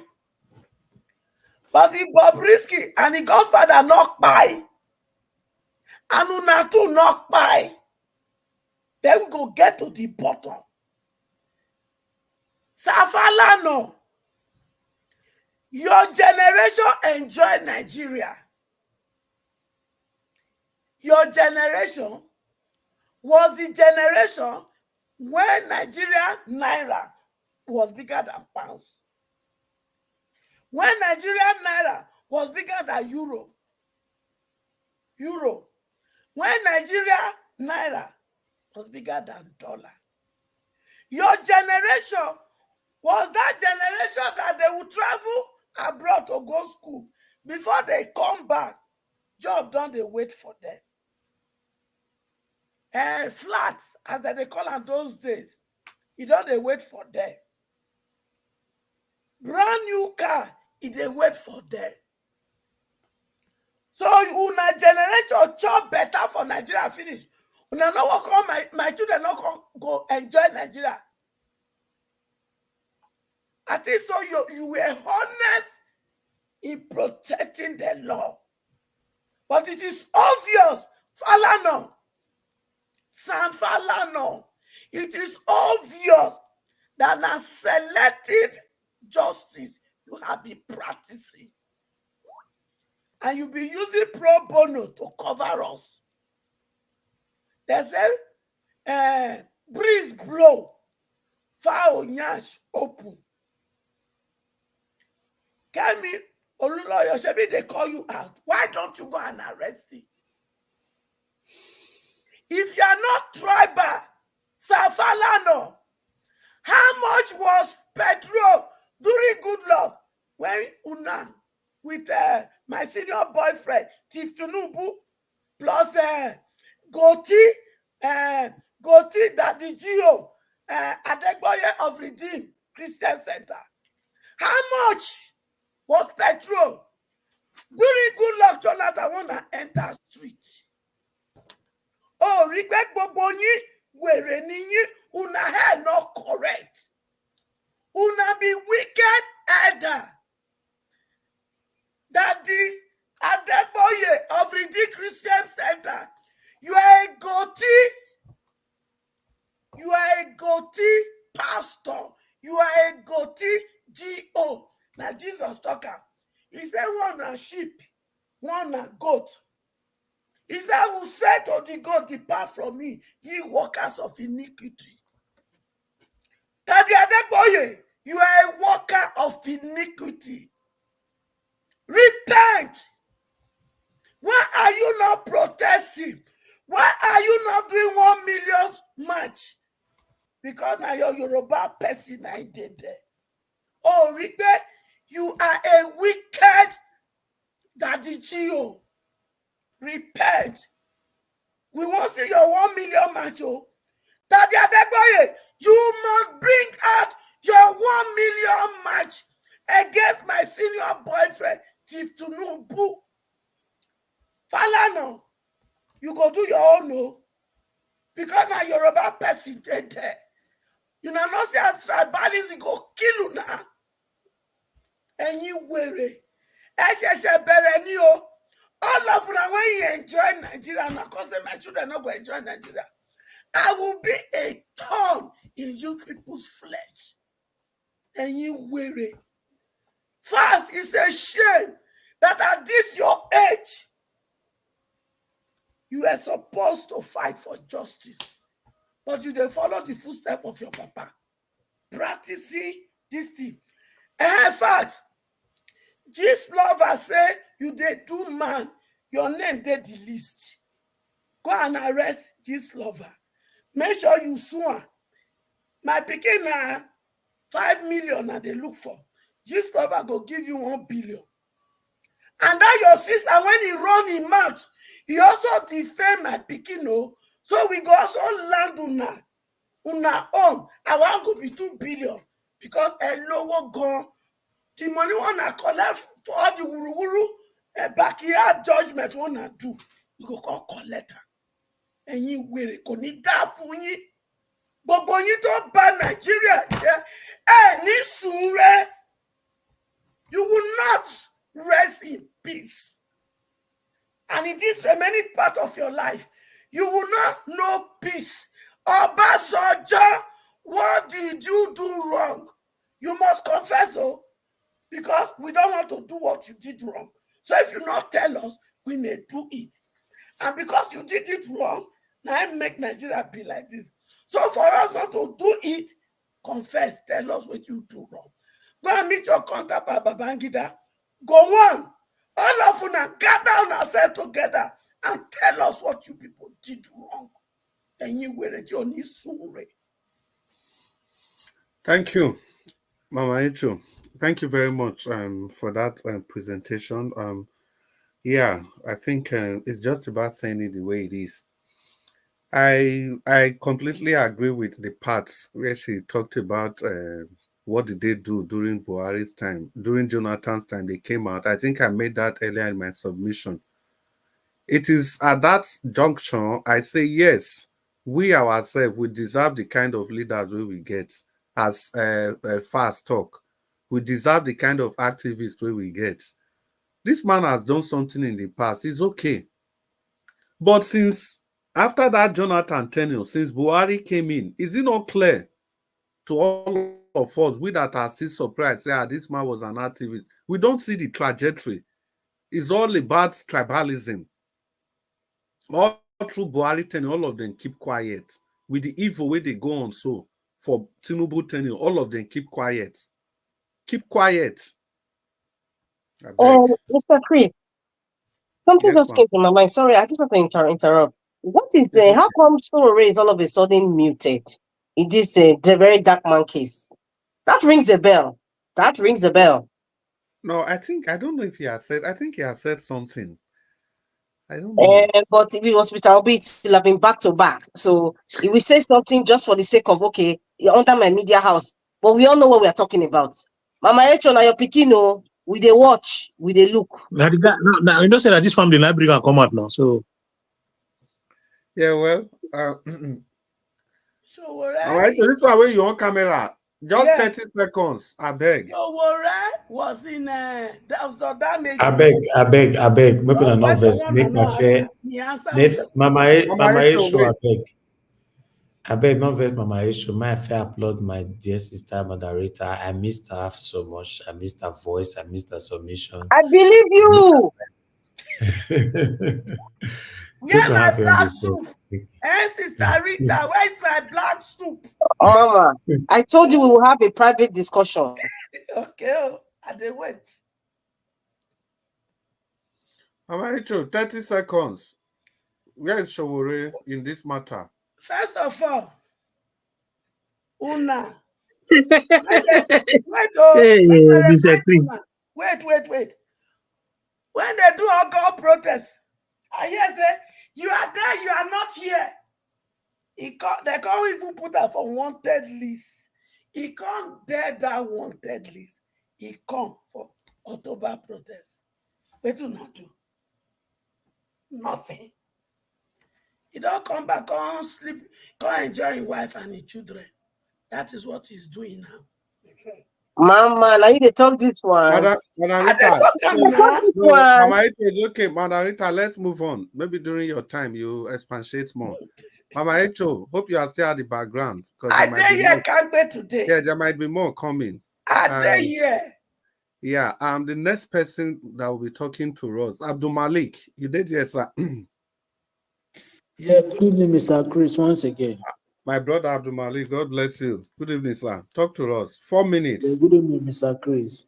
Good evening, sir. You see, this Falana and the Falz and VDM and the Bobrisky issue, the matter is clear as like this. This House of Representative, why can't they investigate that record, that video record, that voice record? I don't really know the country we find ourselves. I don't understand. Imagine somebody that you have an appointment for that they call you for House of Representative, they don't show up. You understand? And even that one self alone is a suspect. If Nigeria is a country that work, that one is a very big suspect. And the next the next meeting that they will hold, you try to escape from the country, and you were trapped. You were trapped from Benin Republic, right? All those things are suspect. Nigeria is a country that I don't really know how that country. Without this, we can't go anywhere. We cannot go anywhere. We can't. Because it's like there is some people that are above the law, and which is not supposed to be like that. Yes. They call you for something, you and some you have an allegation, and they call you, you did not present, you did not represent. Only that one is a subject that really you are guilty. It's just because Nigeria is a country that is not, there is no law, there is nothing is working. That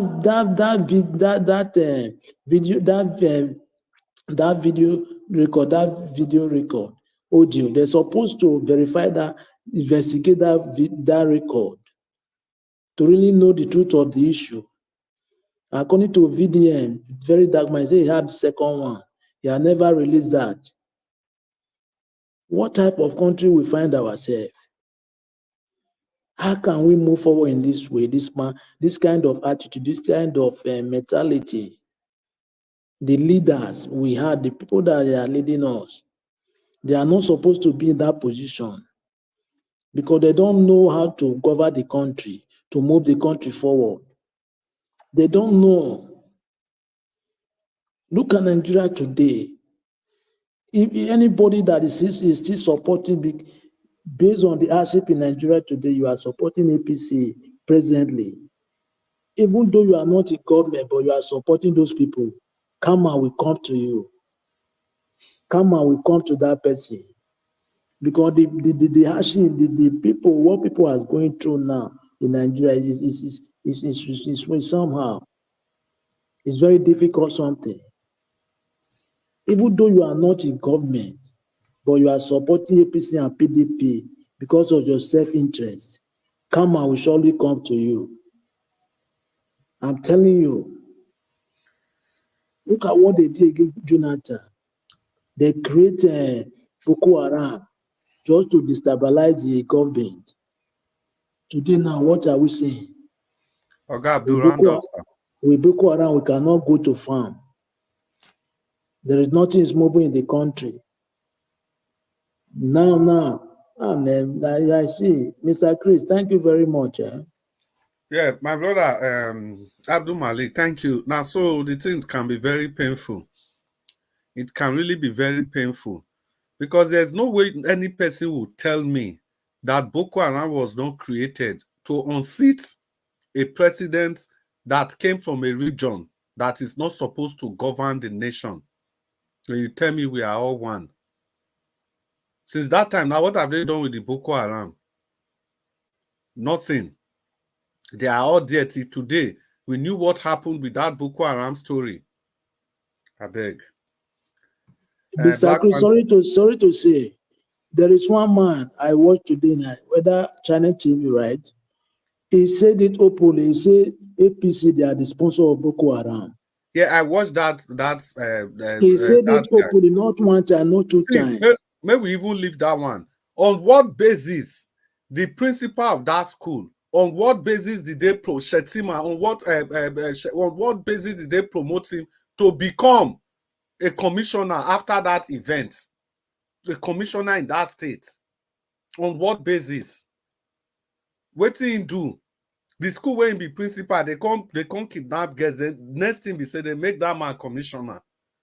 This is the same man. Wike was under Minister of State for Education. He wrote a letter to that school saying, may they not do anything, may they not go to school that day, may they not do that exam. They still went ahead against presidential directive. And that principal, children not can go to school that day. All of us just go about it. We leave the main fact. We go just rub the surface. I beg. Black Panther, talk to us. No, it's not Black Panther, it's me. No, I left. Okay. In fact, I'm supposed to speak before sorry. Before Abdul He Malik. don't fly you now. No, he fly me. I gave it to him because he's a late comer. So he's a late comer. He don't fly. Now me be number 3. Now me be number 3 to come into the studio today. Now the talk. Now me be number 3. So I think the problem is I thought he would correct the error. No, He Mr. did correct. They are number 3 on this channel today. No, Number 3. wait. Mr. Jonathan, I think the problem was that I didn't make the announcement during the beginning of the second round. I could have said that I'll just call people the way I want to. Randomly. Maybe that would have taken care of it. And please, Mr. Jonathan. Yeah, Mr. Right, Jonathan, please come to us. Chris, you know why I like you? You are very defensive. I dey tell am say na me be number 3 for channel. Now I no listen to me. Now Jonathan dey listen to. Oga Collins, so wetin I do again? I think Mr. Chris is I feel like you be strong journalist. Madam, I think Mr. Chris is diplomatic. Yeah, that's the right word there. He's very diplomatic. Diplomatic. Yeah. Diplomatic. Number 3 person dey talk. Number 3 person dey talk. You no give am right. You dey give Jonathan number 5 right. Which one be diplomatic? Oh my goodness. What about Abdul Malik? Will be number 6. I know they do like last born. He said diplomatic. That one is the wrong statement now. Hey, leave Mr. Chris alone. Jonathan, go ahead, Gary. They said when I say diplomatic, they wonder me. See, there are so no, Jonathan already forgive him. There's so many issues to talk about today. There's no time. I will just dwell on maybe 1 or 2. Again, I want to thank Omoshola, the perspective that you brought out. I'm so glad. I never thought of that. Honestly, since this Bobrisky... Mr. Jonathan, sorry. Oga Naija Watch, if you hear us say, may you clap for Omoshola, because what you talk is so powerful. We say this video, so imagine they play around all the YouTube stations. So Falana don't go through everybody. No be so. Mr. Chris, please let me expatiate on it a little bit further within the time that I have. See, what Omoshola said, if VDM just by chance forwarded that video to say, for example, Mr. Elvis now brought it to his platform here, presented it, and we all talked about it. Callers, they all come in left, right, and center. People from the comment section, back and front, all over the space. VDM now take it further. He just take Dr. CM, 2 minutes of Dr. CM, just put it out, or 30 seconds of what Dr. CM said. He take another 30 seconds from what I said or what Black Panther said. He can run it for the next 2 weeks. For the next 2 weeks, VDM don't get content. He just they do it like that. And I will speak for myself because what I will say, I want to see what Falana, how you will sue me. We will take ourselves to Supreme Court, back to back. You be SAN. We go there with you have SAN. We will fight it. Which money? You want to sue? We'll fight it because you are just there in Nigeria. Because what you will have heard from, say, somebody like me, what VDM said will be child's play. And VDM will play it on his platform. It will have been a child's play. And VDM is running it like that. One minute. What I said, what somebody else on this platform said. He can run it for the next 1 month. You are suing VDM. What is it that he said that is wrong, that is not true? Was VDM the owner of the audio? Was he the one speaking there? And he took it further. This know nothing fast. What did they call him? Stay there inside that contraption. They talk rubbish. You want to sue. Your baba be son. Now one son now. One son. No be one son. We go to court with 4 sons. We drag it to Supreme Court of Nigeria. This boy is so useless. I don't know what this thing called fash. He even went further. He said there is criminal part of defamation. Let's talk about that. Who are you talking to? You are talking to I don't even know what to say. What is the criminal part on that video? What VDM presented there? Tell me. Before lawyer will even take you up on that. Take your papa up on that self together, both of you. What is the criminal part? The criminal part that there is the intention to make money, that VDM has been paid, because that is the criminal part you are talking about. That VDM was paid before he presented it, that VDM has the potential to be paid, or that VDM will benefit from that video financially. That is the criminal part you are talking about. You think we don't know? So what is criminal about that now? Tell me. VDM has been doing videos like this. Let's break it down. I'm not even a lawyer. I debunk your criminal part already before lawyers will even now take you up on it. What is the criminal part of that on that video? That VDM will make money on it. VDM has been showing videos of this nature already. So yours was not the first. He's been doing it already. And there are evidences. So what criminal part of defamation are you talking about? Just come there running his mouth, so sickening and threatening that they will be using courts to threaten people. Your papa be 1 SAN. How about 4 SAN on top of your father? How about that? Mr. Jonathan, round up, 30 seconds. This guy, I don't want to. I just love the part that Omoshola brought up today. I wish VDM you can still do that if you are listening. Bring this video, subsequent video, give it to people, give it to Dr. CM, and give it to Niger Watch. Let them present it here.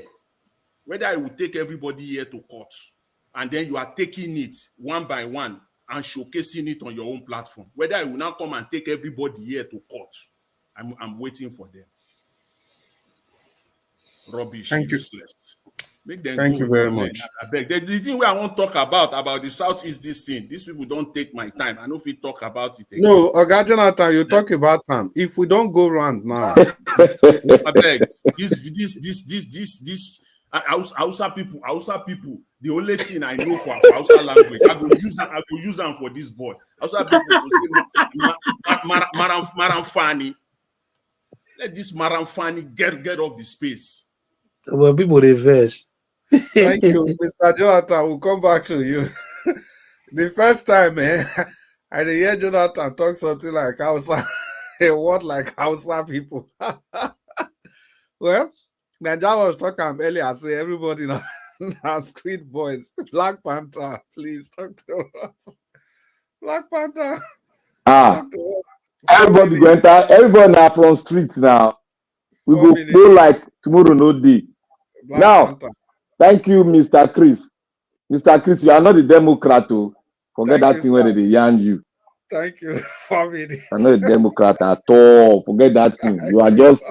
You try to be a very fine liberal person so that they no go scratch you for body say you get fault. I hear. Thank you. 4 minutes. Madam Rita, I know the sink don't go for your ear now. Exactly. I'm listening. I'm listening. Black Panther, 4 minutes now. Okay, let me start. See, I thank everybody. This first issue, I am following it like bumper to bumper. One, I want to ask a question. Where is Falz? Can everybody answer the question? Is it rhetorical? You want answer? I don't Yeah, know. I want answer now. For me, I don't know. Who know me talk? Okay, nobody knows. Let me tell you guys. You see that video that you watched there? That video is from UK. Falz is in UK. 2, Bobrisky wanted to sneak out. 3, why is it that Bobrisky want to sneak out? Is it because of that word that Falz father said that Falz received a phone call? Yes, he received a phone call. Remember, I said it. 4, Falz cannot criminalize the case because he is in. He is already in. If he criminalizes it, he's going to open the canker worm. Very open. Everybody's going to split it open if he goes in. 5, VDM made a video. He challenged the Godfather. He said, I know you have so kind of car. I dare you to make a call. He's online. He said it. He challenged him today. Now, what you are seeing here is that Falz is out of Nigeria. That place he did that video, I know that guy watched his program from UK. He's a UK blogger. He makes a lot of shows. Any artist that goes to UK, he tries to bring the Afrobeat. He tries to bring them. He brought this rascal that is fighting VDM now. He brought him there too. He was in the studio. So the ball game there is that Falz is trying to play a game. I guess there was a phone call or a messaging to Bobrisky to go. And Falz said one thing there in that video. He said the court did not say 500 million. That the case is still in court, they are still dwelling it. And BDM had the opportunity to apologize. That's it. What he's saying now, the way he's doing the case, is trying to calm down. All this ranting that he's making, he's already in because he received a phone call for Bobrisky while Bobrisky was in prison. Now, let us see it now. VDN said one thing. He is not going to do what? He's not going to listen to any court issue, any court rubbish. That's why VDN replied there by chewing gum. And he is. What have they done? They can't do him nothing because they are already robed into this mud. Already, they are in this mud. Because Falz left the country and Falz knew that if this case is dragged, he will be invited into the National Assembly to speak on that phone call. That phone call is a red flag. Where was Bobrisky when he received that phone call? And that question will rub in the people in government. It will rub in the Controller General. Why did you break the law, giving him his own phone call? That will lead to let us track where the phone call was made because it has a GPS. If you can now see that this VDN knows what he's doing. Wait, let me quickly ask you this question. Is it a crime to make calls from inside the prison in Nigeria? It's a crime to carry your phone to the prison yard. You don't have any right. Your right has been taken away from you. Did you say the call was made from a mobile call? The call was from a mobile line. All right. He said he has everything.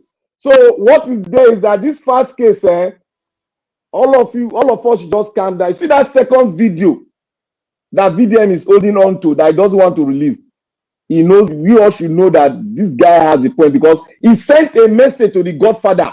He said, I dare him to make that call to stop what is going on now. That is to show you that VDM mentioned his car. He said, I know you have this and this. That is to tell you VDM has the package, who the Godfather is. But he doesn't want to bring it out, doesn't want to let it out from his mouth. I implore every one of us to go and watch his video. That guy is more or less a Musa, he's a detective. He's acting like a CIA man. God bless you, sir. Yeah, thank you, Black Panel. Thank you for the wonderful submission. Yeah, we are all giving our various perspectives to the discussion, which is also very good. The next person will be Dr. CM. But meanwhile, Dr. CM, just before you speak, and while we were all discussing, some new people joined us on the comment section. Well, just one person, and that is Joy Otako. Welcome to the broadcast. Thank you so much for being part of the show. And those of you that are still keeping the comments coming, thank you so much, Madam Peggy Modi, God's Child, Patrick Cosmas, Grace Holmes, Jennifer Codby. We greet all of you now. Dr. CM, you want to talk to us? 4 minutes. Dr. CM. Thank you, Chris. Sorry, I'm trying to. Thank you, Chris. Yeah, 4 minutes. Actually, 4 minutes. Okay, well, what I need to say. No, after 4 minutes, there's still time. Let's just go round. Okay, let me just say just something like a recap on what I said before. You see, when some people say maybe we know what we in the southeast we blame our governors for, not like when it is militarized. Army, police, every 500-meter checkpoint everywhere. It is not in Akwa Ibom. Not because Akwa Ibom governors say, no, we don't want it here. Then they withdraw them.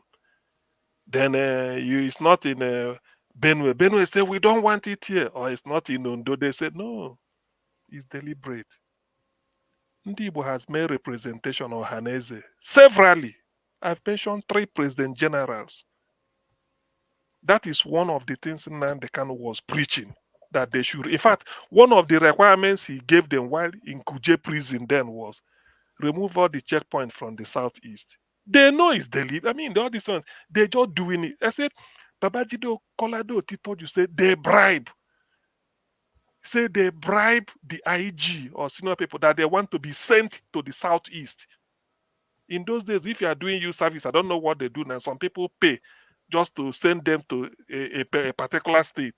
He said they bribe. Babajide Kolado told you. Journalists hang out.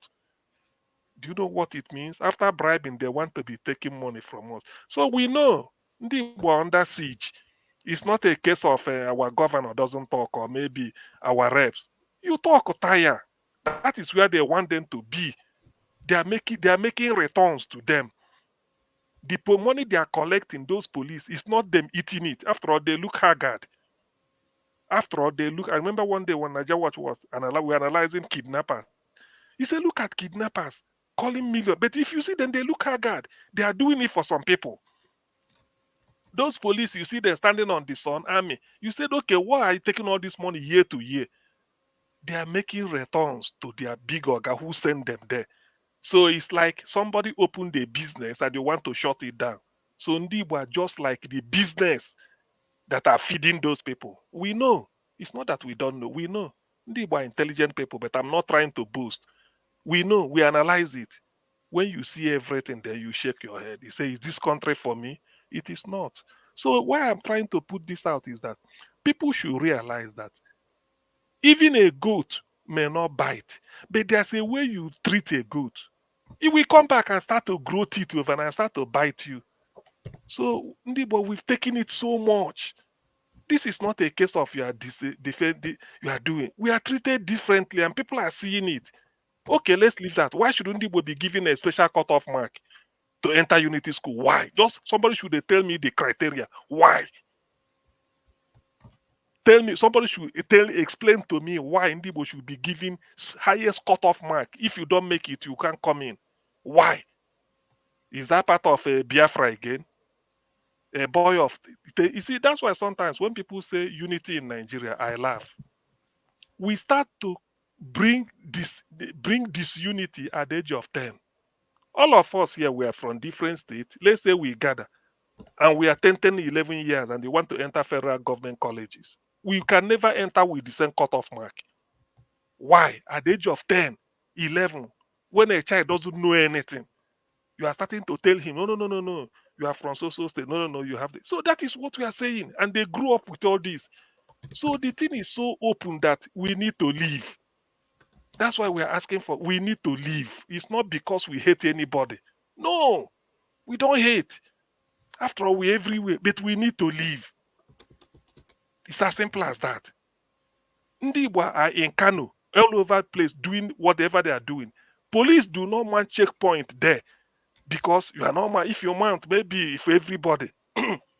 But they will mount it in your own. They will tell you that because you are dumb, this is your area. They bring it there. Why can't they put the checkpoint in Bauchi to Jos? Everybody passes the Igbo, Yoruba, Hausa, everybody. But they won't put it there. Ibadan to Lagos, Ndi Igbo pass it through there every day. But they won't put it there because they feel that this is in Western region. So that is what we are saying. When we say this, people should just look, what does it take to complain? They are not willing. This is what they just want to put it there just to tell you. If you don't like that checkpoint, what of cutoff mark? How else do we say it that we don't need it? You want to score, you must score. If you score 125 over 200, very high score, no way for you. But somebody with 11, 19, 70, 66, they will not get in. And you see, these are what I say. When we say this, people don't just let them understand where we are coming. With the evidence is this overwhelming. For somebody like Ozekome to make a report, write it, as intelligent as he is, put his name down, write and publish, stood and he stood by it. It's no longer Dr. Slim, round up. It's no longer something to gloss over. So some of these things, when we come, it pains us. You now say, what is the worth of Igbo man as our humanity relative to other people? And we are making one Nigeria, one Nigeria, one Nigeria. Yet, if there is crisis in any part of the world, Igbo man will donate his flight, aircraft to ferry Nigerians free of charge. Nobody remembers that. Anyway, thank you. I will come back later. Yes, thank you, Dr. CM. I'm passionate as usual. And we come to Madam Rita. Madam Rita, are you there? I don't reach my turn. Yeah. Okay. The issue of you don't want to talk, Madam Rita. Donate your time. Make you donate your time. It's supposed to be responding. It is my turn. Now, what's supposed to be? It is my okay. Also, you don't talk your 4 minutes long ago. Okay, it's my turn. Thank you very much for being patient with me. My 4 minutes. Mr. Wosu, thank you very much for being patient with me. Wosu never talk 4 minutes. Wosu, don't thank you. Just forget. Just forget. It's okay, Madam Mr. Wosu, thank you very much. I'll try to be quick. Well, as for Wike, I think Wike is just acting like an overzealous peacock, and you see that attitude is almost similar to what the typical Nigerian person is in any position would react. Very typical. It's just that Wike is constantly the peacock on the media. It's the peacock of all the media in the world, in fact, as a matter of fact. So we see this every day. Even sometimes, some people that have maybe just a counselor, and you see this subservient attitude of Nigeria. I think our culture has a role to play with why we have been treated badly by people who are supposed to be working for us. You're calling him sir. Okay, fine, out of respect. Oh no, we are not carrying this, we're not carrying that. It's like they're begging.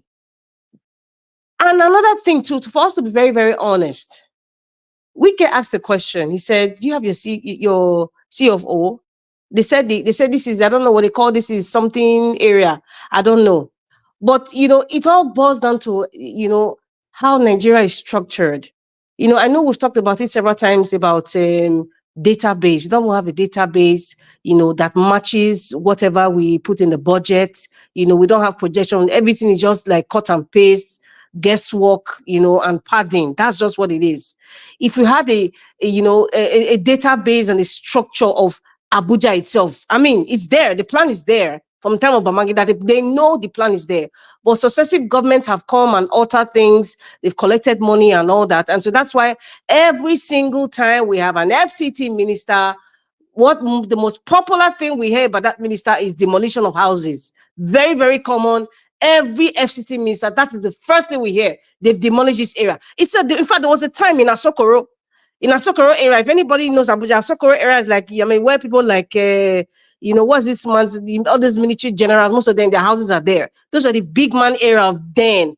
There was a time in Asokoro, and I think I also had a friend that was years ago. I don't know if it was Rufai, during Rufai's time, that they demolished a lot of houses at Asokoro because those places were like supposed to be dumpsters where they put garbage, but people built houses there. I had a friend who had a house there. So it keeps happening, but you ask yourself, who is giving these people the authority to build houses there when they already have the plan? So if Wike is talking now, if Wike really want to make reforms and not selective reforms, he should go to the ministry, he should have a floor plan and look at, okay, if these houses were built in this area, pull out the person that authorized that. They have civil engineers. I mean, you have people that apply for these things to build those houses there. The records are there. Now, what they do, typical Nigerian system, they now go to the downtrodden, the people that know that they cannot fight them, the people that they know that will be subservient to them, that will be like slaves to them, and start begging and start calling sir. I challenge Wike now, all your handlers, listen to me. All the people who you are claiming that are building illegal structures on government land, go back to the ministry, Oga Peacock. Go back there and look at all the people who signed. There is no John Doe there. There's somebody's name that's the head of a department. There's a civil engineer, there's an architect, there's a surveyor. Go and bring out all those people because they all collected money that gave them the authority to build those houses. Going to meet the people that built it, it doesn't change it because if Wike leaves, another one will come and the same old cycle. Because Nigeria doesn't want to reinvent the wheel. They just love the same cycle. The only thing is that it's different faces. That's all. So, it's kind of irritating me when I see government of Nigeria, like what happened in Edo State, the Mosh House, or here in Lagos State. Who are the people approving these things? People are building on the canal. Come on now. Who is, bring out those people. They are working with you. They're in the office, but they won't do that. Do you know why? Is that maybe the man for Bodilon's cousin, or is the man for Bodilon that appointed them? Or one Alaji, or one Emma, or somebody that appointed, they are untouchable. So it's like, come on, what are you trying to do, Mr. Wike? They're not saying you're overzealous Peacock right now, trying to show relevance that you don't even have. And you think you have sense, I call yourself a lawyer. Mr. Elvis, this your channel that is restrictive to really expressing how a lot of us want to express the real name to describe these kinds of people like the Peacock Wike is kind of, I don't know, sometimes it kind of is stunting how to really express how I feel. So anyway, Rita, go and build your own channel. Go and start your own channel. Rita, that name, the Peacock Wike, it good for our. That one a very sweet name. Go and start your own channel. Are you guys challenging me to start my own channel? No restriction. It never reach. I'll be Pierce Morgan number 2. No restriction. Anyway. Moving along now for this Falz issue, you see, I see when I look at people like Falz talking. First of all, I think that is explanation. It sounded very infantile to me the way he was talking. I was like, is this the musician that people really thought that was somebody? I was like, oh my God, this guy's not just brilliant at all. He isn't. And the reason why he's looking like that and sounding like that is because when you're trying to cover up something that is illegal, something that is evil, you sound stupid. You sound infantile. So when you're talking, your people who are intelligent are like, what's this guy saying? Does he think we're stupid? That's how it sounded like. I was even embarrassed for him. Like seriously? Did I just hear this from this guy? But you know what? You see the likes of, what's this, the former Kaduna State governor's son, when he comes out and talk with the bulging eyes like he has some thyroid problems, eyes are bulging. And he was... Dashiru El-Rufai is an example of a child of the elite. Now, we've seen Falz in the manner of being an entertainer, in the manner of what his father, of course, like what Madam H.O. said, bringing out cases pro bono, and they see Falz singing songs that sounds like liberation, or fighting for the downtrodden, or against, or Mr. Yakubu, those kinds of stuff. And then you just create a persona, and then people look at you in a certain way, like, oh, this person is standing on the pedestal of justice, blah, blah, blah. But let there be a test, and then you see the person is genuine. This is the test for the Falana family. Let me put it that way. This is the test. They failed the litmus test. They actually showed who they were. Sheeps in wolf clothing. And another thing, Nigeria is driven by, I'll round up, sir. Nigeria, as it is today, I mean, over time, it's just that it's increased now. Nigerian society, I dare say even our culture right now, is being influenced, driven by political class, is driven by cultism, is driven by, I would even say it's almost similar to the caste system in India. So if you don't belong to a certain class, you are nobody. And that is why every youth in Nigeria recognize this. And that is why every youth in Nigeria don't care about how they make the money.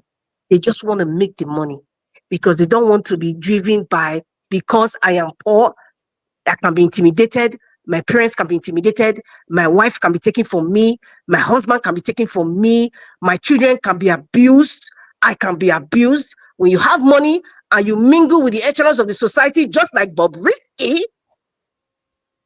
everything's going to be all right. Even if I commit a crime, I'm going to be covered because I will have a godfather somewhere. That's what our society is being driven by right now, which is very sad. And that's why Falz sounds very infantile in his explanation. His father, obviously, a lot of things are coming out about him. I mean, what he does, all those pro bono is just BS as far as I'm concerned, but, this is Ragnarok year, the year of exposure. I won't even say the word right now because there's a lot of nonsense going on in the world. This is Ragnarok year for Nigeria. And I thank God for those people who created the internet. I thank God. So regardless of how Nigerians are limited by electricity or they don't even have money to buy data. In fact, data is the cheapest thing right now in Nigeria. This is even if maybe the VAT went a little bit, but you can see 100 naira or 200 naira, recharge card and just log in and watch just a little clip of 1 minute, 2 minutes. And I think that's why Very Dark Man doesn't make his videos too long. He makes it short for those people who can buy data and just watch it. I just want to say thank you to those people who created the internet. Thank you very much. I will stop here for now. Thank you. Thank you, Madam Rita. Thank you so much. Dr. Chris. Yeah. 10 seconds. Okay, fast. Okay. Do you people know that there's an information out there by Dr. Dr. Oluloyo? What's his name? What's her name? We don't want to mention her name here.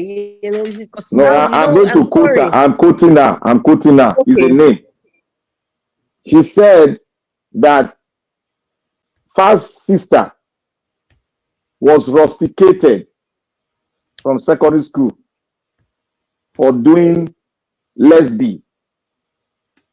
And the father now sued the school for the formation of character to court. That one is on record. It detailed the school, the principals, everything on that record.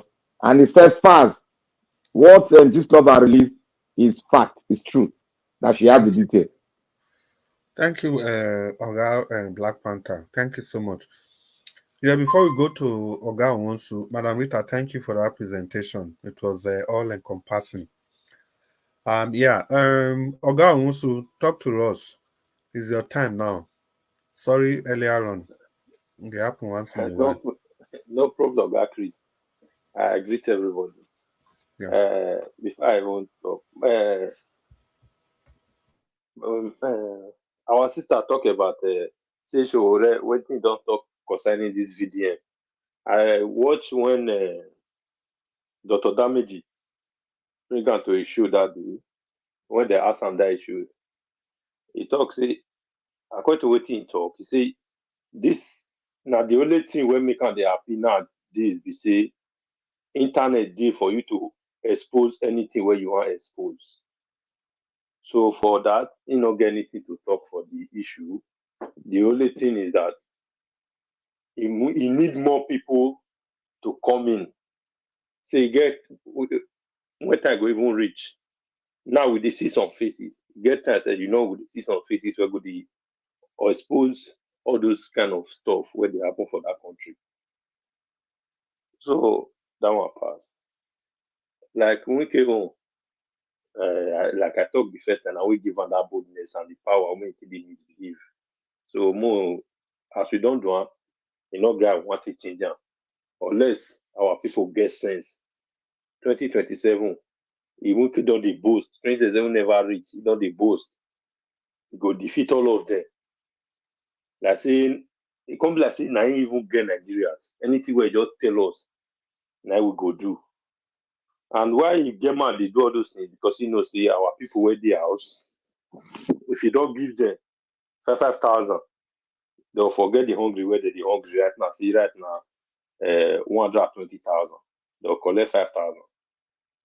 They forget that one. So now make you get mad. They talk all those things. Because person where really get sense with the kind of hardship where they will happen for the country. You're not going to even open my they talk, say you want to even destroy people's house.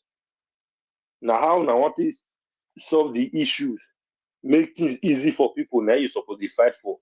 No matter how the person has be right now, you not suppose. Because if you destroy those people, I say we won't come put them. Yeah, all the whole beggar won't pursue them come off for street. Normal human being not going to think, okay, how I want it done. Should I build some kind of apartment? Carry all these people go put. If we do all those ones, if we can't see them for street again, then we know how to deal with them. No. You want to gather, okay, where you want to send them go? This one are citizen of your country. You want to arrest them. If you arrest them now, just put, okay, according to Dr. Abati, whose law you want to charge all those ones? All those leaders, because all those are not even my leaders, because useless people can never be my leader. I don't know where they are saying this from commerce side. All your home now to arrest, do this one, because say you carry the judicial report for your pocket. All of them just did. Me, I not believe in that money where they give all those judges now, and I make them misbehave. Like maybe one of them don't get some kind crime or some kind of things where they take in their hand. Now I make all these positions they use them. If you not do what we want, we'll place you for where you belong, or they'll just give them. Immediately they just come, just so yeah. As you need them, so we'll give you. Carry they go. Because if not, I not see when all these judges go to misbehave for country. Nobody fit call them. They not even fit call their sense come back. Because come like I said, they not even they read the law again. Because you know all the whole judgment where they come out from Nigeria court, mostly when it concerns politicians, it never they correspond to the kind of law where they the country. I don't know how come. I don't know how manage all these things what they happen. Where we say the judges and the judge supposed to make the country good. Now then they even destroy the country part. So where are we going to start from?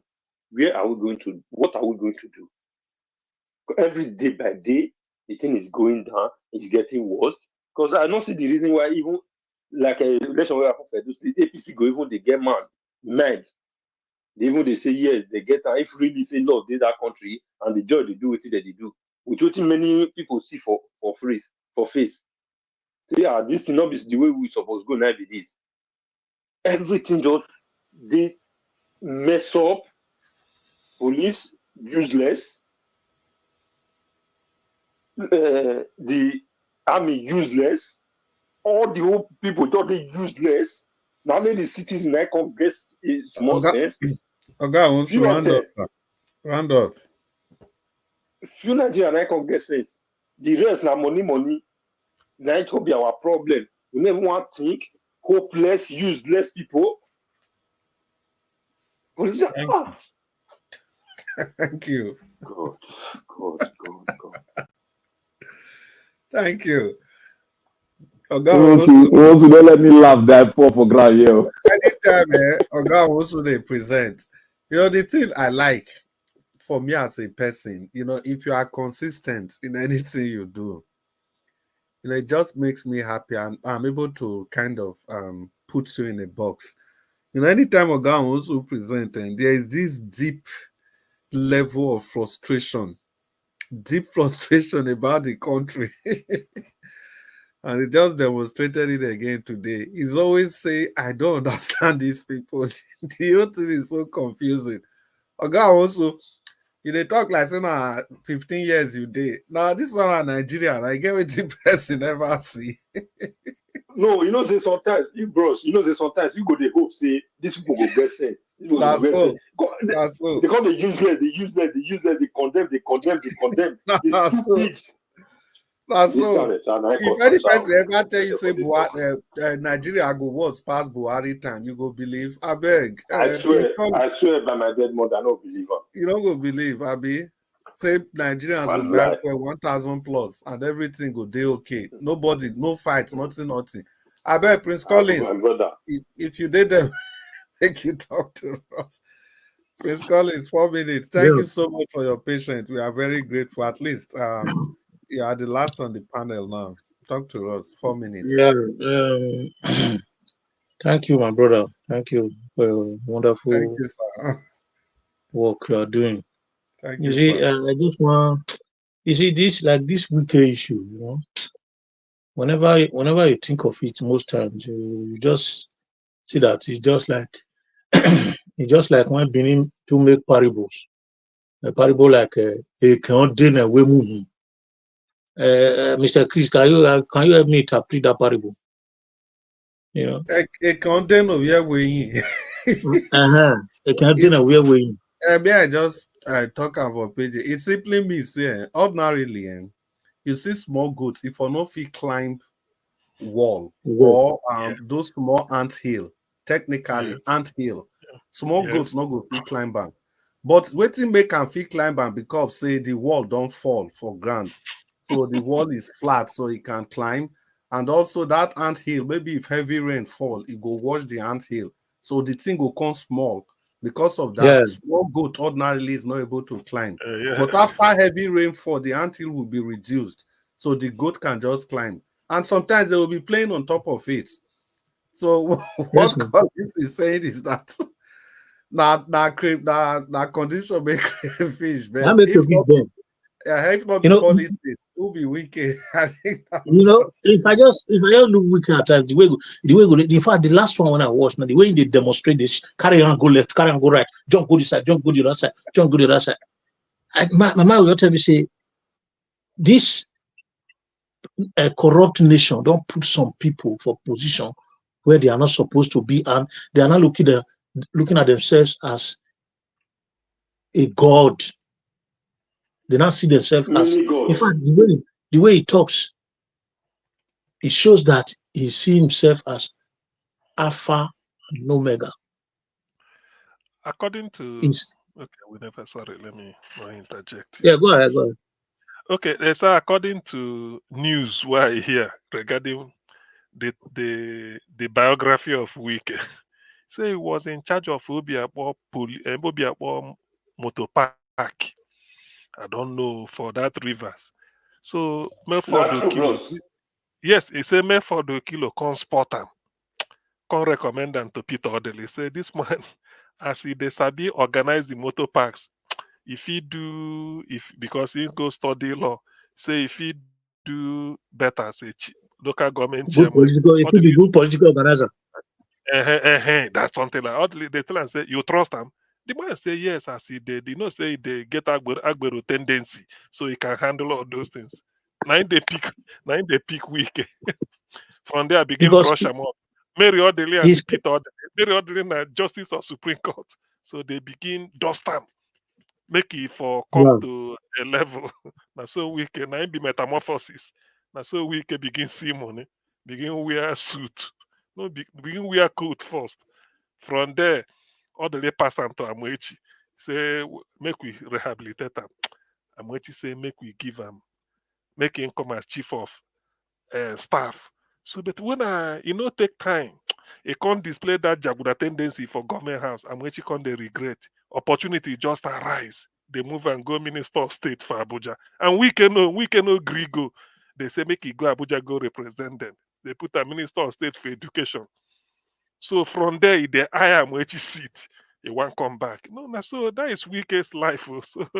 So the Agbero is in the show for in lifestyle. It's very clear, and all what he has been doing shows that he can be so desperate to frustrate even his own immediate family. So talk less of Nigerians that look like people in diaspora in his eyes. So as a matter of fact, it's very painful. The last speaker we're talking about, He doesn't know why the judiciary is as worse the way it is now. It's a systematic way, as I was talking about, the way the society is being planned. It is the way it is being planned, and those that are made to benefit from it, they are benefiting from it now. Like if someone emphasize why judiciary is go always dey wetin dey cause this kind of situation wey we dey so. Most time the judiciary, when you talk about political interference, the executive branch, when they give pressure to the judiciary, they will compromise. When there is a legislative manipulation, they will compromise. When there is partisan appointment, they will compromise. Political threats and blackmail, they will compromise. When there's electoral disputes and bias, the way it is in Nigeria now, when people are desperate, politicians are desperate, it's politicians that will. If only it is only politicians anywhere there is no strong law and no strong structure that will checkmate politicians. Politicians will always turn the nation, the institution upside down, to their own favor, and that's exactly what we are facing right now. In the area of finance now, you have low salary for judges, for instance. They have limited resources for court proceedings, to do their job. Poor working condition. You have lack of retirement benefits or inadequate retirement benefits, and financial insecurity coupled with other issues. This judiciary, they will compromise, especially if they see these politicians that visit them at regular interval with Ghana must go all the time, full of money, and seeing them doing projects that are supposed to be a federal project. An individual will take it as a personal project and execute it and succeed it. So you cannot expect the judiciary to be fools. If an Agbero like a Wike, for instance, that will be taken from Motor Park and glorify himself to the stage at which he is now, is having such millions. What do you expect a judge that have been schooling all his life, that have been suffering throughout his life from birth, reading with candles, with no light, with what do you call it, lamp and all that, in sun and in rain, trying to succeed, they now become a judge. And at the end of the day, one small boy, one rascal will not be turning him upside down. He will compromise and pack all the money.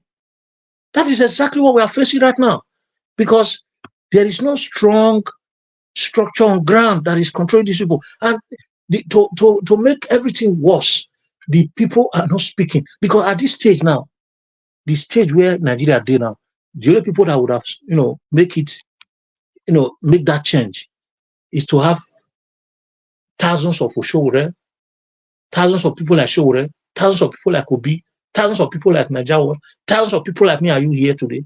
Thousands of people like VDM, thousands of people like every other, freedom fighters and those that are willing to make sure that there is positive change. That's the only way we can have a way out. And we cannot have those kind of people, because the society has been manipulated against every one of us.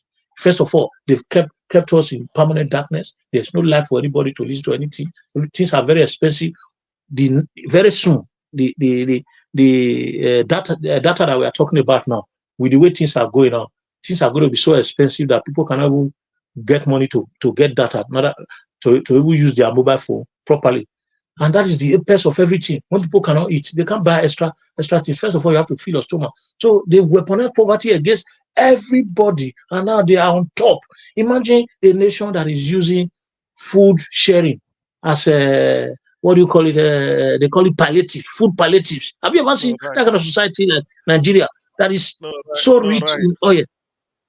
So rich in oil, they're not using rice as palliative to calm the people down. That is the extent at which they've rubbished us. So they've rubbished us to the extent that they can give us 10 cups of rice and we will compromise. Look at the election. With the worst is here to come, with my brother. The worst is here to come. It's a pity. It's a pity. Thank you very much. Thank you so much. And now everybody don't talk. But Oga Collins, you don't go touch lion tail. This one where you don't call a guy do election soon. You don't still call palliative. Say Obaseki, a thief palliative we belong to the people. The farm, yes. Till then go discover them. So if we they talk, say Obaseki fail, we get reason. Yes, palliative, they were linked to him. Yeah. People go break them for where they hide and put. Because what it belong to the people, if you take them without telling the people, it's as good as stealing. Well, when we continue our broadcast now, it's time for discussion. So as Nigeria was talking, now talk and go. So whoever just get anything to talk now, you can just be talking, interjecting. Let me say this. Let me respond to Dr. CM on the southeast, the southeast road that the comment also on the comment made by Kanayo, he made that statement. It was a prompt statement, I would say, because he was passing through the road and he made that video. So there's no need to fact check anything. That's correct. And then he made the comparison. But the angle I want to look at it is what is happening in the southeast. We all know it is not normal. But the issue I have there is the manner that the southeast, those that have the political clout there, how they have been handling it. Because it tells us that in Nigeria, see, anything that they want to do, they can do it. They have the capacity, they can do it in Nigeria. The politicians, anything they want to achieve, they can achieve it. Before I go further into it, let me deviate a little bit. Just slightly. Look at the senator yesterday on the floor of the Nigerian Senate. Who made a statement, who stood up? I think you mentioned it here yesterday, Mr. Chris. And then lo and behold, I saw it on Arise today. That senator defending himself, that NDLEA make a statement that they came to his house and they found drugs just because, the man made a statement on the floor of the Senate that NDLEA should be scrapped, completely scrapped. And it seems the action of the NDLEA was like a kind of a retaliation to suppress him. And look at what the man did yesterday. He used the power of his position as a senator to canvass that, in fact, NDLEA should be investigated and probably even scrapped completely, or a different unit or department should be set up for rehabilitation, which will somehow take a lot of power out from NDLEA. Their budget will be cut and all the rest of it. So it was a fight back from NDLEA. The man used his power and a committee was set up. That is one man using his position to fight. He's fighting for himself. It's not that he's fighting for Nigerians. It's his own fight. And the Senate took it up on the floor with their shenanigans. Those who support say yes, those who are against say nay, and they demand, bank this thing, and then they say, okay, committee set up. Just like that, using his power there to achieve that. How much more now to come back to the Southeast? They have the power. The Southeast governors, they have the power. Another case in study, just the Supreme Court yesterday or on Monday reserved judgment. All the governors came together and they took the federal government to court that the EFCC is unconstitutional. Why? Because it affects them. They are the one bearing the brunt most, these governors. While they are in office, by the time before they will leave office, it's a nightmare because they know EFCC will most likely come after them. Mr. Jonathan. Yes. How is the EFCC unconstitutional? That's the case now. That's all of them. Mr. Jonathan, please. This EFCC matter, it concerns me. I beg, may I just chip in 10 seconds? Yeah, okay. I beg, as a chippy, answer my question because this people don't tell us nonsense.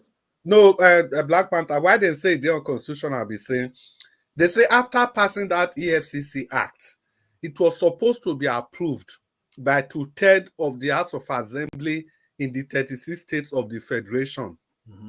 You understand?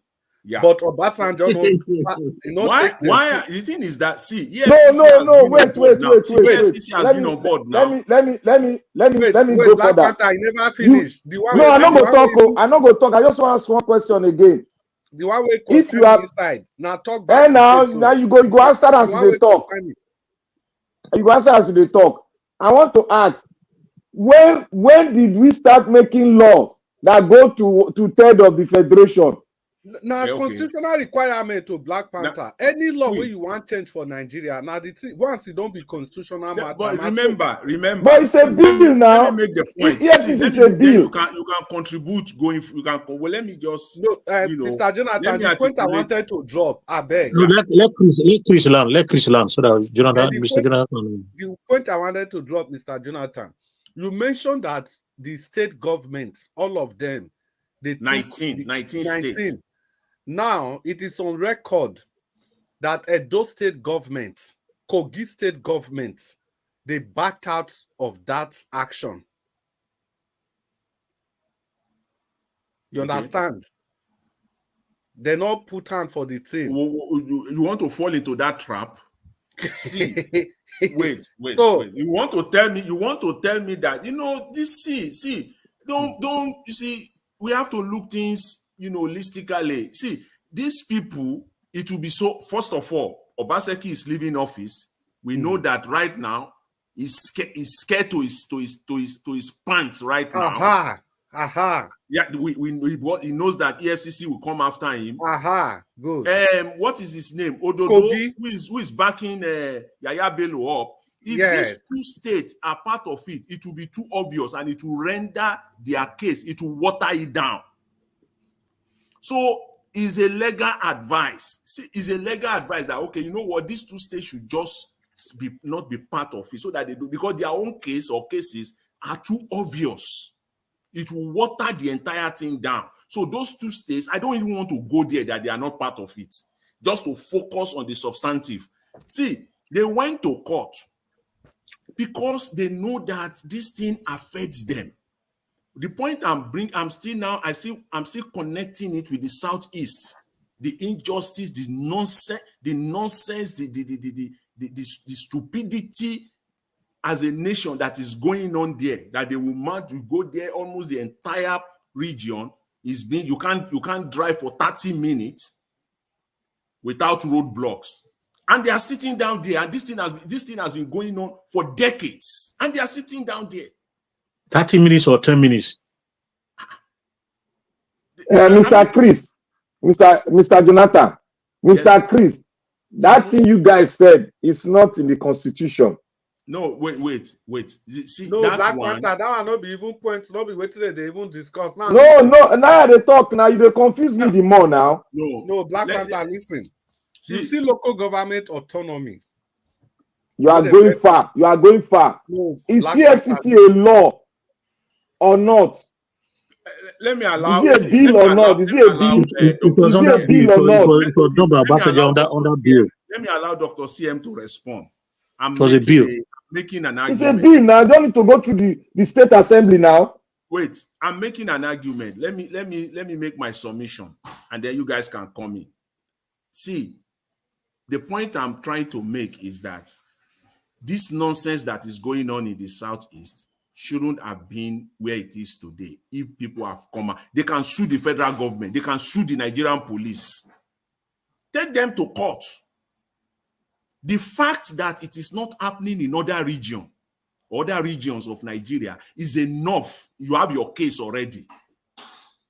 Your case is all spelled out for you. Just go to court. Take the Nigerian police to court. Take the federal government to court. Are we not part of Nigeria? Are we in prison in our own country? Are we slaves in our own country? Take them to court and bring the whole thing to for the whole world to know the nonsense that is going on. That's the issue that I have that I have with them. This thing should stop. And with respect to whether the EFCC, the setting up of EFCC is constitutional or not, see, we all know how EFCC was set up. The intention was not to be doing what they are doing now. Remember, you recall, Obasanjo hurriedly set up EFCC when he was globetrotting the whole world, looking for debt forgiveness for Nigerian debt. And one of the outstanding conditions, these are the works of Okonjo-Iweala, they perfected it. One of the outstanding conditions was that corruption was still prevalent in Nigeria, that there is no institution that the government is using. The moment Obasanjo set up EFCC, it fast-tracked the forgiveness of Nigerian debt across board. That was the intention then. So they did not follow the procedure.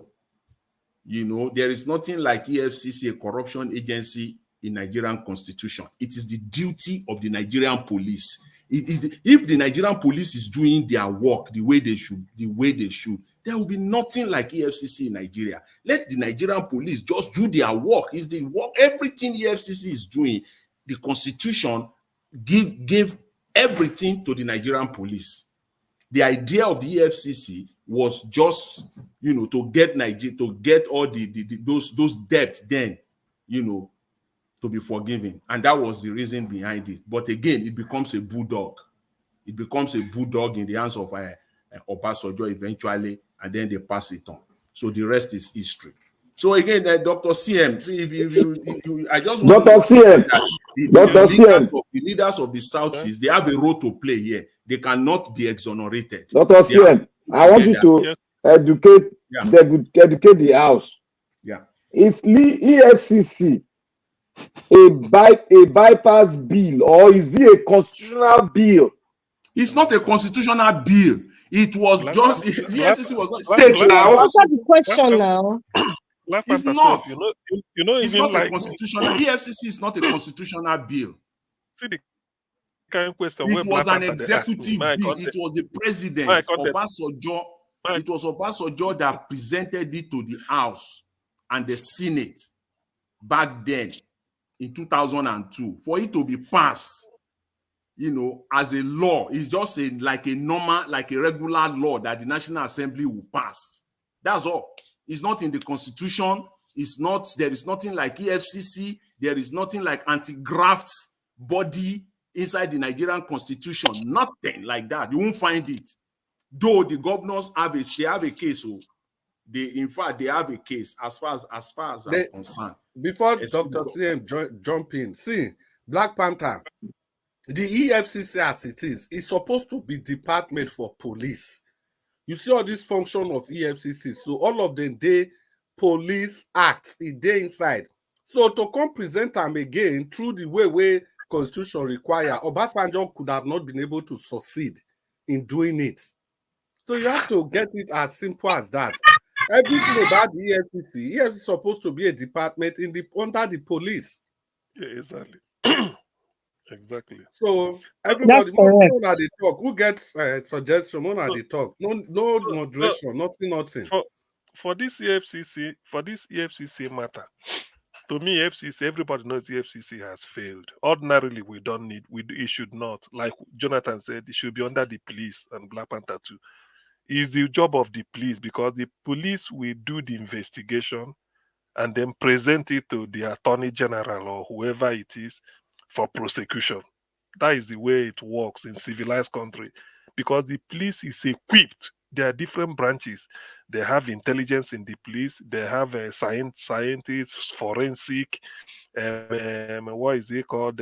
Even military, even everything. The kinetic area, so many. So being a police, you have to specialize in one area. Either you're on the beat, by being on the street for physical presence, or you can be on the one doing underground, to do something like espionage activities to shape. So, but in Nigeria, there's no specialty. So this EFCC they are using at a time, they say it's to draw money. Obasanjo was using it to, like Jonathan, like what you said, yes, it was part of the requirement to show the world that Nigeria is transparent and we want to turn a new leaf because of debt forgiveness and all those things. So after that, now it wasn't disbanded. So Obasanjo then converted it to his own this thing. They use it to draw money, according to one musician. I think they're from Edo State. I've forgotten the guy's name. I used to like his music. You saw Obasanjo, they use them to draw money from those where no, where no they support in thought and bid and all those things. And true to type, every regime now comes and start using it. And the FCC come become more corrupt than corruption itself, which we all know. And I mean, there are examples, those are the head and what they do. Later, Nigerian politicians penetrated the FCC. If you thief money, you go there and make deal. How many do I give you so that you leave me on bail? All those things. Ojus Okalu till today, 2007. Is it not how many 17 years ago? His case is not yet disposed of. Fani Kayode, FFK, his own is still there. When they call him, he will fall sick. Then they will put in this thing that he can't stand trial, he's weak. But if you leave him, he go party, they go everything. So, that EFCC is a shame. It's a shame. People like that, Rochas Okorocha, nobody knew what is happening. Do you know why? What surprises me in all this? Rochas Okorocha is the only governor where say Imo State is owing him 8 billion. That the money where he leave behind, where Imo State still they owe him. You see, let me now link it to what Jonathan was saying that yes, Jonathan, you are not entirely wrong. It is true that the way I presented it, I know Haneze has done all the things they could do, make it represent. I know the governors also, the political leaders, they should. By what you said, in fact, that thing, that's why we come here to learn. I've never thought in that angle. Do you know the number of senior advocates Anambra is having? Anambra State alone, not talk of Southeast. And now the president of the Bar Association is from Anambra State, from Nnewi. From the president, the person that Olumide handed over to one man before this one. So the current one they inaugurated in August or thereabout is from Nnewi in Anambra State. Oliselo Kausigwaso, NBA. And between Nnewi and the Onisha, it's always two business centers. So anything passing, you have to shake what is it? Give them money. And I know he himself will see it. So, like what you said, Jonathan, I think you are not a lawyer, I'm not, yet we are reasoning like what they should have done. Let's put a case in court. Let it make a headline. Let the adjournment start. Even if you adjourn it 1 year, 2 years, one day it will be hard that we don't want it. And that is matter of fact, the Bar Association in Anambra or any Southeast can go on strike. Say they are not going to until these things are removed. Yes, probably, maybe that dimension may help. And I believe at least every little helps, like Tesco says. So maybe I think that option has not been, to the best of my knowledge, I don't think that option has been explored. And I know Jonathan is maybe equally, that it hasn't been explored. So use the instrument of the rule of law. Let's test that proposition. Why is it that these things are here? Cite examples and then say, let them explain why.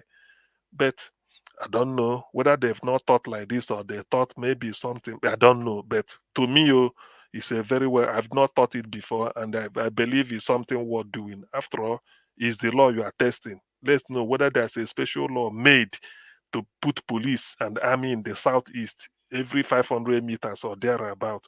And then that same law should now say this type of thing that we left in the southeast should not be in any other place. So it's worth looking into. Now, let me say this about VDM. One thing I can say, I think I thank all of you that we've even exhausted the topic. I think the suggestion that Niger Watch, maybe you get in touch with him, possibly. Some of those videos we can discuss it here as if we are discussing Arise News, so that let us provoke Falana and his family. Let's know what they are going to say. Yes, because we present Arise News here, or even Twitter. Some people's Twitter. Yes, you show us Twitter and then newspaper headlines. So you can also bring that one. If there's anything here, circulate it here. See what then we debate it, so that let me now know whether you now leave the, what is it called? Like Fela said, you leave the passenger. I mean, you leave the driver and go and arrest conductor. Let's now know how it's gonna work, because however this case ends, Falana, his reputation is in tatters. That's what I will say for now. His reputation is in tatters. Can he recover from it? I doubt. And this thing is going to the heart of, using Falana as an example, what happens in Nigeria. Even these so-called senior advocates, they said it. They use opportunity to go and defend case in the Supreme Court, who you know. If you don't want to become a senior advocate by defending, you can go and work for government like aviation minister. What is the name? Festus Keyamo, defending EFCC. He was EFCC lawyer. It doesn't matter whether the case will collapse in Supreme Court. So he will still be counting and then going there. They don't know. They decide to make him sign. So this is how it is. Falana, you should just, because this is, okay, now look at the daughter in secondary school. Look at this one. You know, a family, you see, the reputation is in tatters. The reputation is in tatters. He's an overrated activist. That man, I don't get respect for him again. So I told you people that activists in Nigeria sit down there. They say the activists they do pro bono. Which pro bono? that word overrated activist. You do well. Thank you. I don't know why. I don't know why. As a matter of fact, I don't know why this is a surprise us. You know, if Falana, you want be Garifa we be waiting. You know, fit now. You know, say as they grow, they come. As the nation they grow into corruption. And some people where they inside they grow inside that same corruption. That Prince. You know, you see, continue when you finish. Yeah. So as the nation they grow, they come for corruption. Now so they tie people leg, tie their hand. So people want free themselves, but the corruption will tie neck, go to draw your leg up and down.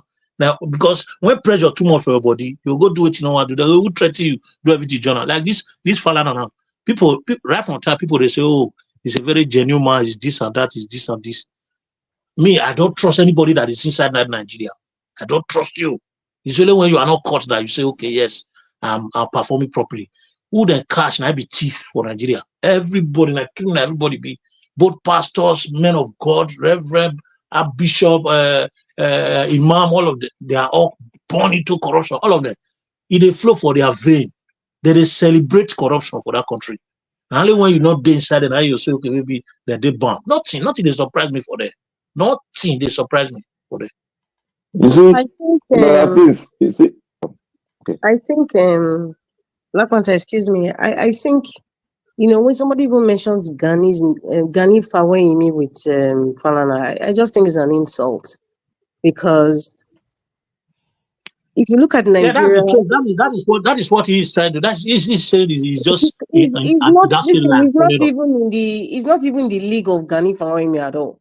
You know, I say so. If you look at the history of Gani Fawayimi, I mean, maybe people who were not really, maybe were very young or whatever. I mean, Google is your friend. Look at the man's history. The man was consistent in every fight that he fought. He was not selective in every government. Vehemently, he was even standing alone. I mean, we're talking about, what brings your integrity?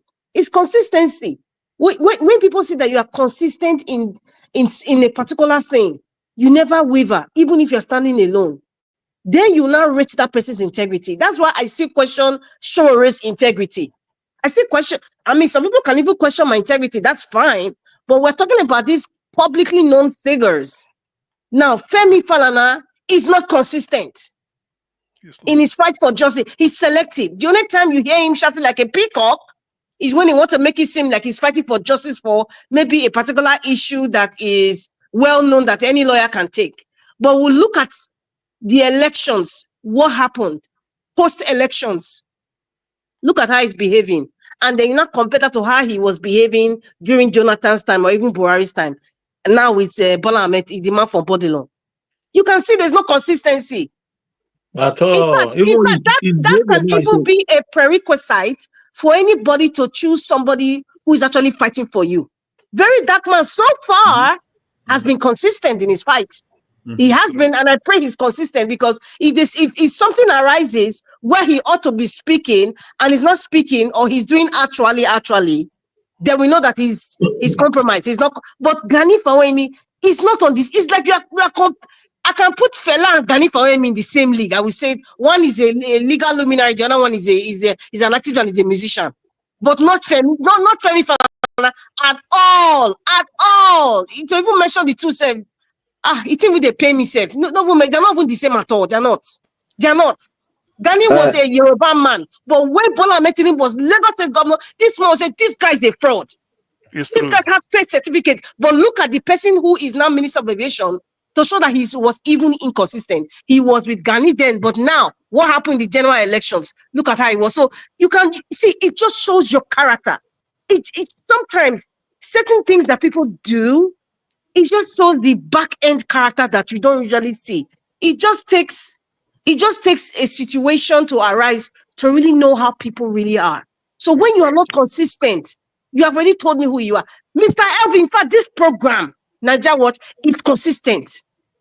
Mr. Elvis is consistent. And that's why he has the reputation of a man who stands for the truth. And that's why you see all these politicians, they're so eager to come to meet Mr. Elvis Niger Watch because they know he's consistent compared to other shows that they know that they can be brought. They're brand envelope media players, brand envelope. Because people need to be seen. It needs to be seen. You know, Madam Rita, they say when you say your brother, the buyer won't trust you. So those politicians, if they can bribe you, if they can give you money to sing their gospel, it means that if another politician gives you higher his opponent, you will drop him, isn't it? Yes, you will drop him. That is the meaning. So if that's why Niger Watch, if you accept money from a politician now, and one of them goes here say, and Niger Watch, now in they sing this man's song, maybe how much in give and 1 million. Me, I go give and 2. So Niger Watch will be forced to drop the other one because you are now available for hire, just like airport taxi to the highest bid anybody will pay. Now wait till let me come in here. Now wait till we talk with that during that. Let me come in here. Yeah, I talk. See how if you really do well, how you go carry person from US, make they showcase your work when Niger was there here free of charge without cover. Okay, Chris, before you talk Niger Watch, let me not forget my thoughts. No, sorry, may I quick talk this thing. We have to say this thing the way I see Falana. I be like say we don't forget quickly. During Buhari campaign, Falana's activity, he was hoping to be the Attorney General of the Federation in that government. But say this are why people get different agenda completely. With the hope say they go make and that was why he was acting the way he was acting. And at the end of the day, he lost that completely. Black Panther. You see, Falana Gani was like an eagle. His wings were covering every lawyers that have the intention of, doing the right thing in the Nigerian space. Including Falana. So Falana was not finding his own feet. He has to come under that spread eagle's wing of Gani so that he can drag himself up. So he started following Gani. So when he started following Gani with this Minister of Aviation, what's his name? The Minister of Aviation came in too because Minister Akamu was working in the office of Gani. Akamu rose. You people they are do. From when Black Panther will explain Akamu, I don't understand. I need that. Na Keyamu be Akamu. Na Keyamu be Akamu. They go beg this one. You know, Akamu the good when what he did I do? The moment Akamu the good when Akamu rose. Let me tell you one thing. Akamu rose from a lawyer in the chamber of Gani and rose to a senior lawyer. He was more or less the next person to see before you get to Gani directly. That was how he rose. He rose to that level. He bought a house in one of the big eyebrow estates in Maryland, opposite the cantonment. That was where he stays. I forgot the name of that estate. You see, the man called Falana was a very good man, upright man. But when he started seeking for political position as the Attorney General of Nigeria, that was when he started derailing. But it wasn't very clear because it was still pursuing and helping the human rights activists as their backup lawyers. He was delivering, he was helping a lot of human rights free legal services that he was giving. So on that ground, a lot of people did not know in-depth analysis of who he is. When the Camel back broke was when they started campaigning against Jonathan. That was when all of them, I told you people that all of them were paid. All of them were paid by this present president to accomplish his own aim and objective of bringing Jonathan down so that they can, rearrange the political scene so that it can get to Agbado. That was their plan. That was their main plan. And they succeeded. That is why you see, since he did not get that Attorney General, all what he demanded for, he got it. Like the SAN to his wife, he got it. And political, all this protection, he has it. That is why I can boastfully say, blah, blah, blah, blah, blah. When Gani was alive, he can't talk like this. He always wait for Gani to speak before he speak. Go and watch. During the 80s, he will always wait for Gani to speak before he speak because he doesn't want to have any clash of against his boss, Gani. That's why you see now, he and Ozekome, they always have a clash because Ozekome is up there. Ozekome is the constitutional lawyer. And he is different from what Ozekome knows. He cannot even get close to that. That's why anytime he and Ozekome stand on a platform to speak, he can't even get close to Ozekome because Ozekome is well bred up as a constitutional lawyer, and that is what he has been pursuing before he became a professor in it. So Falana is just a politician. He opened his political career when he contested for the governor of Ekiti State. That was when we knew that this Baba, he wasn't a politician. He just as Gani just kick bucket, he rise up, and that's it. So the man is not steadfast. He's just a political man, and he has some tribal sentiment inside of him because, as you can see, he couldn't speak on Agbado's when Agbado were doing all those riffraff things online during the election. He did not make statement. He did not make any statement that people would not speak on it. He did not make any statement. Even when Agbado was doing something wrongly, he did not make statement. Even when they were talking about the Chicago, he did not make any statement. I said since Agbado entered the gun and cool water. That is to tell you that he's in the game. So do we not say that? Do we not have to have any reason to support Showore? But when he always says that. What we should monitor, Showore, he's like Falana. Because Showore always says that. God bless you, Black Panther. 5 is like a little bit like Falana because you need to watch this direction. It doesn't open up. He cannot open up you, and you need to be very, very critical, analyzing critically before you can know it. Back to back every day, be writing something about Peter Obi. Now he has gone cold water all of a sudden. That's why I want Mama Hecho to come and defend this. He's enjoying his family now. All of a sudden, he's enjoying his family. Himself to criticism. Obi can expose himself so that you can know him more better. But Falana and this guy, you cannot know them better. Not that this other guy is bad, though. AAC man. I'm not tagging his bad, but you cannot specifically say this is him. But you can say, oh, he's fighting for the people. But you cannot really push him to one box and say this is his image. Yes. That's the problem we're having with him. He does not want to play ball with anybody. But when Gani was there, he was playing ball with Gani because they know Gani does not compromise. Now that they know that Obi does don't want to compromise. They believe that they are superior to Obi because of this Igboism that they all have in their mindset. So they are looking at him low, taking advantage of what Erewa is doing to the Igbo nation. That is what they are taking advantage of. Because as a person, he cannot put himself side by side with a former governor of a state who have run a state without no accusation, without nothing. Putting side by side that he's a member, he's one of those people that spoil Nigeria. That is what is tagging Obi now. That is when me and him we are having differences, because you cannot tag a man because he fellowship with this other man. You cannot say, oh, he's like that man. When he's coming out to show, he has a record to show for it. You know the record. So why are you judging him with somebody else's sin? Why don't you judge him the man he is?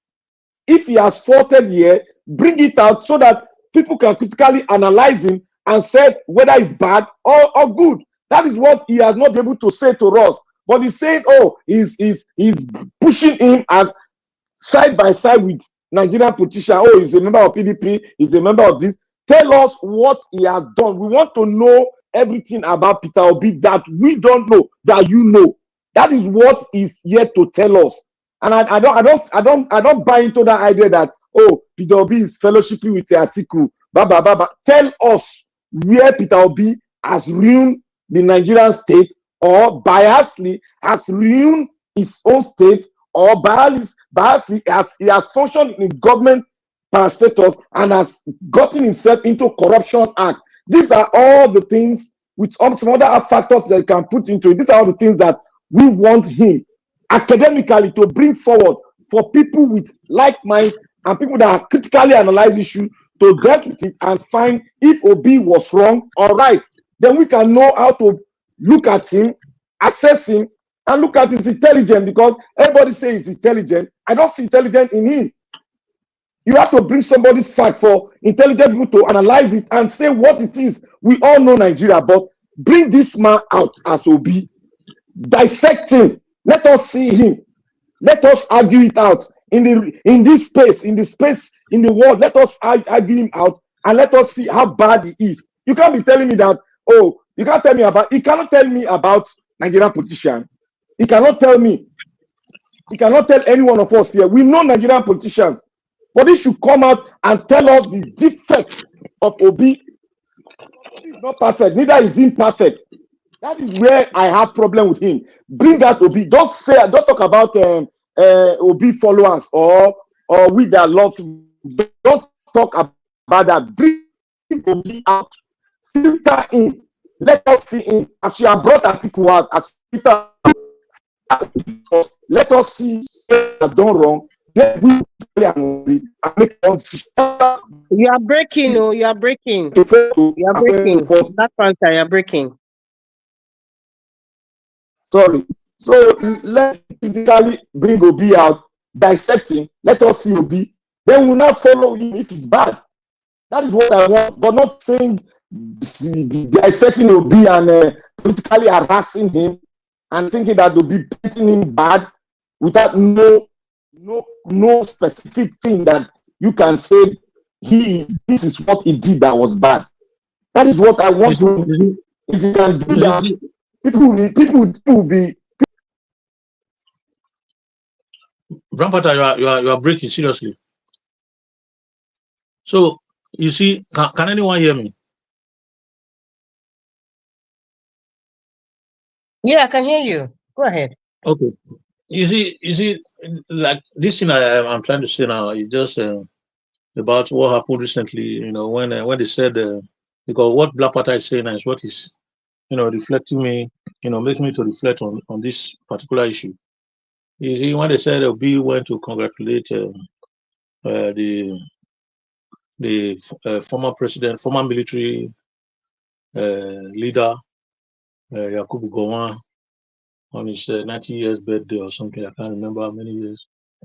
You see, me, Obi, personally, politically, I love him. I love him. Obi understands what Nigeria politicians need and what it takes to play politics in Nigeria. Obi is a very smart person. You know, people can say whatever they are saying. I know that there are some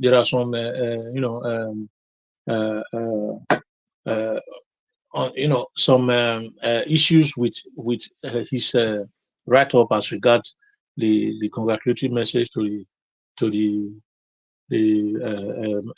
military leader there, Yakubu Gowon. But to be his political strategy, when I look at it right from onset until I started supporting Obi, I went to his history. I looked at what he has done, how he has been working. There's no evidence of crime. There is no evidence of being compromised. There is no evidence of corruption attached to him at all. And I supported it. He went into politics, even why all other politicians were giving themselves buzz here and there, PDP, APC, attacking themselves and all that. I was expecting one person to come out to say that this is what Obi has done that will make them, coming out with evidence to say that this is what Obi has done that will make us to say, oh, Obi is this and that. They said so many things about Atiku. They said so many things about Agbado. Even the Agbado themselves that saw Obi as threats, they never had anything single to say, okay, this is what this man has done that will look like as if they are indicting him or is criminal in nature. He passed through the election, he went to court and he came back and he's still there today. In fact, that is a big respect for me to that kind of person. You can hardly find that kind of person in Nigeria. It's not easy to find that person like Obi in Nigeria. I respect him so much because, in fact, I have no reason to say whatever he's doing is wrong because he knows exactly what he's doing. And the kind of president that Nigeria needs is president like this Obi. When you talk about patience, he has it 100%, more than 100%. When you talk about integrity, he has it more than 100%. When you talk about resilience, he has it more than 100%. When you talk about tenacity, he has it. When you talk about, consistency, he has this. You can't see people like that in a society like Nigeria. You can never. It's very difficult to find. It's very difficult to find. So that is why when people begin to use Obi to describe other politicians, it makes me laugh because there is no justification for that at all. There is no justification for that because this is a unique person among millions of Nigerians, wherever they are. This is a unique person. And it's going to be very difficult for you to find a person like this. In fact, I will look at it as a difficult task to find a second person like Obi in Nigeria. Honestly, to me, to find a second person, second Obi, is going to be very, very difficult. People like this. That is why Nigeria will fight. Nigeria politicians will fight. Do everything to make sure that person like this doesn't come. What that guy is going to do if he becomes a president, nobody knows. No single person knows. He's in depth of his own mind that he knows what he's going to do. So for me, let us keep backing him until the end because this is the only person that we've got that we can confidently say, okay, rain or sun is worthy of emulation and is worthy of our assistant at all time. That's it.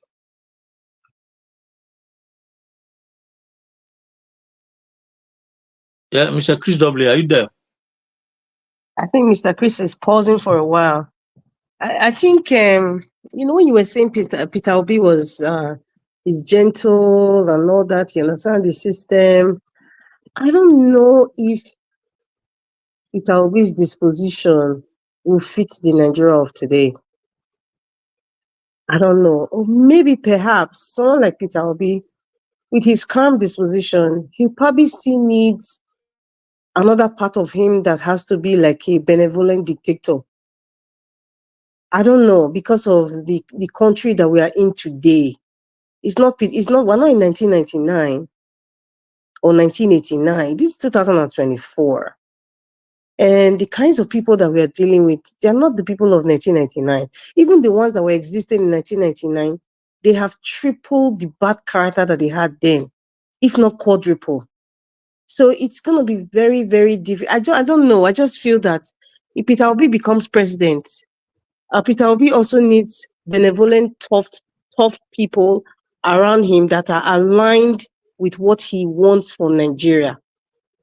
Because there's a difference between having tough people, but they're not aligned with your vision. It's going to be a problem. And I know that he will not waste time in firing them. If he needs to fire them out from the job and put somebody that aligns with his, what he wants for Nigeria. So it's going to be very difficult. I wanted to talk about the former president, Olusegun Obasanjo. I think the topic of Nigeria Watch was that it's something to do with him apologizing or realizing his mistake. Or rather, he was apologizing, but there's a saying that goes like this. It says, "An apology comes with a changed behavior." Yes, an apology comes with a changed behavior. Former President OBJ, you're apologizing. I think Mama Echo was saying something. What are you apologizing for? Yes, Nigerians deserve to know what you're apologizing for, and that changed behavior that I am asking is, if you really, really want to reconcile with the bad decisions due to one reason or the other best known to you that you made for Nigeria, and that's why Nigeria is in this charade, you need to start telling us the truth about the ITT money, about IBB, about 1999, when you became president, and what happened during that time with the constitution, and why you didn't deem it fit that it needed to be reviewed or changed because that was a decree. We need to know a lot of things that happened in 1979. What was the main purpose of, I think it was Gowon that created the NYSC. Okay, there are things that happened, prior to then. Okay, who are the families in the caliphate now that you settled that are making the NYSC uniforms? I'm sure some people don't know who has the contract to make the NYSC uniforms. Does it have any value today? With the insecurity and all, there's a whole lot going on. What deal did you make with the British government? We need to know those things. If we're talking about reconciliation, if you're talking about apology, it needs to come with a changed behavior. And that changed behavior has to do with his disposition, explanation, exposure. It's not just going on the backs of Pa Adebanjo like, oh, Peter Obi has to be president. It goes beyond that.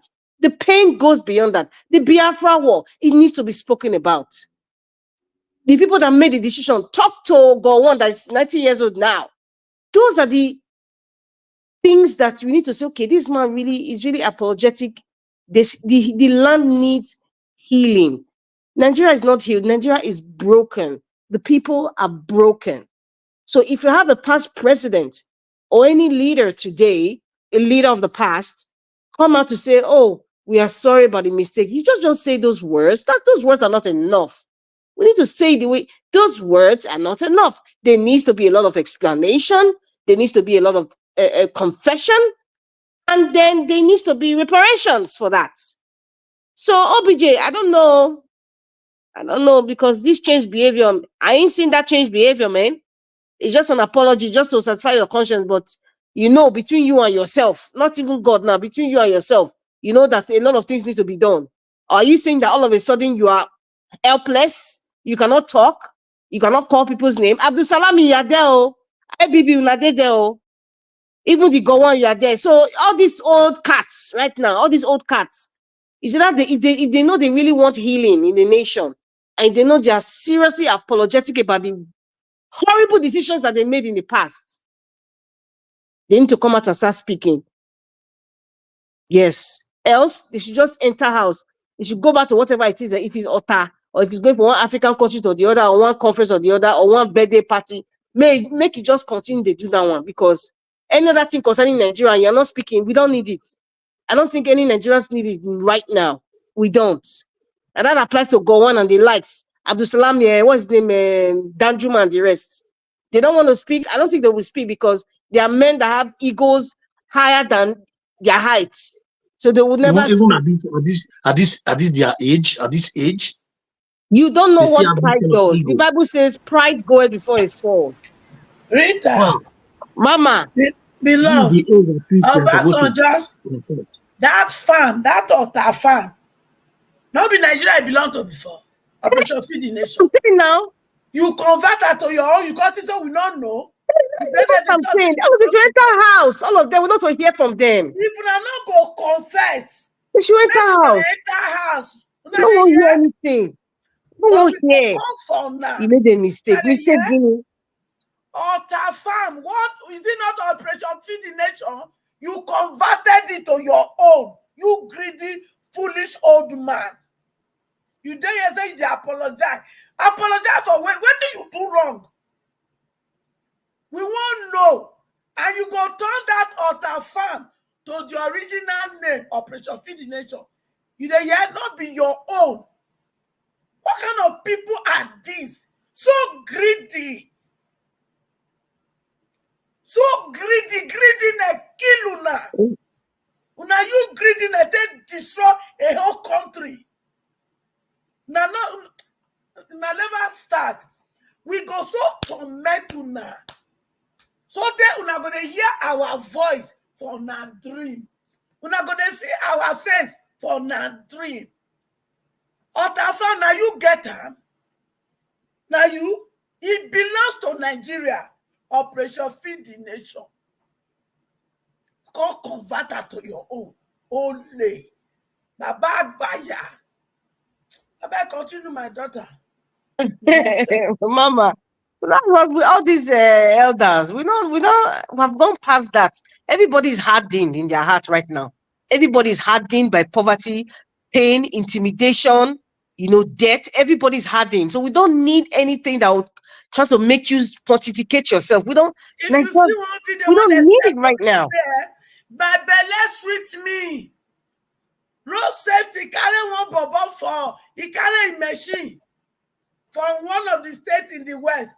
They carry a machine, put for their vehicle, they won't carry and go. The man go crazy for them. He enter on top of their bonnet, he naked himself. Oh yeah? Nigerians can't come. They can't pull down the machine. That is what they deserve now. No respect for any of them because they be all thieves. Now they come at you, the Yahoo, kidnapper. Nobuna turn the Torah. Nobuna. And the worst of all is the so-called Daddy. I don't know why they call them Baba. No, Papa, how? This goes to release their name. Mama, I don't want to depend on all those gist lovers. If they release their name and so what? Nothing happens. Mama, nothing happens. That one is just to make noise. Wait, now disgrace, now it be. You hear?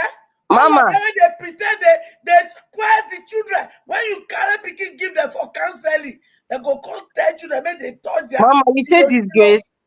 Mama, with all the scandals that have been happening in Nigeria, look at the Deboye son that collected billions. It's not remorseful. They don't, Mama, wait, the disgrace does not exist with them. They don't have conscience.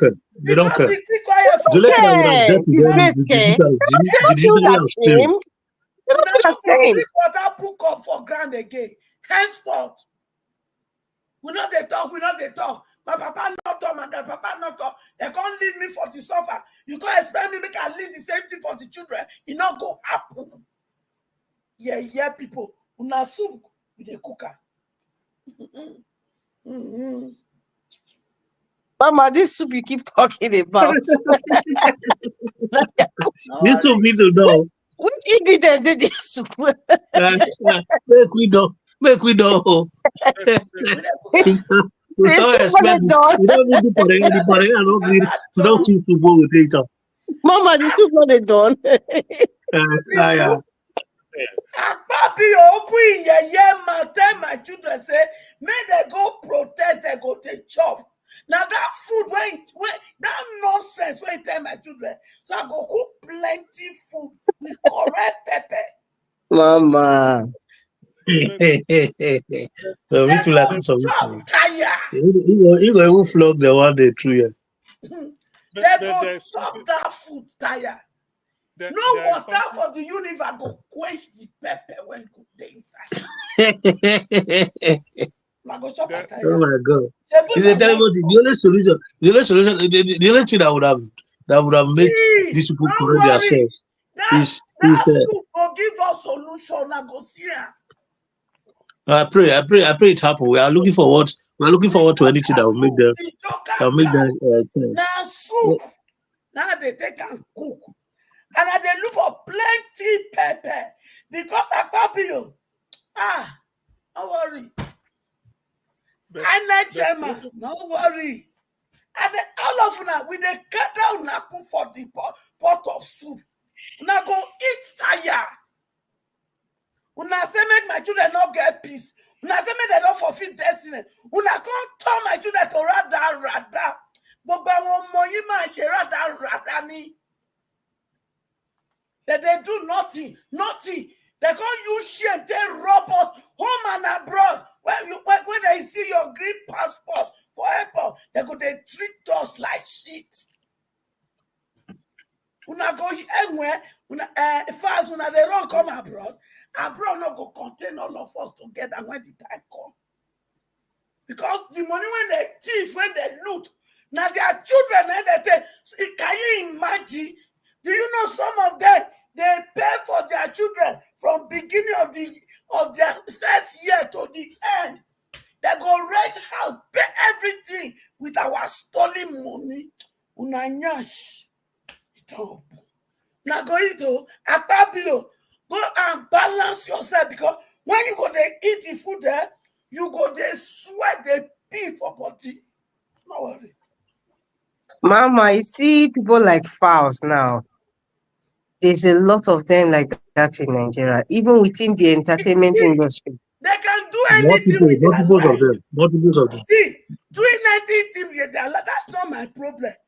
But come and be traumatizing my pikin, very dark man, just because he played dead when Bobrisky, he did confess. Now he be my cocoa for here. If they like, may they go they do dog. If they like, may they do foul. If they like, may they do anything. That is Mama, calm down. Mama, but calm down. picking up my son. Mama, can you calm down, please? Mama, calm down.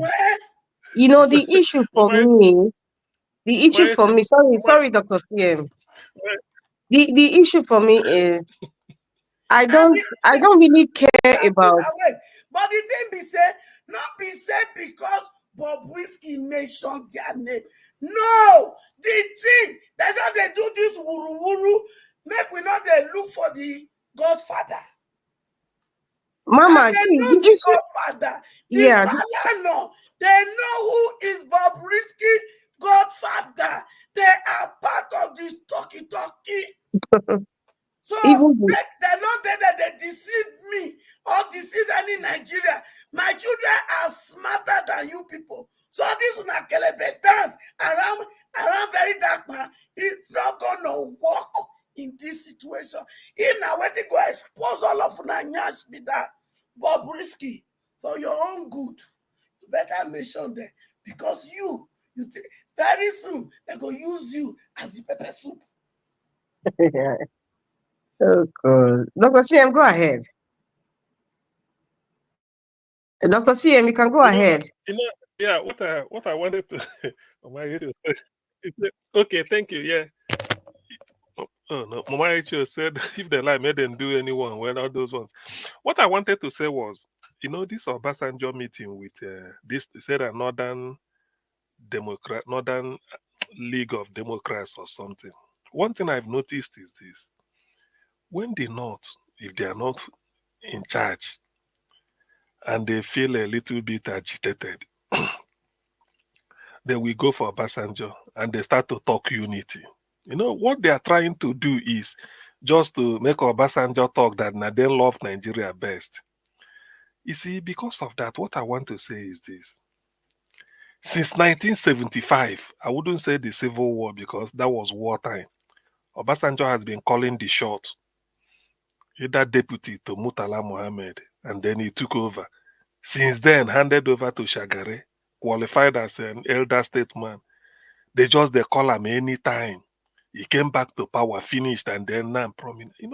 Certain things I just wonder. So does it mean a whole generation for over 50 years?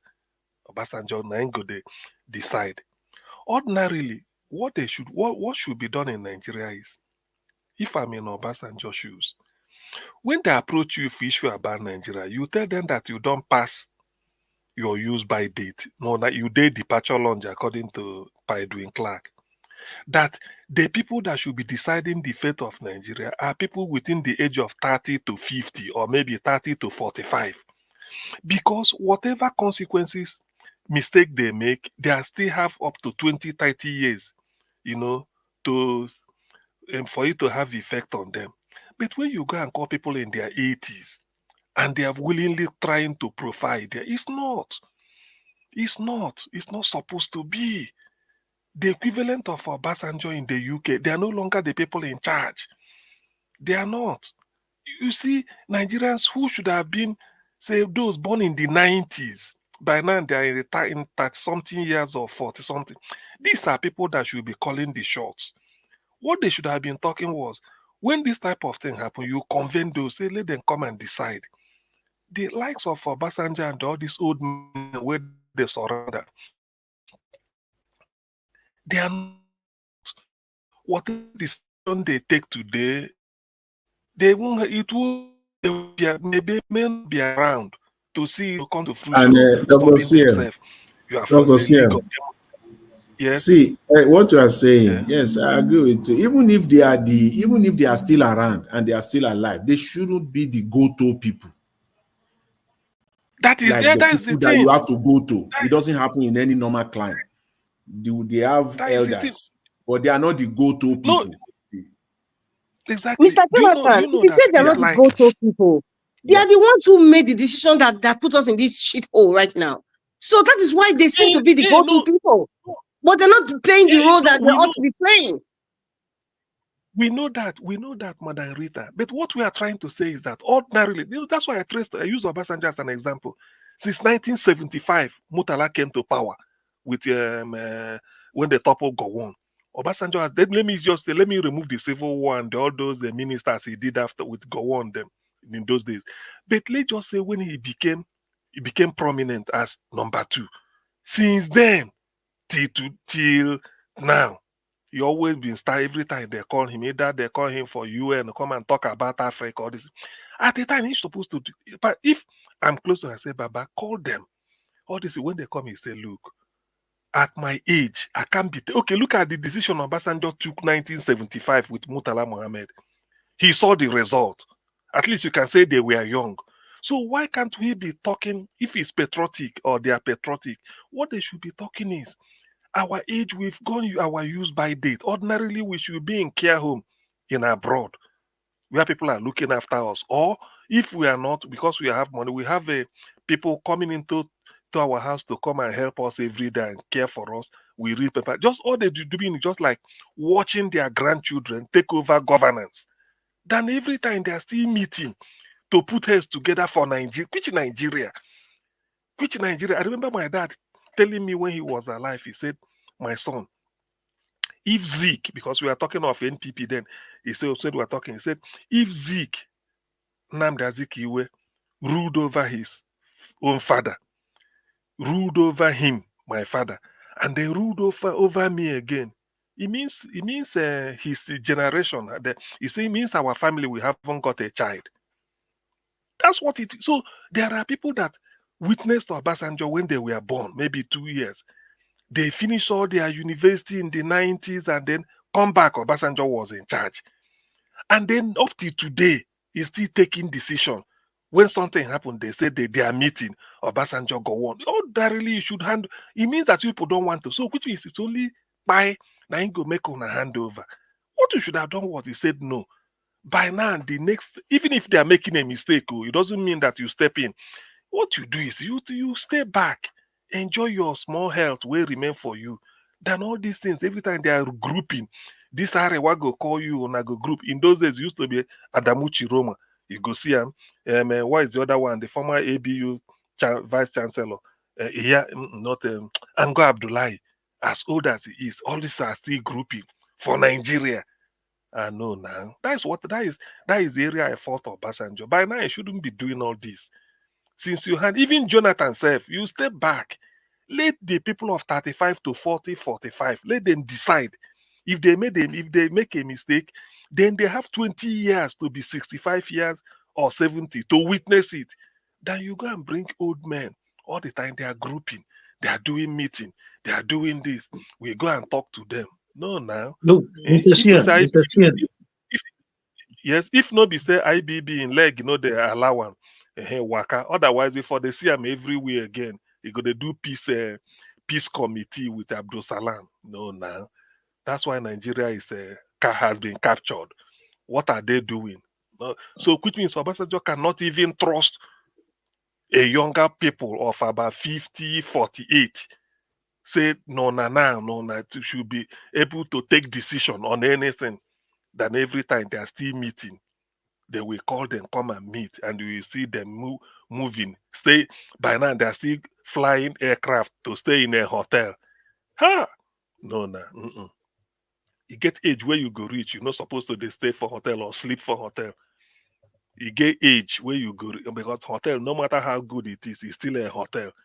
That your bungalow where they unpainted is your bungalow. Go there and stay. That is where you deserve. So that is when I look at all this. You know where Baba Obasanjo, you know where the man make mistake, serious mistake, Nigeria. When he was president, this man gathered talent and young talent. Younger people, most of them in their, he really catch them young. Talk of catching them young. Obasanjo catch them young. Yeah. This Akamu was around Fanny for food. He worked for him. This guy from the southeast, Unweke Jr., who was his information minister. Frank. These are the people that Obasanjo. These are the people that should be surrounding Obasanjo now. And these are the people that he will have that he can learn out. He can say, okay, he can give, he can recommend, he can second these people. The people that has worked with him, that he has trust. Yeah. But look at them, they all failed. Fanny for food is a total failure. At his age, he had the opportunity to be a federal minister under Obasanjo.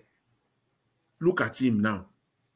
The same way Akamu, this guy people call Akamu, is still relatively young. Look at how he's wasting. Look at how he's wasting his prime away now with a corrupt government. It's like the people. No. There's just no. If there's anybody that had the brightest opportunity, is Chief Obasanjo. That man. All the people that is surrounded, young, bright people, but they just polluted their minds. Those people they are so corrupt now. Nobody even want to touch them. Is it Fanny? Can you trust Fanny even with an agency? Fanny for food. Can you even trust Fanny Kayode with an agency in Nigeria that he will not loot the place and make it dry? So it's just so sad. It's so sad and so unfortunate for us in Nigeria where we find ourselves. That is why Obasanjo is still, I use the word go to, because before you do anything, it is Obasanjo they will go to. Why? Exactly. Before you say anything, they will gather themselves together, they will go to Obasanjo. Before you see anything, they will gather them. And when even the Arewa, this Arewa from the north, when you see them, most of them, and the youngest of them will be like 75. Yes. They are in their early 80s, mid 80s, 75, 78, 70. Those are the people. Do you know that these people, they have wasted the generation that followed them. They wasted all of them. Even they are wasting the second generation now. It's only the third generation that they are expecting. They wasted the first and second generation that followed them. They started from independent, which 60-something years old now, and they are still on the game continuously. And this is because of the fact that, in fact, it's a deliberate act. It's a deliberate action. What they are doing, it's a deliberate act to make sure that the corruption system remains. Because once they allow the youth and the viable people to come in, they might have issues with this new generation. That's why they don't want to communicate with the new generation. They want them to be cut off. That's why they are doing everything possible to make sure that they are cut off. They take them into darkness, take them into hunger, take them into poverty, take them into anything to make sure that they are cut off. The umbrella is still within them and they are holding it firmly. Well, the only thing that takes it away from them is death. That is why we are saying that the only solution to this thing is for the youth to rise up against these people. If you look at the time these people perform, Civil War, the Gowon, when Gowon, during Civil War, Gowon was less than 30 years old, if I'm not mistaken. He was less than, he was about 30 or less than 30. You understand? But today, I think 29. 29. But today, Ojukwu then should be less than that in age then. Then Ojukwu was today, 33. Ojukwu was 33. okay, he was older than them. Then, I think you guys know this guy. I think you guys know this guy called Obiarari. One guy called Obiareri. Okay, one chap from Imo State. I don't know why you have a government in Nigeria that cannot say, just go and get me that guy. Bring that guy to me. I want to talk. I want to talk. And they said, I don't understand. And then you did a cabinet reshuffle, and you have people like that in Nigeria. Whether the guy will even say yes or no, because everybody is scared. No, the guy, do you know? Yeah, I'm glad you mentioned the name. He did one thing in Imo State. He wanted to talk about agriculture. That is his fault, but that's not what he studied anyway. But he believed that is what will change our economy. He said agriculture, we should go back to it. So there's an experiment he did in Imo State and it's working in different local government, the cultivation, everything. He was telling people this is what to do. So he's exporting it around the southeast and everything. In fact, when he speaks, I listen to him because the guy, he's restless. Two, he's bitter, just like the rest of us here when we're talking of Nigeria, very bitter because of the wasted opportunity. And three, he always feel that he has something to contribute, but the what is it called, the corruption that our politics is like it's like it's already cash and carry. So when they went, that it was that emo, all of them wanting to enter primary, so they withdrew. They said in Imo State, the moment you raise your hand up that you want to contest, your house will start to burn. That is your village. No, they're not even talk to you. Nobody will even. You go here say either some your roof they leak, or your house go start to the burn. You go to wonder. But if the day you announce you withdraw, everything go quiet. Now hope who's what they want to do. Their politics in Imo State is that guy. People like that like someone like that guy. For me, I will advise him not to even do that. Not to go directly. It's for him to get a political appointment. If you see a serious government, appoint this guy as a special advisor to the president, like a counselor to the president, an advisor to the president. Let that guy be counseling the president, or a smart minister.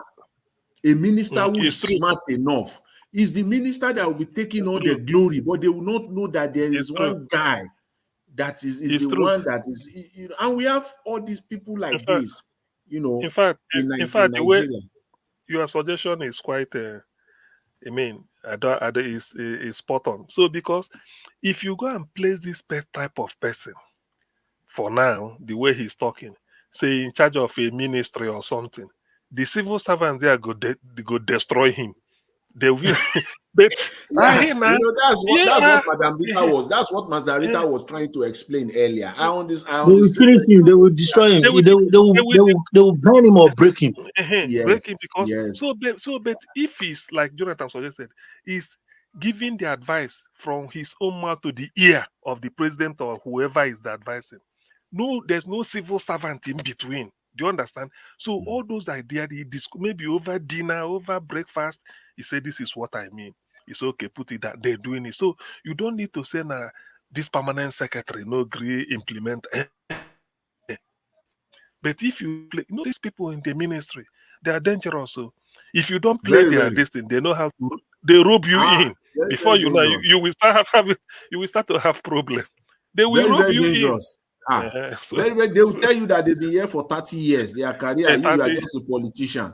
You see, they just come here, political appointee. Some of they go diabolical. There's nothing they cannot do. Yes. One man. There's one minister from my side. What is his name? He was appointed. I was in the company one time in those days. He was talking. He said the problem of Nigeria is not really this politician. He said, well, politicians are there. He said, but the engine room, the civil service is the worst. He said, if you have opportunity, if it's possible to say all of them, I sack them. All sack. Then tomorrow, new people, brand new will come in. They will start to teach them. I said, why? He said, these people, somebody will come to you, or looking at the man, the man is more than 80. 80. I'm coming. But go to his file. The thing, Nigerians, they get a certificate of birth and everything affidavit. So that affidavit where they there, when he swear affidavit, the ink still there fresh. Maybe they changed it last 2 years. That affidavit gives him more 11 years before he will retire. Of course, now. The civil service structure. You see, I have one very funny story. It's so funny. I was in Abuja in I think that was 2019 one. I think 2019 or so. And then we drove out in the morning with my brother. We came to the Federal Secretariat area, and then in front of the Federal Ministry of Finance, that one, the Federal Ministry of Finance is standing alone. If they didn't build Federal Ministry of Finance as part of the Secretariat, Federal Ministry of Finance has his own building, standing alone. And because money matter. Yeah, it was around not up to 7 a.m. in the morning. We got out very early. And in front of the Federal Ministry, like inside, I saw white garment people. These white garment churches people. Yeah. About 8 of them there. And they are praying. Inside that, my brother said, make I sit down. I don't know anything. We will talk about that later. Waiting to happen. That, I'm telling you, this is life experience. And they said, what are they doing there? They came early. Because now you say that they fight 1 pound sec, or what? I don't know. What is white garment people doing inside Federal Ministry, in front of the Federal Ministry? They said as a minister, say agreement and do. One day you go just see that your official car, one sacrifice there on top of the car. You go manage. How did they put this thing? One sacrifice. They are giving one experience. One experience where happened to my friend. So my friend came from Europe. He came to contest a local government council. So at the end of the day, they said he cannot. After he has spent a lot of money, they said he can't go for the local government council chairman. That they are going to compensate him to advise the person that is going to, that they are going to give the ticket to. So at the end of the day, I think this was 2005. 2007 election. Yeah, in Edo. So they gave him vice chairman. He became the vice chairman. So he said he was coming one day because he said he was always having issue with the chairman because the chairman was not, vibrant enough, and he's just taking unnecessary decisions based on what political leaders are saying. So the guy became a bit upset with him. He said he was coming one day. So when he opened his office, he saw 3 vultures inside his office, one on top of his chair, one on top of his table, and the other one at the entrance. Is this a true story or just a joke? Live true story. Let me say this one. My person happened to. This I don't want to mention their name. If I mention their name, the people where I talk about. This one happened for this in a whole local government council. Therefore, happen, but I don't want to mention these people where they involved. The guy tell me say If there's anything he would have done, if possible, he would have just decided to buy a ticket and leave. I can't tell and say, Nala, you just stay there. You better go solve the solution. Now you, if you want to inside there among these people, you must behave like Romans if you are in Rome. The guy was furious. To survive inside the Nigerian civil service structure is No, sometimes very sometimes you go just come. What you go see in a coffin, the shape of a coffin, but you go there small. You go there it's you true have to be now. very, you have to People take your, you must, yeah, you have to. You don't get to those executive positions in Nigerian federal civil service structure just like that. No. Just look as if it's a free gift of nature. No, Either you are a prayer warrior, or you are very diabolical. You are a prayer warrior in your family, backing you up spiritually, or you have the other, you are using the other one to do it. It's not. Civil servants, like all those that when you get to a ministry, you have a permanent secretary for the ministry. Then you have different parastatals under the ministry, director of this, director of finance in the ministry, director corporate services, director engineering, if there is a mechanical issue. So they get that directors. Those people now then be the government, forget. They will call you minister, make them prepare their budget. They don't insert the thing where they need. You, the minister, go come with fresh blood. Our APC, we say no to corruption. You begin come out them. They go call you, so okay, not be so, then they do them. See, we've been doing this, and this is the way to do it. You have to go and defend this. Okay. So you will sit down, then go put everything. They don't set all those traps. You verse, you struck them out. Your own don't start be that. The wahala don't start. You now the president, do you know what they're going to do? Okay, they fit allow that to slide. You think say you don't get them. The president, we ask you as a minister, make you produce one memo on this. You call meeting of your ministers directors under your ministry. Make them put head together. We're gonna do this. Who got? Then go delay, you go miss deadline. When they say minister, no, they perform. No, be say the minister no one perform. There's a friction in his ministry. So those people where go they feed you with data.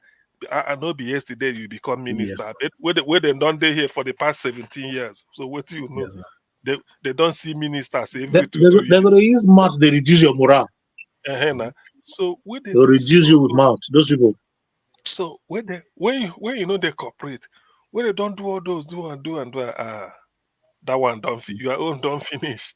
When you go for cabinet meeting with the president, they go say this ministry, they drag us back. Why be so all the contract evaluation, all that? Any director where you call, they know That's what to, because you are not a professional in the deal. You are not. You see, that's why those staff at the Federal Ministry of Women's Affairs that were jubilating upon the news of the minister being sacked when Madam Rita was talking about it earlier. It could be that the woman was blocking them because it is only in Nigeria that they will not. Some of these people, they don't pay their salaries and they are still working. They are surviving somehow inside that ministry. No, say you go think say those people where they happy, they love Nigeria. No. No. All these spam sex, all those that. Now then they put ghost workers. You will be minister, what you sabi, what in concern, what you know.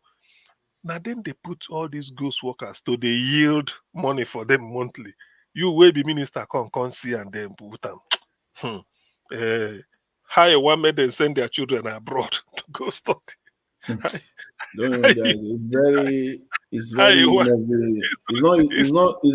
not easy to get to be at the top at federal ministry structure. In Nigeria, it's something else.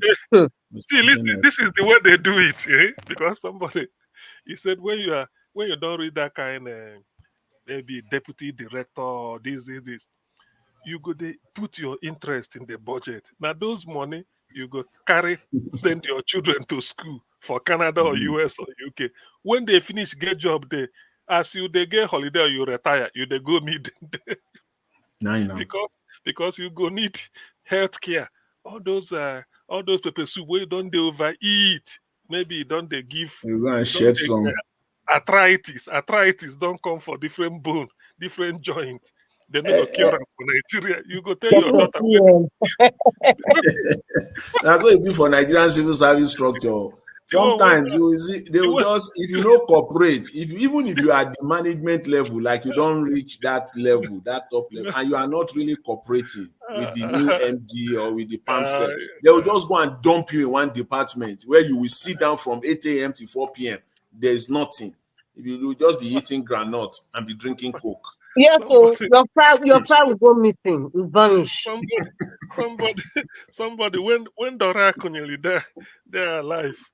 It wasn't, which ministry was she then? So there was one lawyer where he's a lecturer in City University of London. He had a PhD in law here. So the lecturer, Dora know him. Dora say, look, come back. We need somebody like you in the ministry because the legal department of this is this.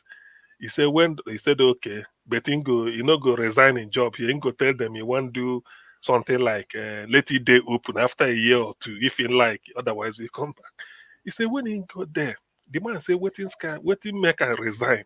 No be because na Dora. He said, na one junior officer tell and say, Oga, this post where they give you, you go build house here within 6 months. So if you know your way. He said, say you go build good house. Well, because Dora couldn't bring him back. Say, come, we need somebody like you to be in the ministry so that the legal draft, so many things. He said to work genuinely. To what the man knew, say, he know they're interested. He's a lecturer. And then they do, and he don't lecture, reach this thing, can't resign. Then they engage him, pompata. You know the two discard person, especially if you resign and they need you, they will say, okay, be on contract because you don't reach retirement age. Yeah, so you are still viable. So then go say, okay, you don't retire, but we now put you on contract. Maybe every 6 months they review it. If you still want and they want, so you go, they do and they collect money, but that one, you are no longer a full-time staff. So now in they do, Dora still and say, come. The man look and because all in children there UK here, if they're happy as all of them they eat for table. Now you tell me it's all in children. At least they get BAC. I say why? He say you want if then they're dining, everybody get degree. No want all this.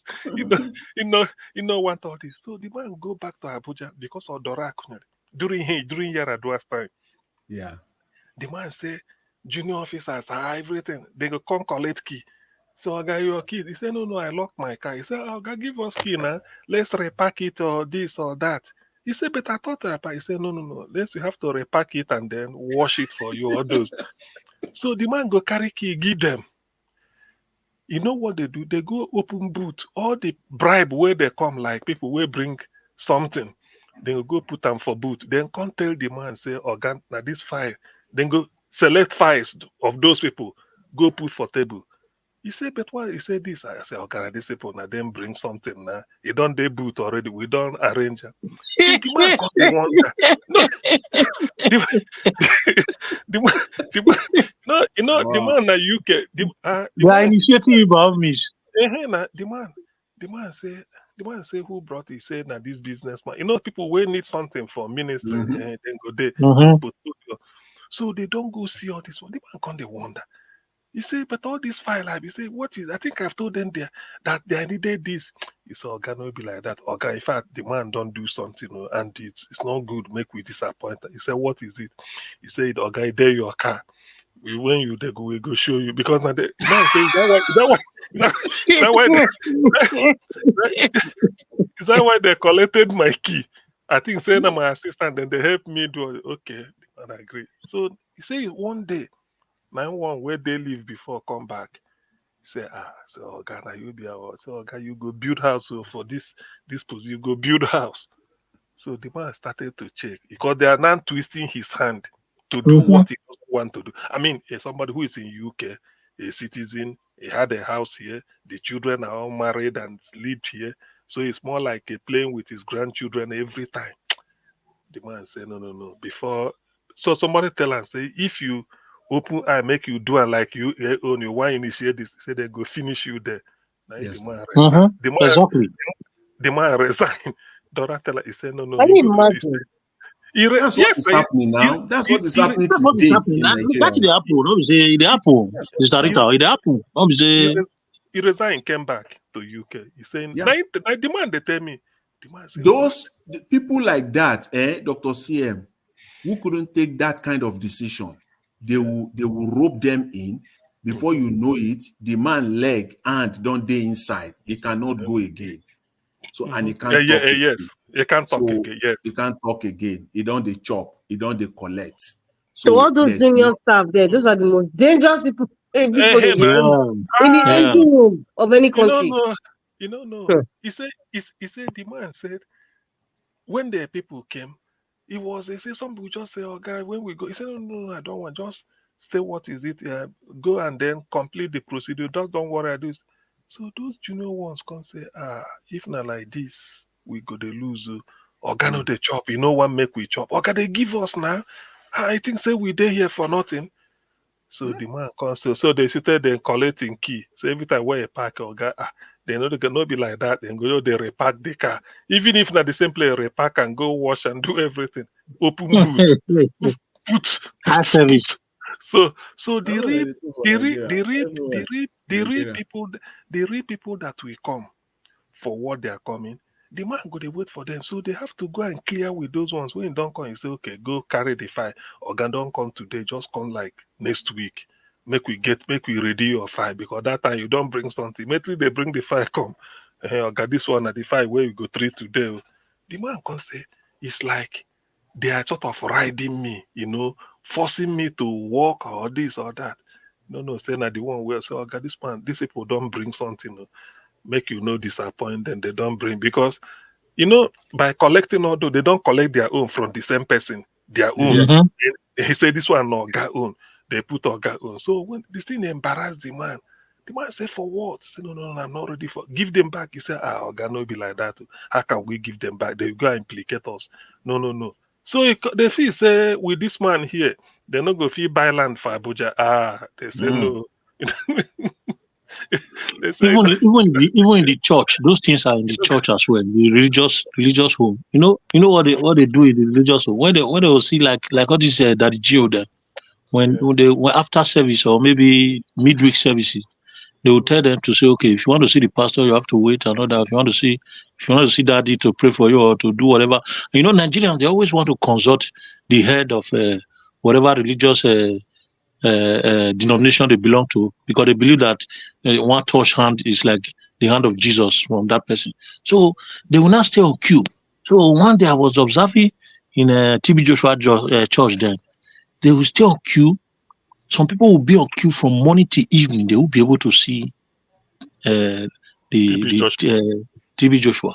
So, and I asked my friend, I said, why is it that some people will just stay here? They say they've been here since yesterday. They've not been able to see them. So I decided to go close. I stood there. So there's somebody that is always collecting money from those that are just coming out. If you just give her like 2,000 or 1,500, he will take you. He will tell you, take this number. That was then. That was then. No, 25,000. 50,000 now, even 100K. So they call it. They can't collect money. Now I can't see the guy in my presence. I spent just 30 minutes. This guy collect more than 60,000 naira. Then that was 2003. He collect more than 60,000 naira.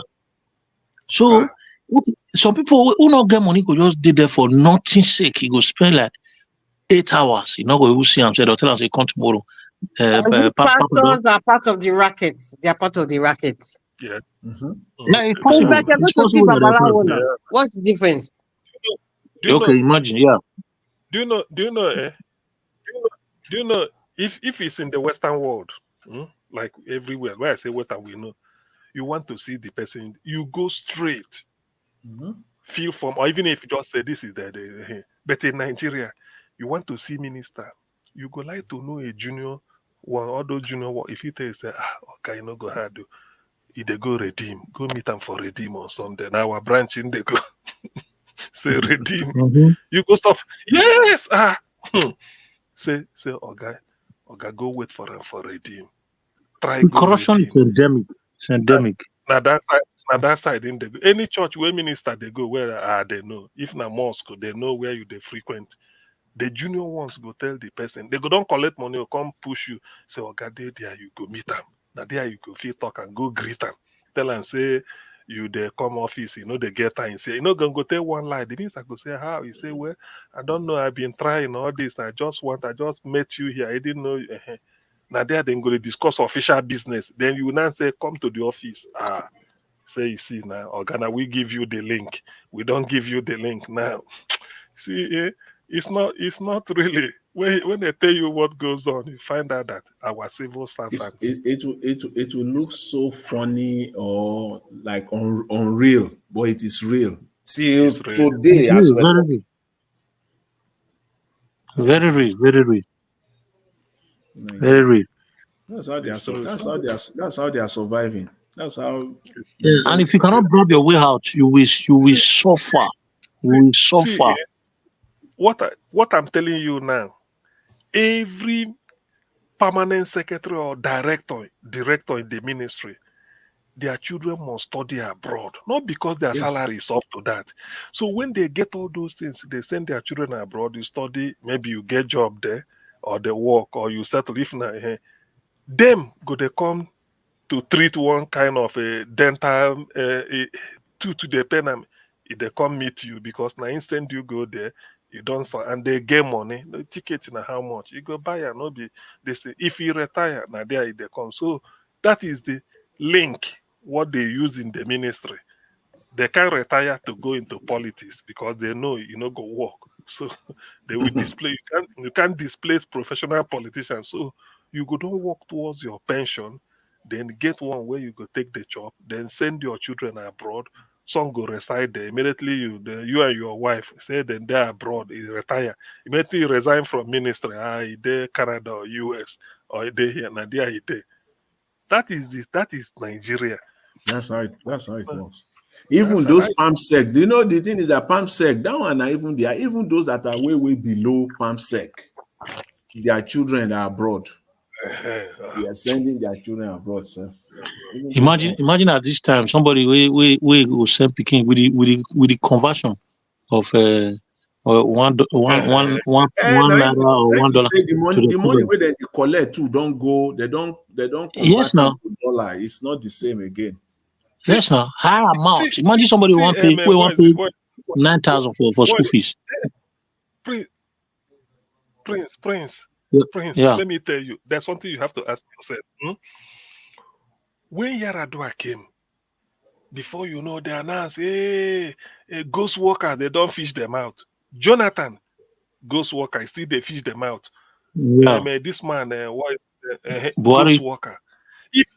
If you come out ghost worker, then go put another one. That ghost worker is steady salary where then they take. You see where they challenge that day when they say for Edo State, say they have 92,000 civil servants. I say, 92,000 in one state. Don't you know what 92,000 is? 92,000, no big joke. Even up to 92,000. But there's officially now, that's what they said in their website. 92,000. And okay, 92,000 times the so-called 70,000. And that's the minimum. How many of them are they paying minimum wage? Some of them they collect 150, some of them they collect 130, some they collect 100. Mr. Jonathan, I think a lot of people do not understand when they talk about that minimum wage. You see somebody that is maybe in level 5, okay, person is getting their salary is, let's say, 100,000 naira. People are thinking that 100,000 plus the 70,000. They don't understand. This is the minimum wage. People who are earning 20,000 naira a month are the only ones collecting that 70,000. And those ones are like maybe driver, cleaner, those maybe level 1 or just a single entry. And they're not even up to, I don't think they're even up to 10,000. They are the only ones. That is the seat that people do not understand that we're trying to explain. The way you increase them, no be like say from 70, 120, 100. No. If it be 78, 85, because the minimum don't become 70 now. It doesn't mean from 70 you go jump. Now so you go the increase. Go and check. Now, Wait, so say you that go again, Dr. CM. Say that again.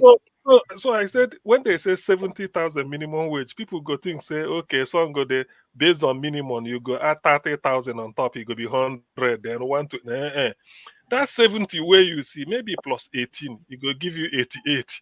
But 70 don't become minimum wage. So 88, 96. That's so you go the rise small. You can't just balloon maybe from level 5, level 6 before you reach level 10, or you don't they reach nearly everybody go the end at like 400,000 now. Or maybe Exactly, 300,000. but you know what? You see what? You know reach. No, I'm coming. You know reach. But they just call and say minimum. That minimum means nobody can earn below that. But if you day 75, you are above minimum wage. Sure, you know. If you day Already. 80, if you day 82, you are above minimum wage. So you know you go say That is my point. I used to ask this question: how many people are they paying this 70,000 naira to minimum wage? Maybe 20%. That they were, or even less, Mr. Jonathan. That they were making a hula baloo about it. But But you see, what I want to ask is if for instance a level 10 to 15 is on the salary between before the this latest minimum wage, if a level 10 to 15 is on salary of about maybe 50 to 70 or 80 or thereabout, and a minimum wage, for instance, if it is level 3 for a start, is having that 70,000. Definitely, somebody that is in level 10 to 15 will not be getting what he's getting before. There must be a top up on the sold salary as well. You understand what I'm saying? There'll be a top up, but their top up. Remember, the minimum wage before was 30,000. Now they brought it to 70,000. It doesn't mean that somebody whose salary before the increase was already 70, that his own will now go to 140. exactly, it's not going to be like that. His own is not going to 140. That's what I'm saying. That is the deceit Obaseki was giving Edo people. Where when we tried to explain it, it was nothing. It was nothing. That is the thing. Many people were earning 30,000. It was nothing. In fact, but because that's what they are still fighting about now. Why they are? Oh my goodness! How many people are they paying the 30,000? 70,000? How many? I asked this question. Nobody was able to answer that question. I said, okay, is it up to 500,000 people? I said, okay, let me not be overzealous. Okay, is it up to 100,000 people? No. How many minutes? No, the total workers in the state, they are 92,000. Because of the way people were projecting, I was just laughing like these people are scamming you in your front. They just put it out there because they know many people don't read, many people don't understand the system. But once they put that caption, that would be like, oh my God, he has done something. I was just laughing, like seriously. The way you check the population and maybe the staff strength might be said, how many ministry do you have?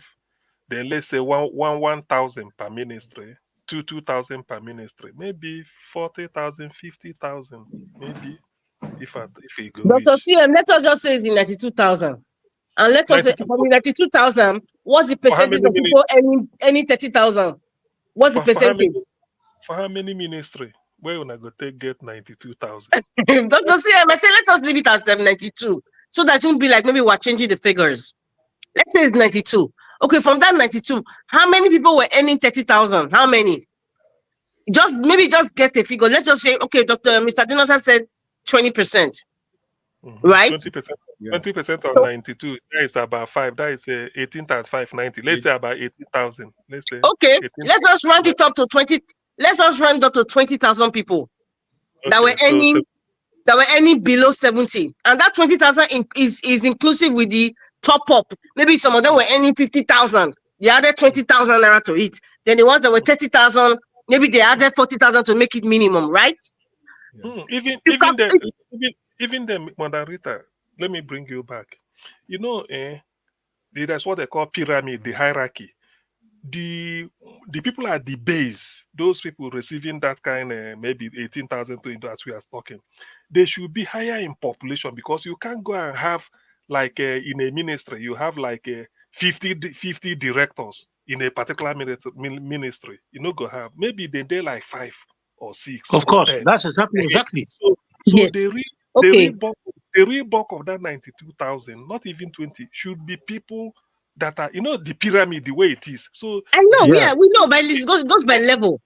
it go by level. So the higher up you move, the smaller the number.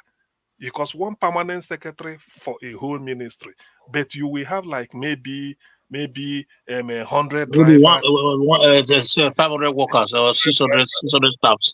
100 drivers, maybe 120 cleaners, you know, all those things. Miss Dr. C, let us go down to the reality. Let us see, they said 92,000. I'm still doing this calculation here. If you want to bring the explanation of, okay, we cannot have 100 directors, of course, but we all know that if you go to the State House, you can have like 5 directors in one department or even more. I don't know if you've had that experience. You can have 5 directors in one, then under the directors, you probably have managers.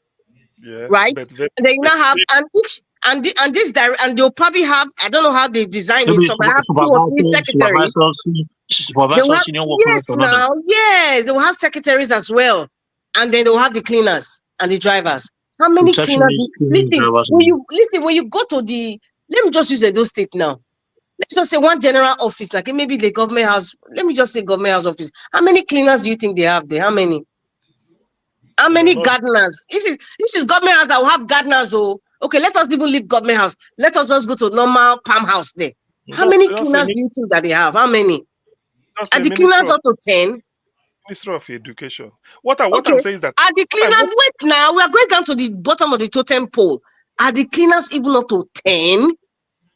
How many drivers do they have? How many? How many of the and this driver we're talking about? It's only commissioners that have cars, that have drivers, and some commissioners drive themselves. Let's just say all the permanent secretaries, they all have drivers. How many permanent secretaries? How many drivers? No, what about junior staff? What about junior staffs? Sorry? Junior staffs, direct staff. There are junior staffs there. Like people like, talk about receptionists, talk about secretary, talk about messengers, talk about these are younger staff. You want to add it, my brother, Prince Colin. It's amount to nothing if they increase it to 70 at the minimum wage. That's my point. My point is, it's not Governor Obaseki is not spending a whole lot of money. That was the deceit to make people feel like, oh my goodness, he's spending a lot of. He wasn't spending a lot of money. That 92,000, you say it's official. I'm going to stick with that 92,000 staff. But we all know that it's not up to that. And how many people were you paying that 70,000? It's not the 92,000. It's not even 50,000 people. It's not. No, it cannot be. It's not. So how much is it? What there's any billions every month? What are you talking about? That's a tiny fraction. It doesn't shake anything. Okay, you never know whether they go. You know, people in the ministry. Minus the ghost workers. You didn't even add that one. you know, people in the ministry. They sabi device way to chop money. They fit organize one meaningless seminar. All of them go Abuja, some go Kaduna, some go Lagos. Stay in a hotel. As they yes, no, it's not the consultancy that they use the Aswa Ighodalo for. Consultancy, they'll say feeding and accommodation in Lagos. Meanwhile, there's so many hotels in the entire Benin, Edo State. They'll go all the way to Lagos or Abuja in the name of they are doing a lecture. Spend 100 million for one day. Wow.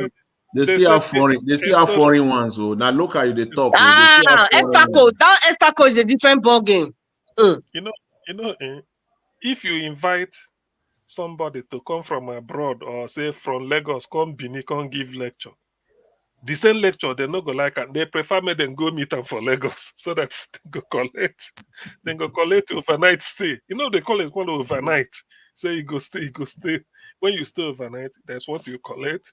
Your breakfast the next morning, then the conference, all those things. They want to take them. But if you say, okay, make we stay for Benin here, we have our hall, we have our theater. Say the man should come so that you accommodate 1 or 2 people that are coming to present the seminar, maybe from Lagos or Abuja down to Benin. They no go agree. Dr. TM, yes. It is only a leader. It's only a leader that will deem it fit to leave their state in the name of lecture to another state. Because if you want to, let's say you want to go to a resort somewhere in Edo State now, there's so many places to go to where you can carry maybe all your commissioners or your staff for training, because you are bringing money to the state. Then you not carry your outside the state.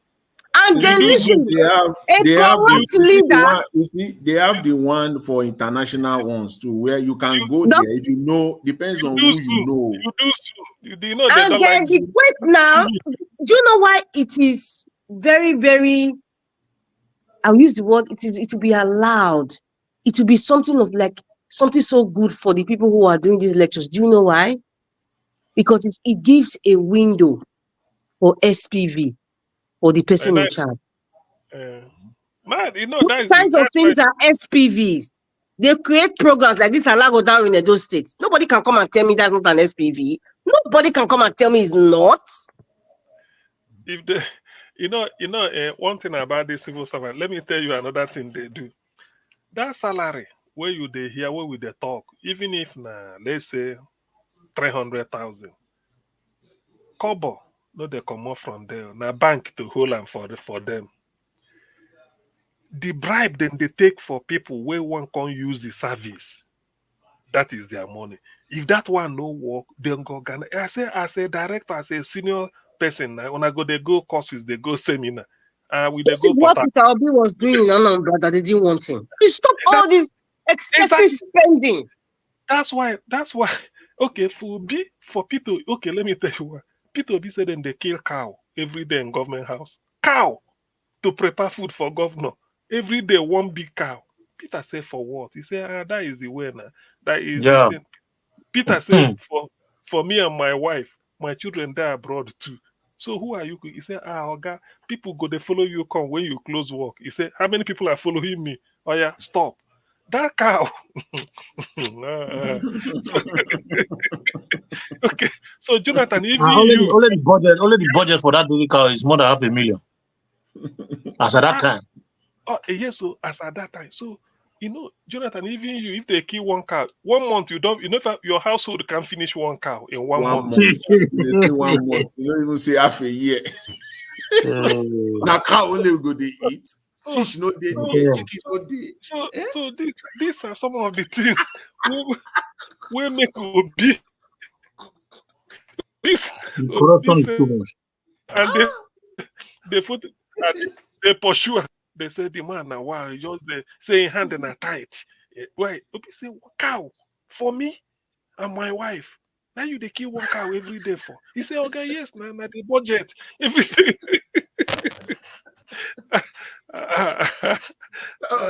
Some of them they take the cow go reset. They go reset. They go reset the cow self every day.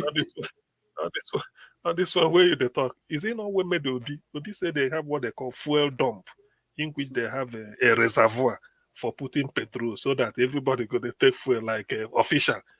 Obi say when they bring budget, make it approve million. He say for fuel. He say yeah, we get fuel dump. I know say this in Nigeria. Before you know now fuel goes scarce.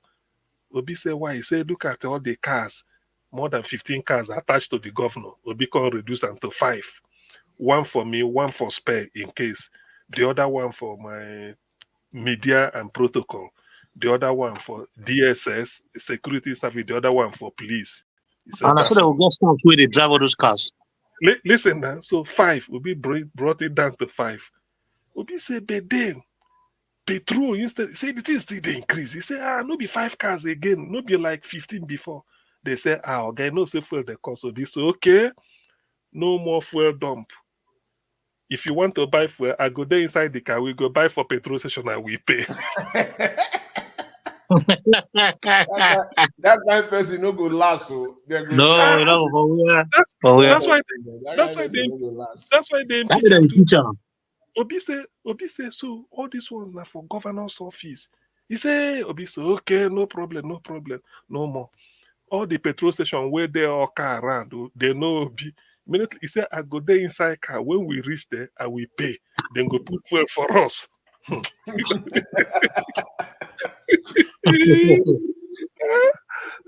man, I'm telling you, that's why you'll be they laugh. So he said that this thing where the message go don't reach him wife. Before he go come back, he say his wife go the quarrel with him. Say, Peter, leave these people. Why are you doing all? He say, Margaret. he said, Margaret, but you know they are doing the wrong thing. You want me to leave them? No, no, this is money, this is this, this is this. So by the time they talk him, Obi say, okay, look at the message don't reach his wife. His wife go quarrel, Obi say no go agree that they must do the right thing. They impeach him 2 times. That's why he was saving money. That's why all those money where he saved, not like this. Stop cow every day. Know how many million he saved for a month. So these are some of the things. But not everybody they do them. And now one person they get the cow contract now. That one go fight. He go fight for his life because you don't take the contract away from the person where they bring cow every day. Obi say guest house everywhere for Oka 12 maintained guest houses. Obi say for what? I'm a governor. I live with my wife. From there I come to work. I don't need guest house. All of them sold them off. Use the money, pay pension. All those guest house before now slaughterhouse. Now they usually do. There then they do party now every night. So what is the slaughterhouse? Please, Collins, can explain. I bet love about you here now. Don't worry. We understand. Wow. When Mr. Elvis not yet. Probably Mr. Elvis knows. Slaughterhouse. I mean, wow. That's not the answer. That is you. How Mr. Elvis go know? Wasting government money. Mr. Elvis knows all those kind of things now. No slaughterhouse. That's the new one. Yeah, maybe we'll ask you tomorrow. So you see, these are, if really you are serious and you want to do, there are ways the money just, that's what Obi go say, so many waste. They are wasting money because no, it's too much waste. Too much. How can you be killing cow for one governor every day, 30 days every day? Then go slaughter cow. Who they eat the cow? They say everybody go come collect in share. So Obi said no. Say he can't walk. He said now so his wife come the quarrel leave there. He said no, Margaret, I can't live there. You know they're doing the wrong thing. Why should I live that's there? why BC the only solution to the first solution to Nigeria problem. Now just made a first of all just restructure, make everybody go back to maintenance of their for their resources. Because if we did like that, everybody can get competition. Those Nigerians, they don't like competition, they don't want carry last. So if you be say they just say okay, go and control your resources, you'll see speedy development. Because a lot of people when they will see when you see this state they grow, the other state go say now they would then that you come prompt people come they fight for their right. Because when somebody go travel from Benin to Ogun State, for instance, they see the development where they happen for them. As they come as my vaccination, go take the cars, come to tell them see the massive development where they take place for this kind of place. Not be the same state, not be this. If nothing like that, they when they say they get one federal unit, so where they operate, so it as they get one federal unit, so and no mass business. And we collect it and go as night be. There is this thing I saw. I think in Ogun State they call it an interchange. That road is it's a very visionary something they did. Though. I saw it. Gentlemen, I have to leave now. It has been a pleasure. Okay. Thank you. Dr. PM, I hear you. Only you when they okay, you and Peace Calling. You were away there Europe. I hear you now. We try. I would want leave now. In fact, you were quite forward, Sister Rita. Thank you very much. We appreciate it. I'm leaving as well. Mr. Jonathan, good night. Mr. Chris, I'm sorry, Mr. Chris is in gear 2 of sleep right now. So he might not hear us.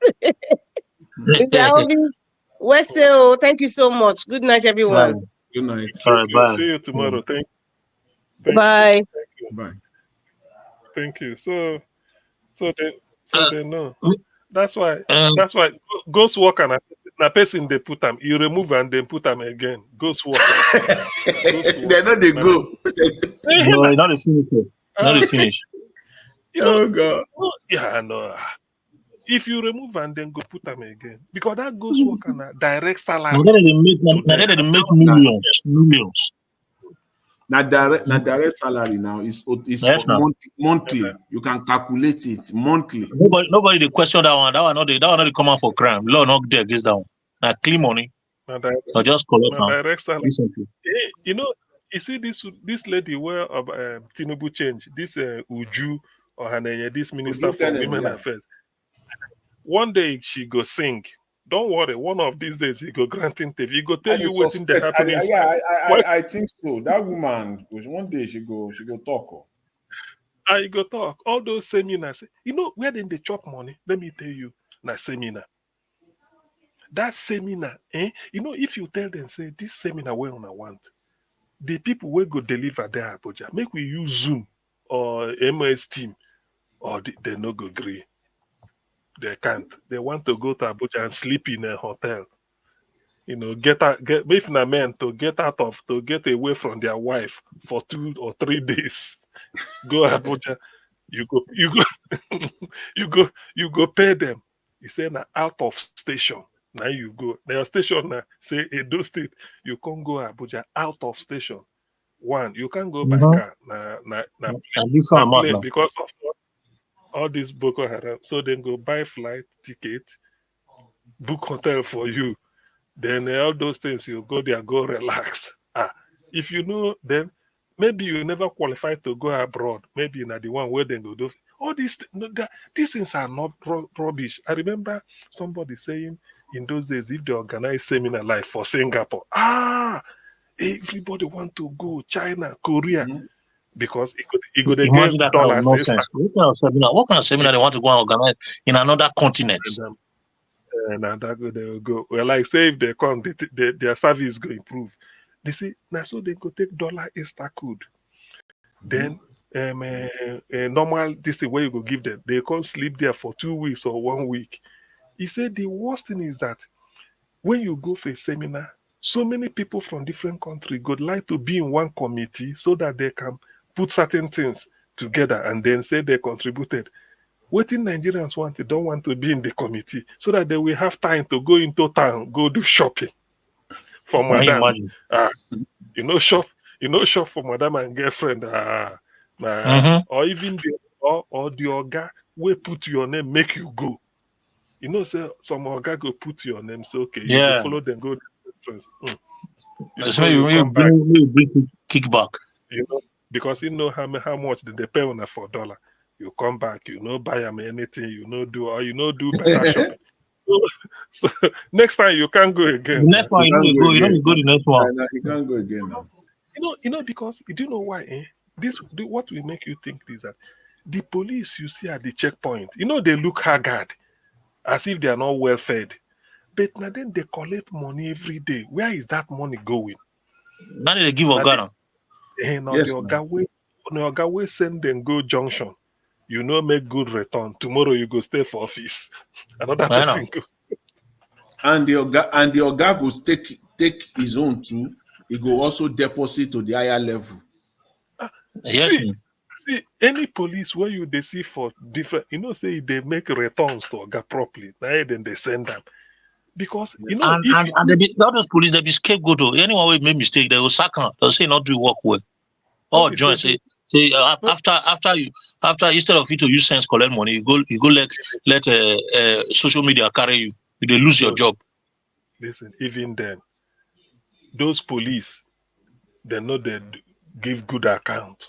You work good day junction, son they hammer you. If you collect 50,000 for the day, you go give Oga 50. You go reduce. No, you don't understand. Like those ones where people they record the record come out on social media where they take bribe and all those ones. I know. Yeah, that one there, but the 50,000 where you collect for that checkpoint, you can't give the whole thing. No, they turn that 10,000 on the time. That's why you see police officer will be last corporal go get 2 houses. If you go there, go to officer, sir, salute. You go 10,000, 11,000 or 2 or 13. Out of 50 or 40. Oga, Amraba nearly shoot us today. Even the officer will tell her thank you because more they come about 5, 6, 7, 10 like that come back. You don't get 100,000 for sit down without no risk.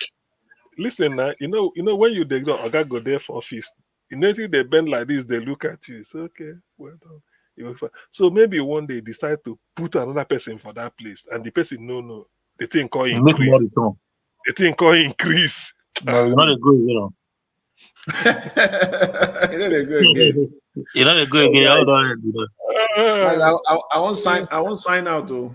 Okay, yeah, thank even you. me, bro. Even me. I really appreciate everyone. Now, popular they describe. Now, be for sure now. Where you live, bro? I heard they call. I want to come out.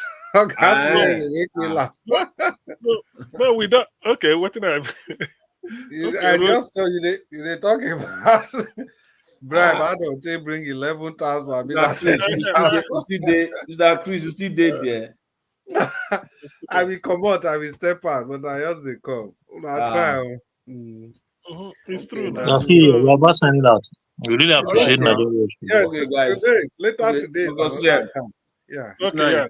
Thank you. Good night. Mr. Prince. All right, now, Mr. Jonathan. Thank you very much. I appreciate it. Thank you, everyone. Yeah, we will see later today. Yeah. Okay. Thank you. Good night.